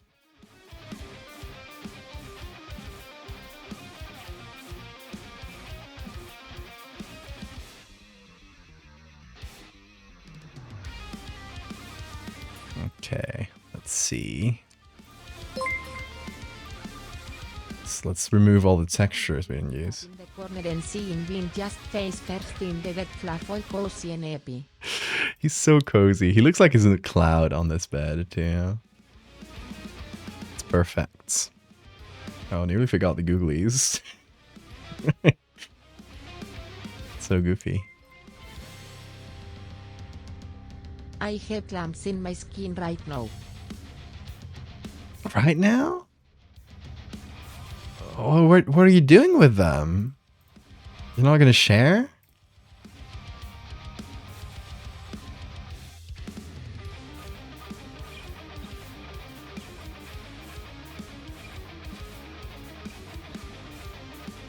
Okay, let's do the lighting, folks.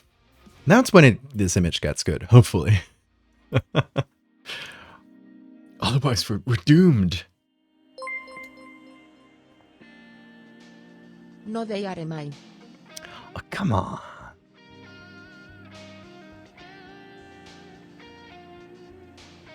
So mean.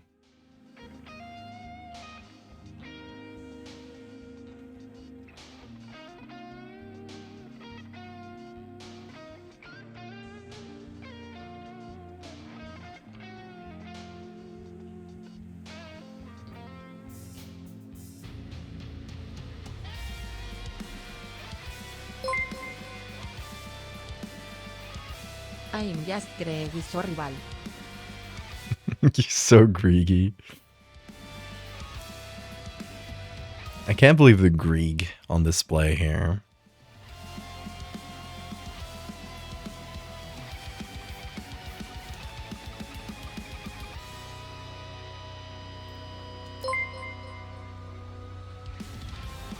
Parasite coin clamines outbreak decimates senior citizen assisted living home from chef preparing sandwiches without washing hands after beach visit.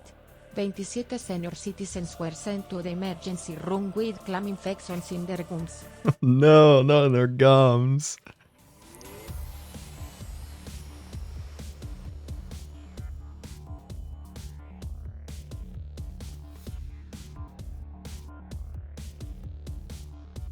Tomatoes at 1% opacity?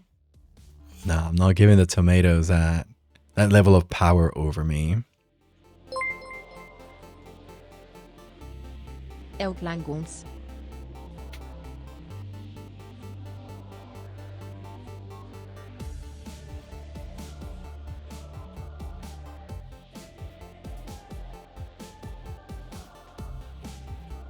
Now, darken this.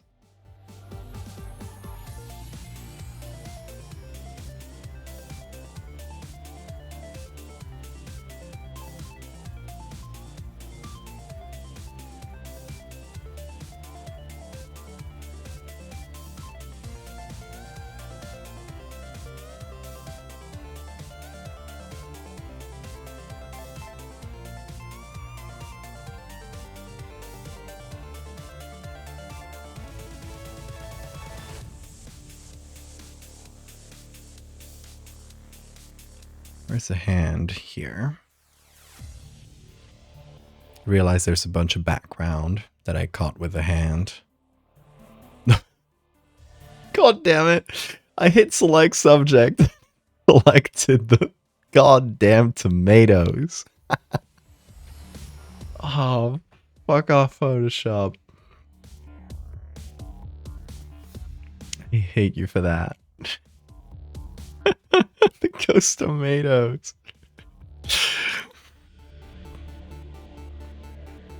These tomatoes are killing me.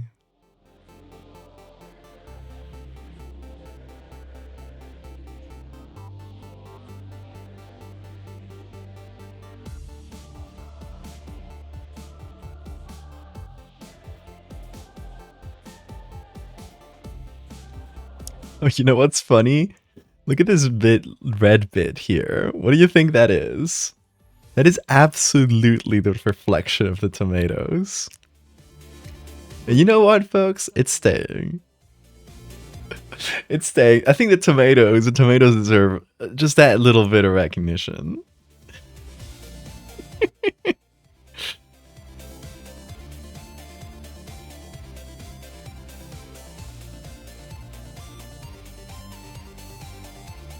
Oh yeah, I was thinking of what to do for April Fools. I'm not sure yet. I got a couple ideas. Maybe tomorrow on stream, if it's something to edit, I might work on it tomorrow on stream, apart from another thing that I wanted to do. Tap 10 coin clam recipes to rule your partner. The secret ingredient to remove the metallic taste? Tomatoes. It all comes back to the tomatoes. But yeah, see, I always have trouble finding things to do for April Fools because my whole thing is tricking people. So it's hard to find a way of tricking people that is just not my normal work. So I always struggle to find good ideas. Because in a way, it has to be sort of an inversion of my usual things. So I need to untrick people. Find an actual picture and said it's fake instead of real. Already did that a couple years ago. Just post something true.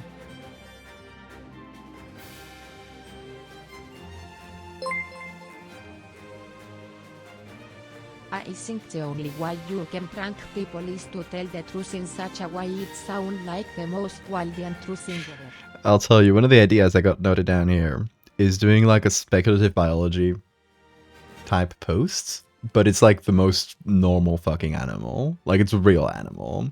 And it's not even like, oh, here's a fun fact that's real, but it's like sort of hard to believe. Like, I don't know, bearded vultures eat bones whole and they have a stomach pH of 1. That's true. Those are true things. But they sound kind of unbelievable. But I don't know, like a speculative biology post about like dogs. And it's just like the most like inane fact about dogs. I think that might be a little funny. I don't know. I would have to find a good way of doing that.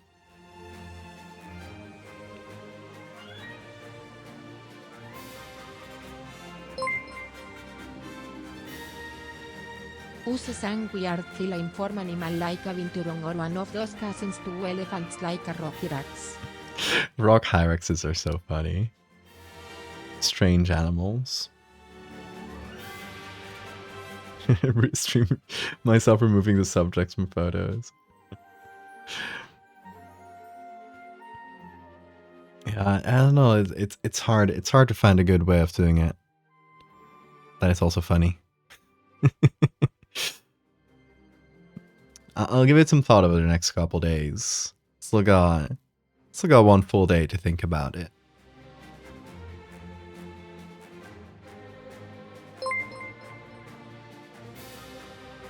Or use an animal that is universally agreed to be a weird little guy like a frog mouse bird. Photo birds already look weird. I mean, true, but I feel like a true fact about like a weird animal, that would just be like a post. That would be a post like someone else could make. It doesn't feel like enough of an inversion of my usual thing. I feel like it has to be purposefully goofy and not like an actual fun fact. You know?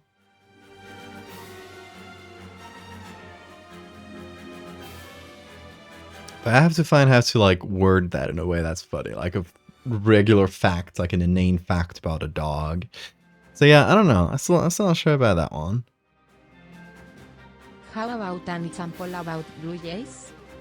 Oh, blue jays are pretty like standard looking animals. So that could be a good one.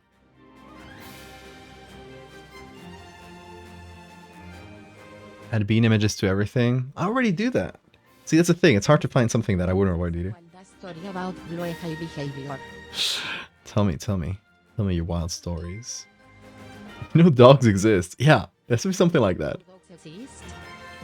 Something around that.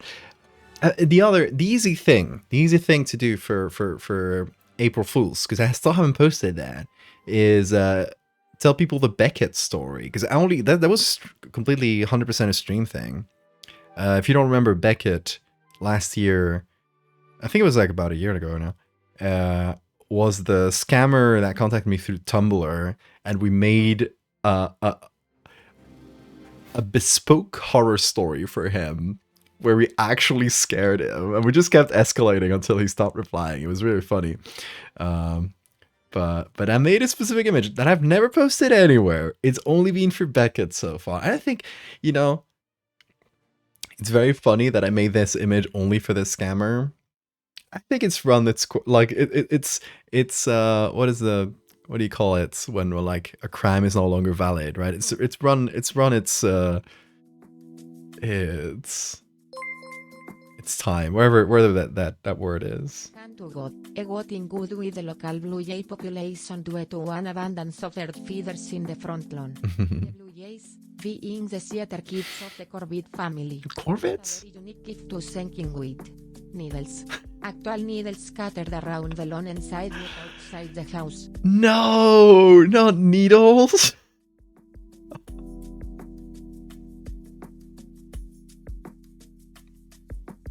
Post from a guy who's never seen a parrot talk before. That's actually really funny, Liz.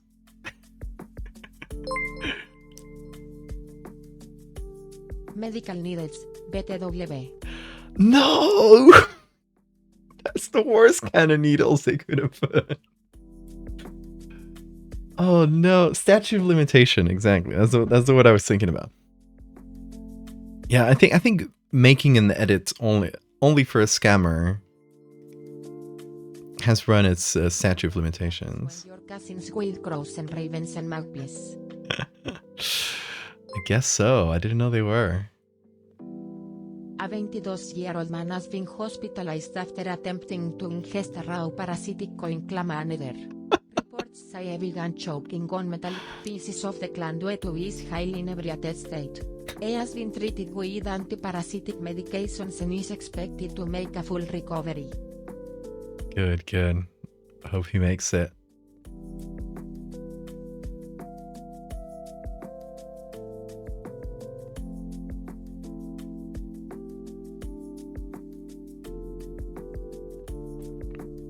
Okay, now is when we start making the lighting dramatic.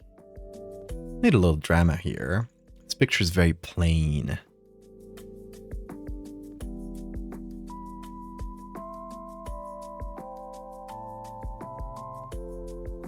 Oh, and that means I also have to fix up the soft light here. Whoops.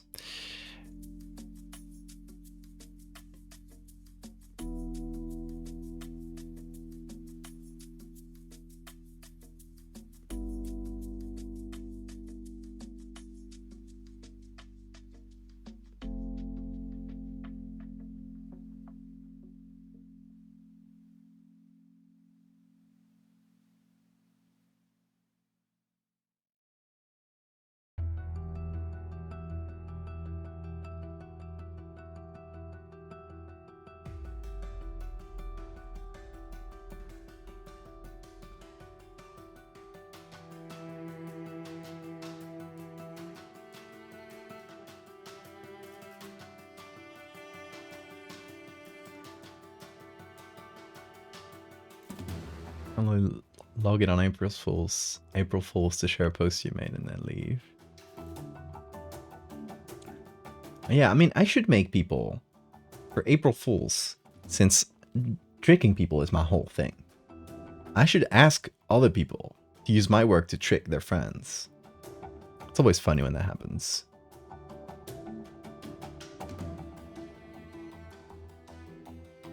What's Ogcocephalus darwini? Never heard of that.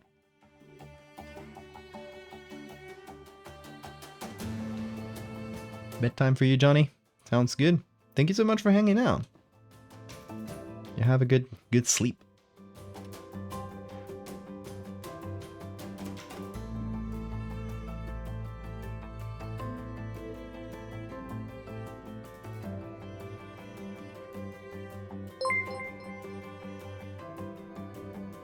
Red-lipped batfish. Red-lipped batfish.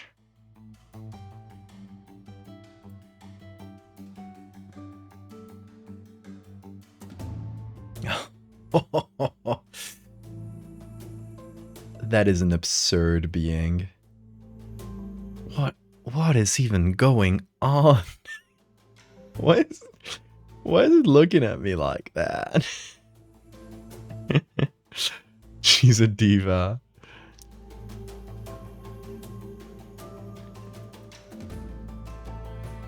Creating your own tiny humanoid mythological creature. See, Bill, this is things I would do normally. I can't do a thing I would do normally for April Fools. You get that, right? That's the issue. That's the whole problem.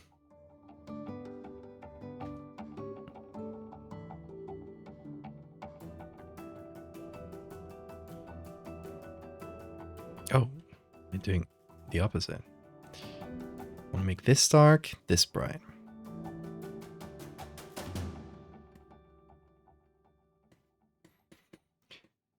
So we're slowly making that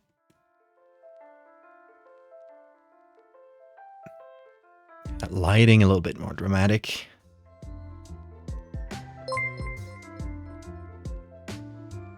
Nine out of 10 dentists remind people to properly decoin their clamps to prevent dental emergencies. 1 out of 10 dentists provide their cards inside bushels of parasitic coin clamps sold.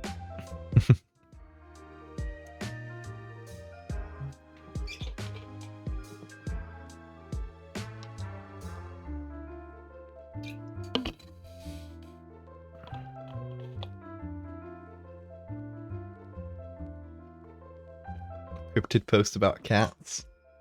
That's good.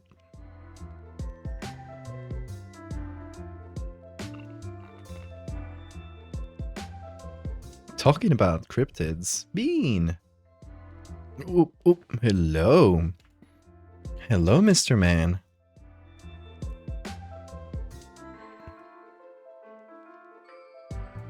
Hello. Oh, the camera's not focusing. Oh, well, Bean is gone anyway. Where's he going? He's going to eat.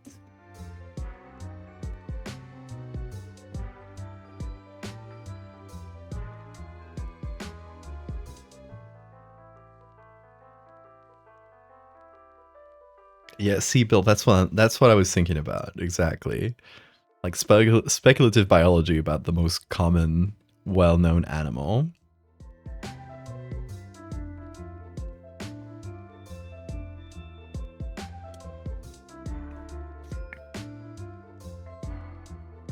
Okay, it's slowly taking shape.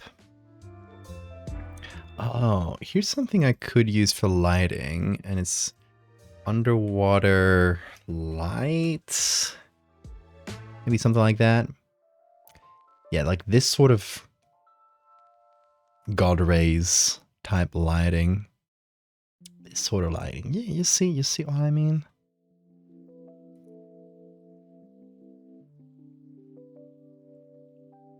Let's see which one we can use. This one feels very exaggerated. I don't know how they edited this photo. Or if it's just painted on. No. I don't know how they edited that. Strange though.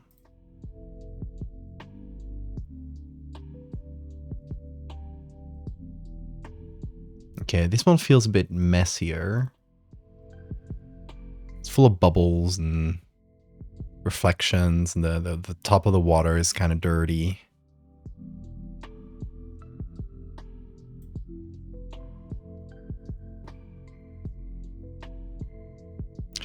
Let's see, how do we add this? Maybe soft light?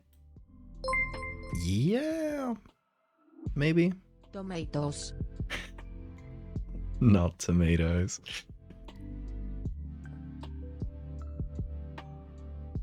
Next, Maxwell. Little tendrils, the mucus tentacles of one. I was thinking like little tentacles, like little sensitive bits that just tell the muscle when like something's about to hit the coin. Some rays with brush motion blur. Could be brush and motion blur. Definitely looked very exaggerated. Whatever method they used.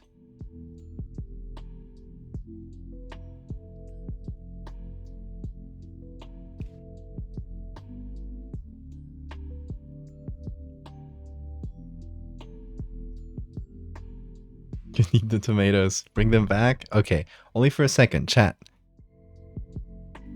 Look at this closely, because it might be the last time. Here you go.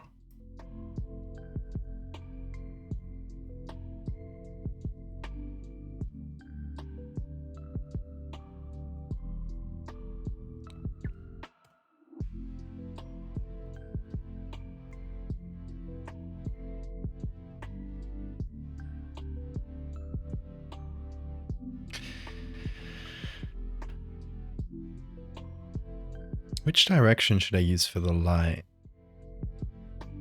Because if I do it this way, it feels like the hand should be casting a shadow on the coin, which would make the lighting a lot less interesting.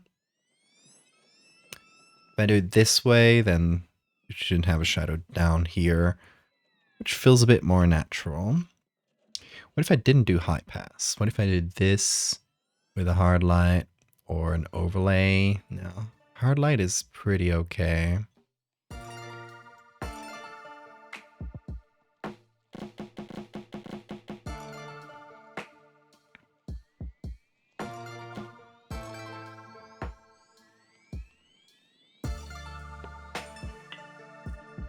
Okay, we're just gonna add this texture manually. Yeah, this definitely makes like the blurry background a lot more interesting to look at, which is quite a good thing in my book. Reddit thread. Help. I think he might be allergic to parasitic coin clumps. Pick attack. Oh yeah, and you know that picture is like the grossest thing.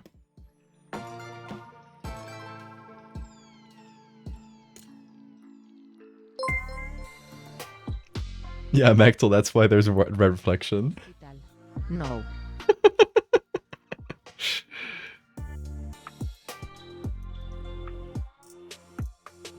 The red reflection is staying. That's going to be our reminder that tomatoes were there. That's the one thing I'm giving you. Hi, Bean. Hello, Screamer. You have a good lunch? Was that a good dinner? Okay.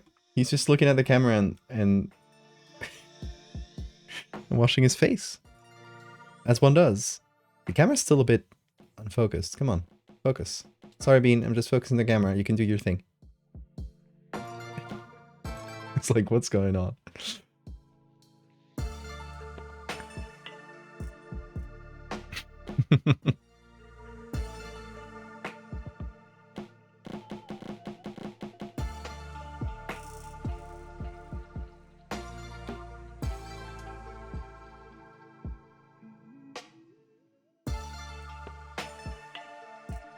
Hey, Suzo. I suggest adding a tomato. You guys really want that tomato. I can't give it to you. See, I give you a tomato today, and tomorrow you'll ask for two. And then it's madness. It's madness. Pure madness.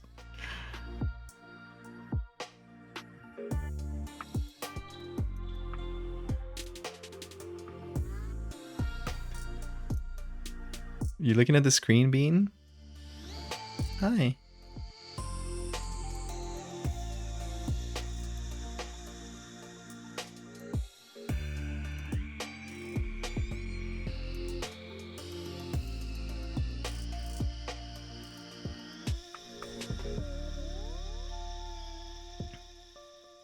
Hi, Bean.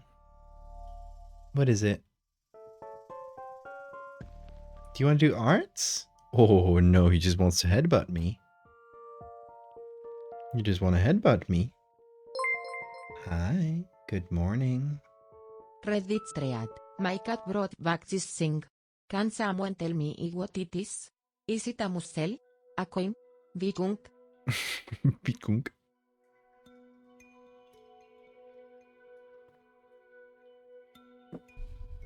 Oh, he's bumping the mic. That means he loves you, chat. What is it? Oh, he's kissing the googly eye on the mic. I don't know if purposefully. I don't know if it's something about the googly eye. He's praising googly eye, of course.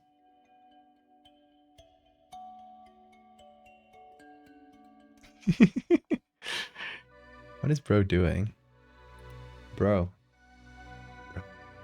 Bro. What you doing? Hey, dude. What you up to? Top comment. That's a parasitic coin clamp. You should take your cat to the vet to prevent infection. Also pay the cat tax.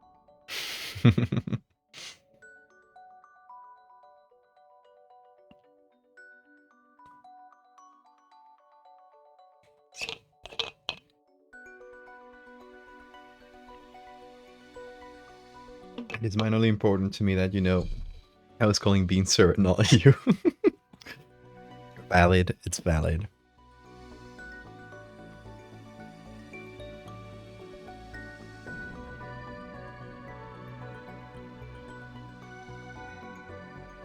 Let's give the coin a bit of saturation. Just to make it feel a bit more gold. There's also like purple bits that I did leave like intentionally in just to give it a bit of color variation and stuff. And we're also gonna go to the background below the clam, or just like, hold on. Oh, below the coin in general, we gotta desaturate a little bit. And Bean is sitting on the tablet. Oh boy. You're just camping on it. Okay, well, I guess I'll have to manually just like use my mouse for a while. Always I can't move the cat. He demands attention. Yeah, he's pointing his ass at me. He gets the baps. Vino offered him to make some art. Bean, do you want to make some art today? Vin is upset about all this seafood talk without setting any for him. True. Oh, Bean misses the squid bits. Must be that. You wanna play with this? You wanna make some art? No, he's ignoring the pen. Fair enough, Bean. Fair enough. Any day you want, you let me know. Okay, let's add a photo filter, cooling filter. Let's choose a nice, sort of a cool blue.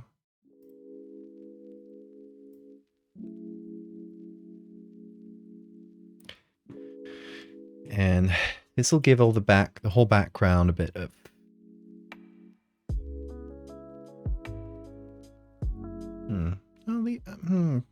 I don't know. I'll let the clam be a little bit redder, because it gives us. I'm gonna need to do this with a tablet, but I can only do this in the little corner where the Bean's ass is not covering. It's making me work around his ass. Okay. Yeah, that helps a little bit. See, the lighting is coming together, and I just really want to make the coin nice and shiny. And to make it really like pop over the rest.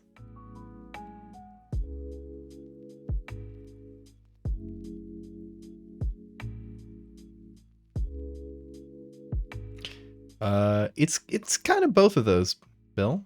Pretty good guess.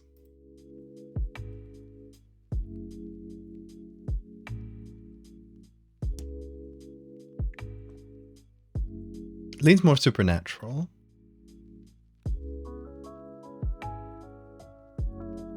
Like the wispy strings, there's like tentacles. Yeah, that's just what I'm thinking.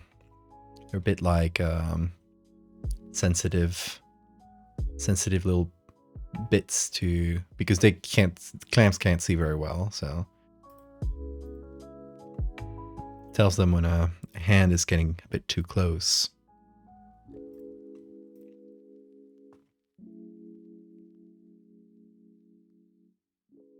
Bean, you're making this so hard.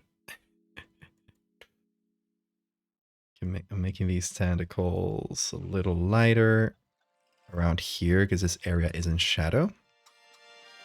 And I'm gonna have to do the same for the other set. Oop. They're on screen mode, so adding dark is just gonna make them more transparent. But they're thin and like sort of wispy enough that it doesn't really matter too much.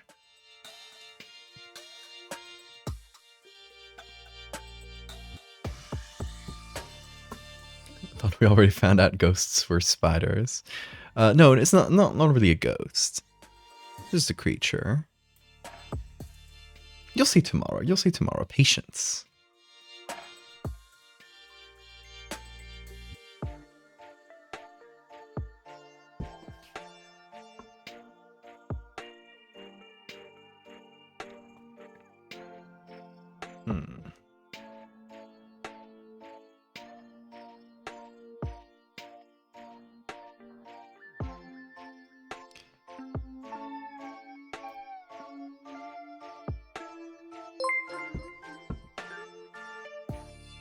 Budit per chance ve agro,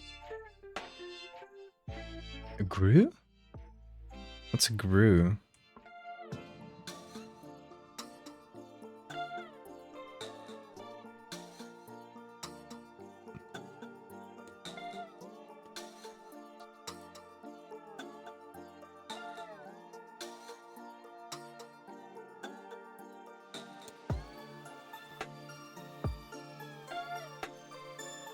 Two art pieces on one stream. I don't know if I'll make any specific piece for April Fools. Just like tomorrow, if I got extra time, I might. No promises. As always, we shall see as we go. And also, like this is gonna end up taking probably a couple streams to get all images on, especially if I want to do a third one. So yeah, this is probably something I'll continue next week. We'll see.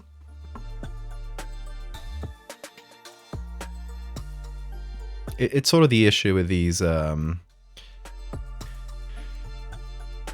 like slightly more complex interactions with speculative biology animals, where you need a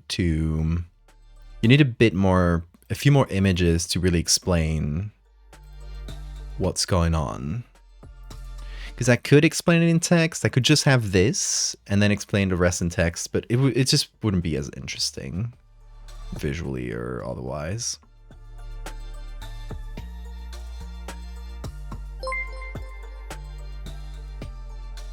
Agro is a legendary, terrifying creature that inhabits dark places in the game's org.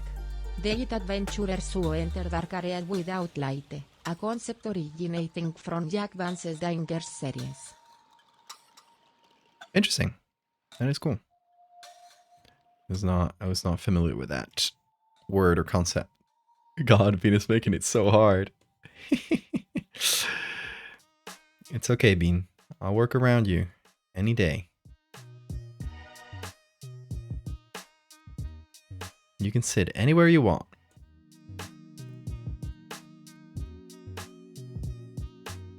Muscle's getting 2 or 3 photos.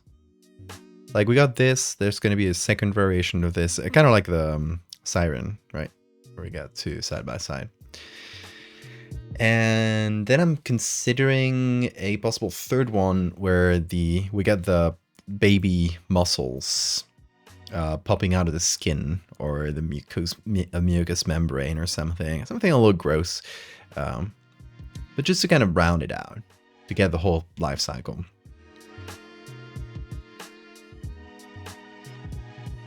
It's a bit of a, oh, thanks for the save reminder. As I was saying, it's a bit of a complex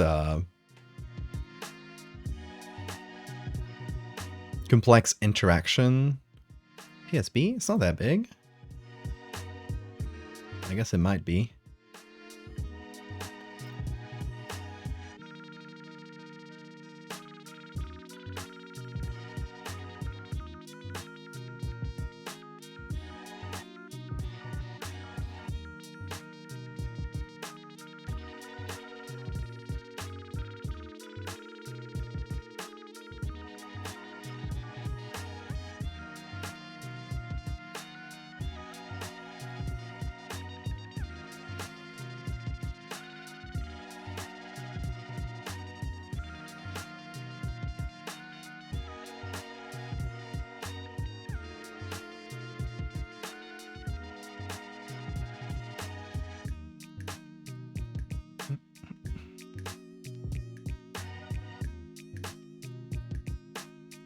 Yeah, it's not clear to me immediately exactly what the creature does. Yeah, if it just bit your finger or something, then it would be a lot easier to explain.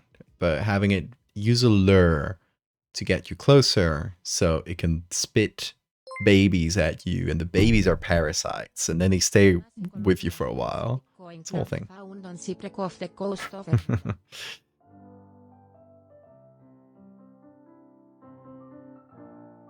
What do you think about X-Files reboot that's been announced? I don't care much for reboots, honestly. If people watch it until they tell me, oh, this is amazing, then I'll check it out. Otherwise, I have no special interests in checking it out.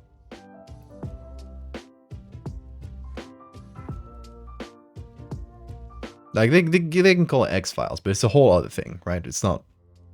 It's gonna be a different team. Way later. It's definitely gonna be just another thing that they just called X-Files. There goes Bean showing his asshole to the camera. Nasty. Don't do that.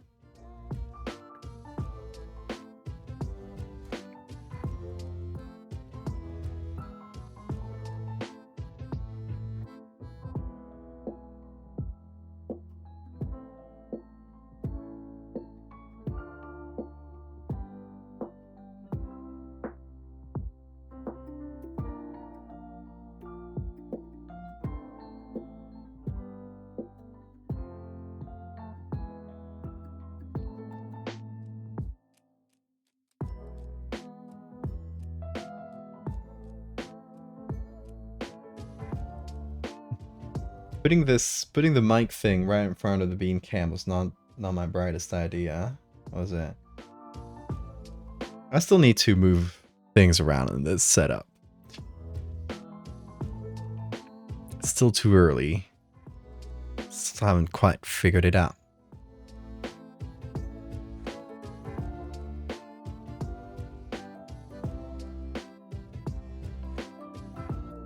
Lots of people popping in at the usual time. It makes sense. People who would have popped in earlier or early during my earlier streams where I would stream later. It's they would be popping right about now, or you know, in the past hour or two. No, so it does track. It does track. Baking time? You baking? Oh, you mean Bean?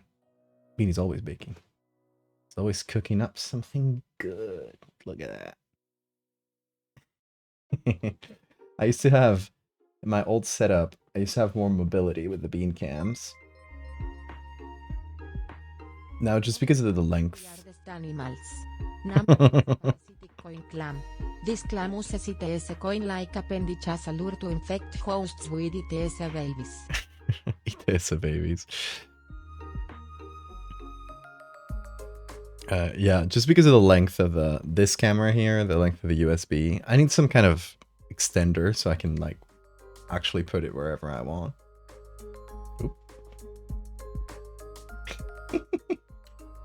Hold on, Bean. Your bed is all wonky. There you go. It's a bit better. Keep turning it around.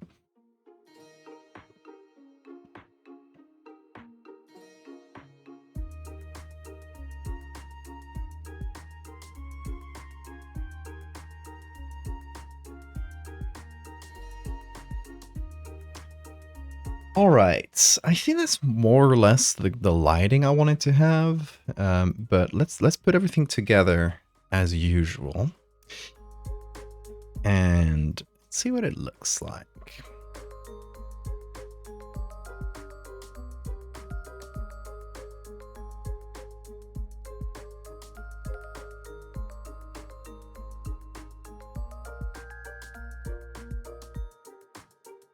So we can play around with the color slightly more, change the temperatures.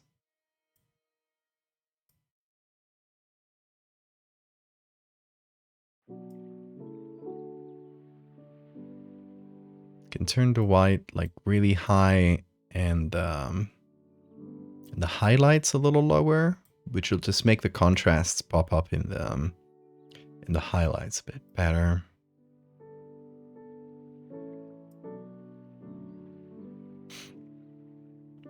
And then adding a pretty strong vignette will definitely help with the kind of lighting I want to emphasize here.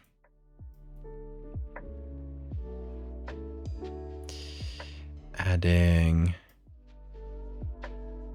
reducing the clarity a little bit.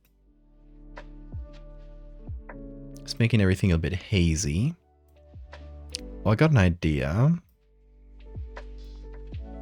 I'll do this I'll do it right after this. So, gonna add a Gaussian blur filter. Gonna do somewhere around this, maybe. We'll see how that looks. Then we'll go to the options, double clicking here. And we're gonna put that Gaussian blur filter on screen mode.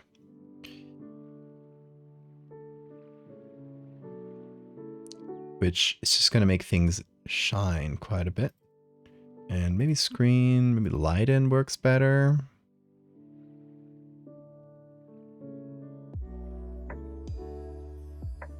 Okay, we're going to turn the opacity down.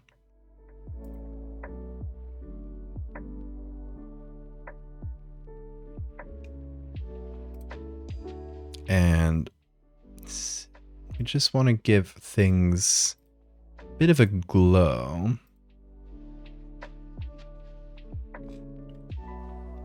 Which hopefully should help with the hazy, like, underwater vibe. Just make the tentacles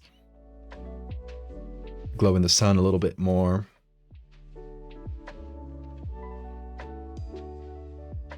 I'll see you, Nova. Still at this? Yeah, it's 5 hours now.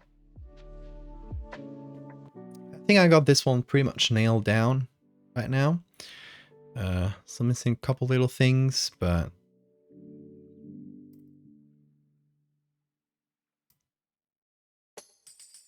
I'd say it's pretty close to being there.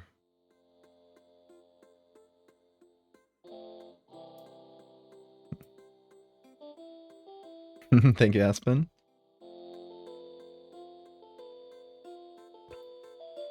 See, I really like how the little greeblies around the coin came out. It just makes everything, it makes the whole coin look a bit organic.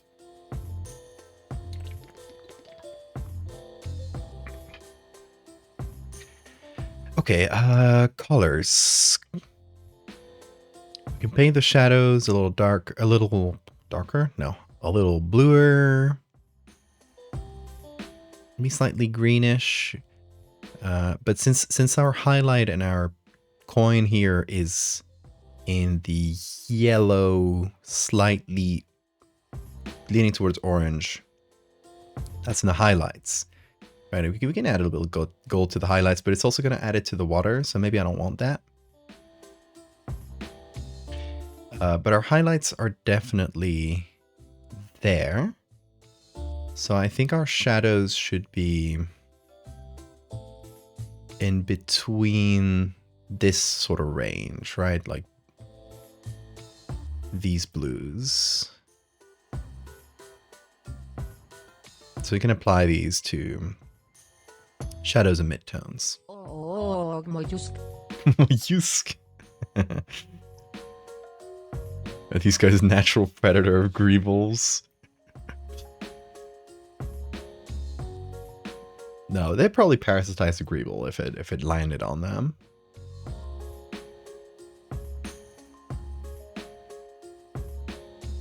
And don't get me wrong.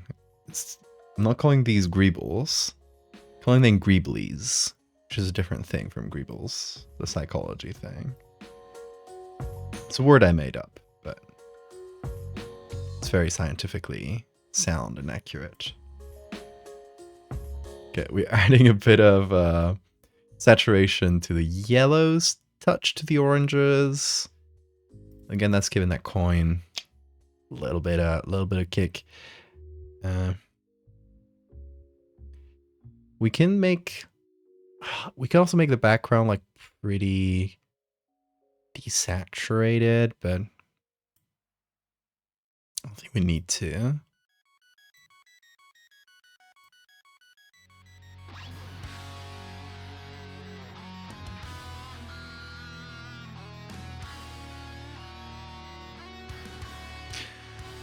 I'm also thinking this little tentacle shouldn't... It probably should go below the hand, behind the hand, I mean. Meaning, I'm gonna take the hand.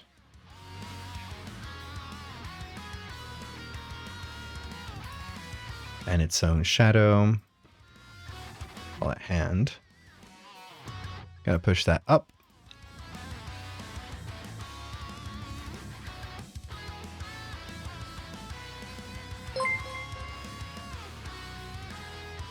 Tip FRWM for a trip.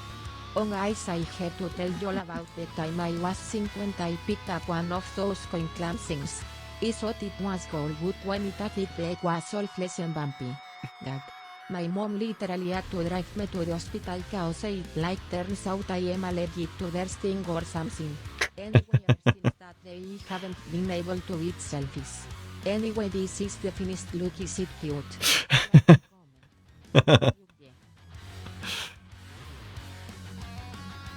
I love the world you're creating.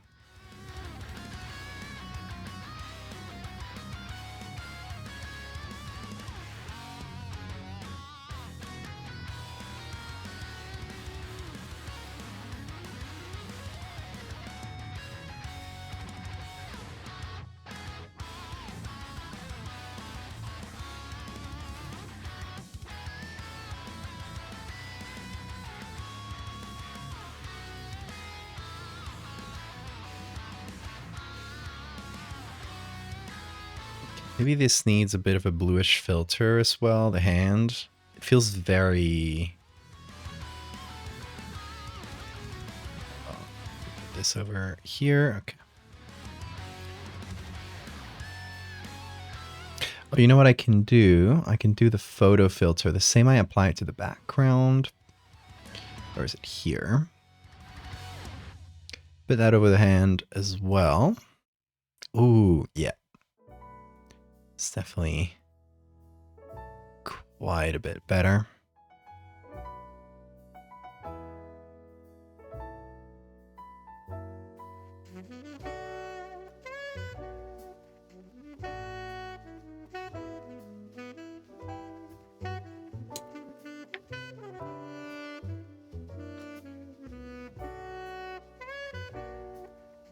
Would one that grew up in an honor greeble would be aggressively magenta?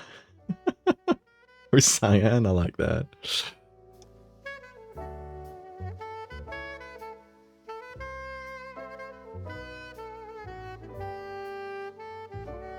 Bean is doing a great job of being the most beautiful man in the world. Toothbrush? You wanna? He likes to hold on to his toothbrush sometimes while he sleeps. It's his emotional support toothbrush.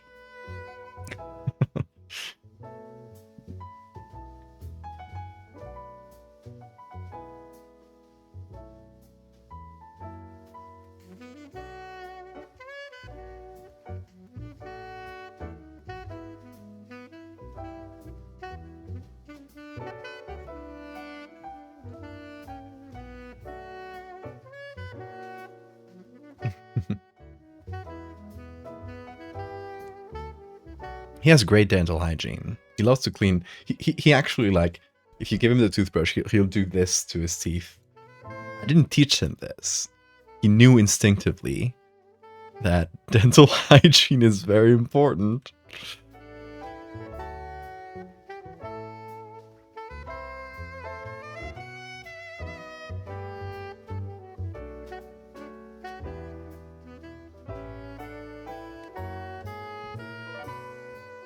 Here's another little thing I'm going to add. Dust and particles here. See this here? Big old pieces of dust that are really blurred. Gonna give them sort of a bluish tone. I'll place them over here and put those bad boys in screen mode. That just gives us like a few like really big blobby pieces of dust. It just adds a tiny bit to the atmosphere. And then we need to sign this. See you, Suzo. Have a good sleep.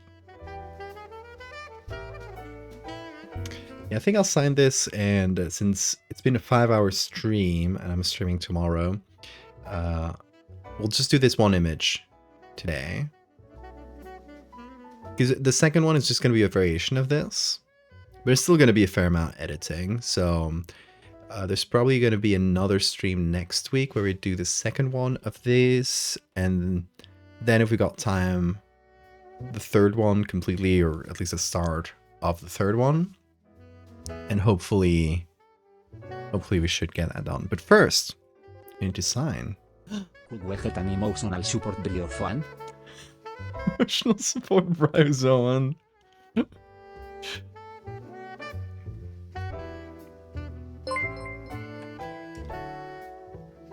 It's been wonderful getting to be here seeing you make horrors again. Thank you. Music set to casual discussions about how the thing you are making is going to use our bodies, if not actually kill us. Is that a male voice? Yeah, if you do 10 bits or more, the second voice actor comes in. The male voice. Okay, could we turn this into a signature? I think this bit is the most likely one, right? Let's go into the coin. And see if we can figure it out. TTS gender pay gap? Wow.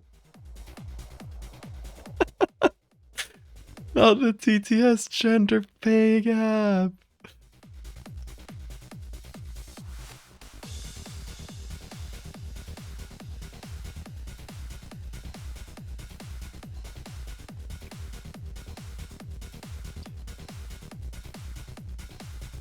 Yeah, I think this can be a signature. And this, maybe this one as well, but I already started with this bit, so let's see if it works.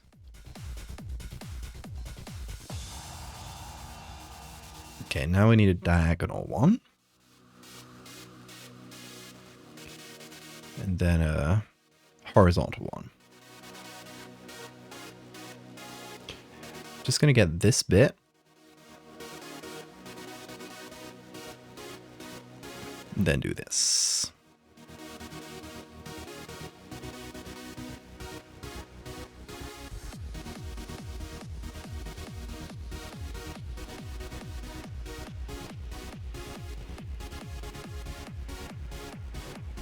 And then finally, maybe this little chunk here. And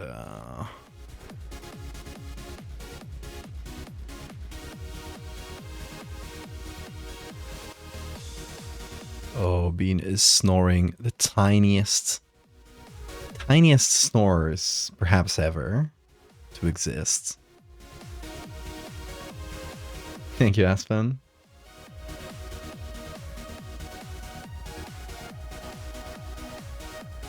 At least take me out to dinner first.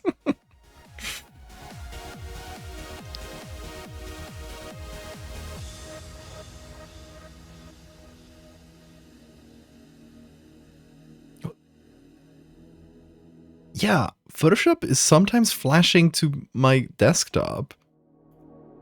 Confusing. Okay.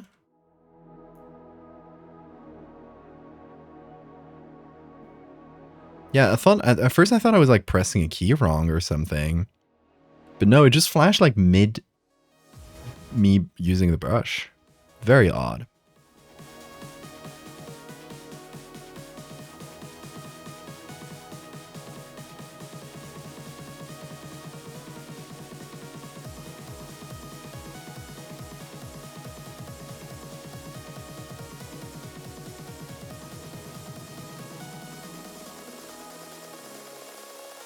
Okay, need to clean up a couple of the edges.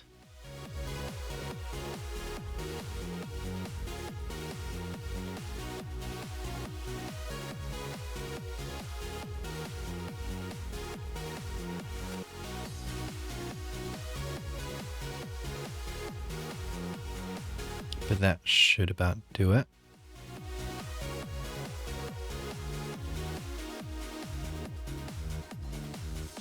Maybe with a bit of manual brushing. Whoa, that's a big brush. Bit of manual brushing.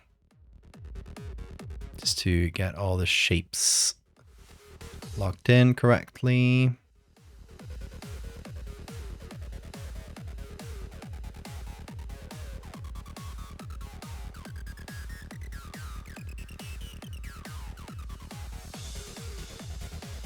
Yeah, that's pretty good.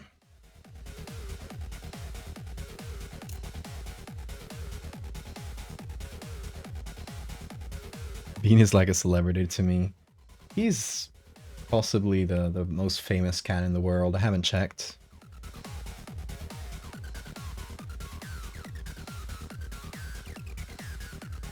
He has 1 billion fans. It's spelled like Bean. Isn't that right, Bean? Isn't your bed like a little wonky? There you go. Wonky bed. Hello, you. The babiest of them all. There he is. I think everyone loves him. If they don't know him, they will soon. Exactly. Alright. Oh, that hand is a lot better now. For sure. Yeah, there we go. That's before and after. All those little details really helped out. And,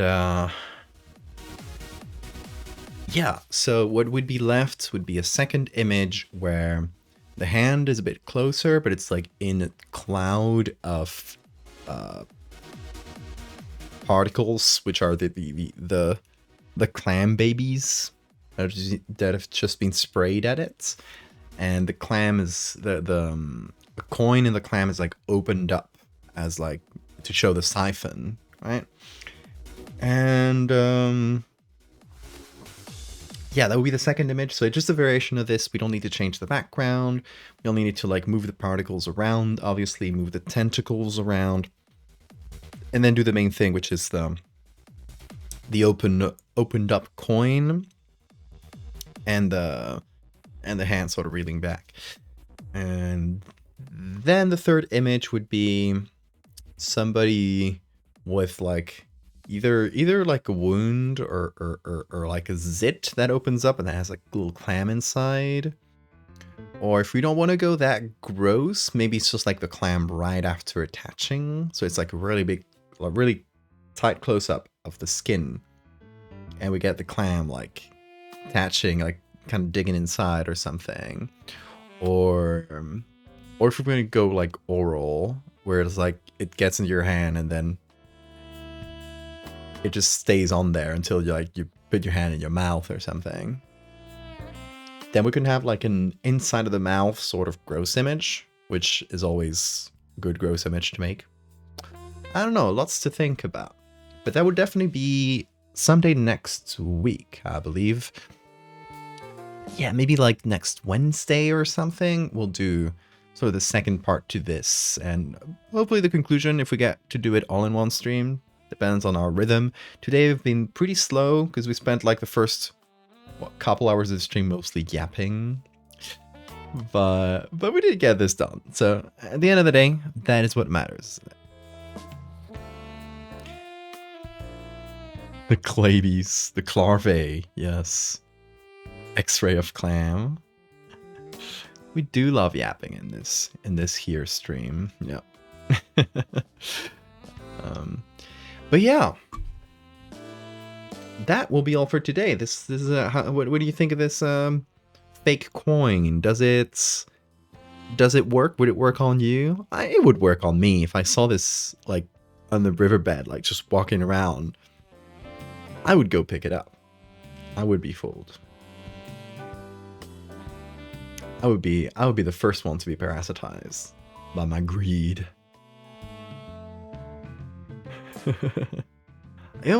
Yeah, you gotta pick up shinies. It is embedded into our brains, picking up shinies. But yeah, I'm glad it would work on y'all. It would definitely fool me. want to know what happened still. I was like, oh, this coin was weird and slimy. Ugh. And you don't know you're full of clam babies. Alright. Anyway. That'll be that for today, folks. Tomorrow we got another stream. We're going to be starting slightly later than today, probably. I don't know exactly when. Because tomorrow I'm going fencing. I'm doing this like every Tuesday. Up till like 9:30 p.m. Then I need to get back home, shower, have dinner, and then I'll start the stream. So if I'm really fast at this and like the class doesn't go on for super long, I will probably be able to start it around the same time as today, but just to be sure, around an hour later than when we started today will probably be when I start. On the fence about starting time. So yeah, y'all, thank you so much for hanging out. It's always fun to have everybody here, especially after so long of not streaming. Having everybody come back and still watch the streams is always encouraging to me. So yeah, y'all, thank you once again so much. Bean and I say goodbye, and I will see you tomorrow. Till then, take care.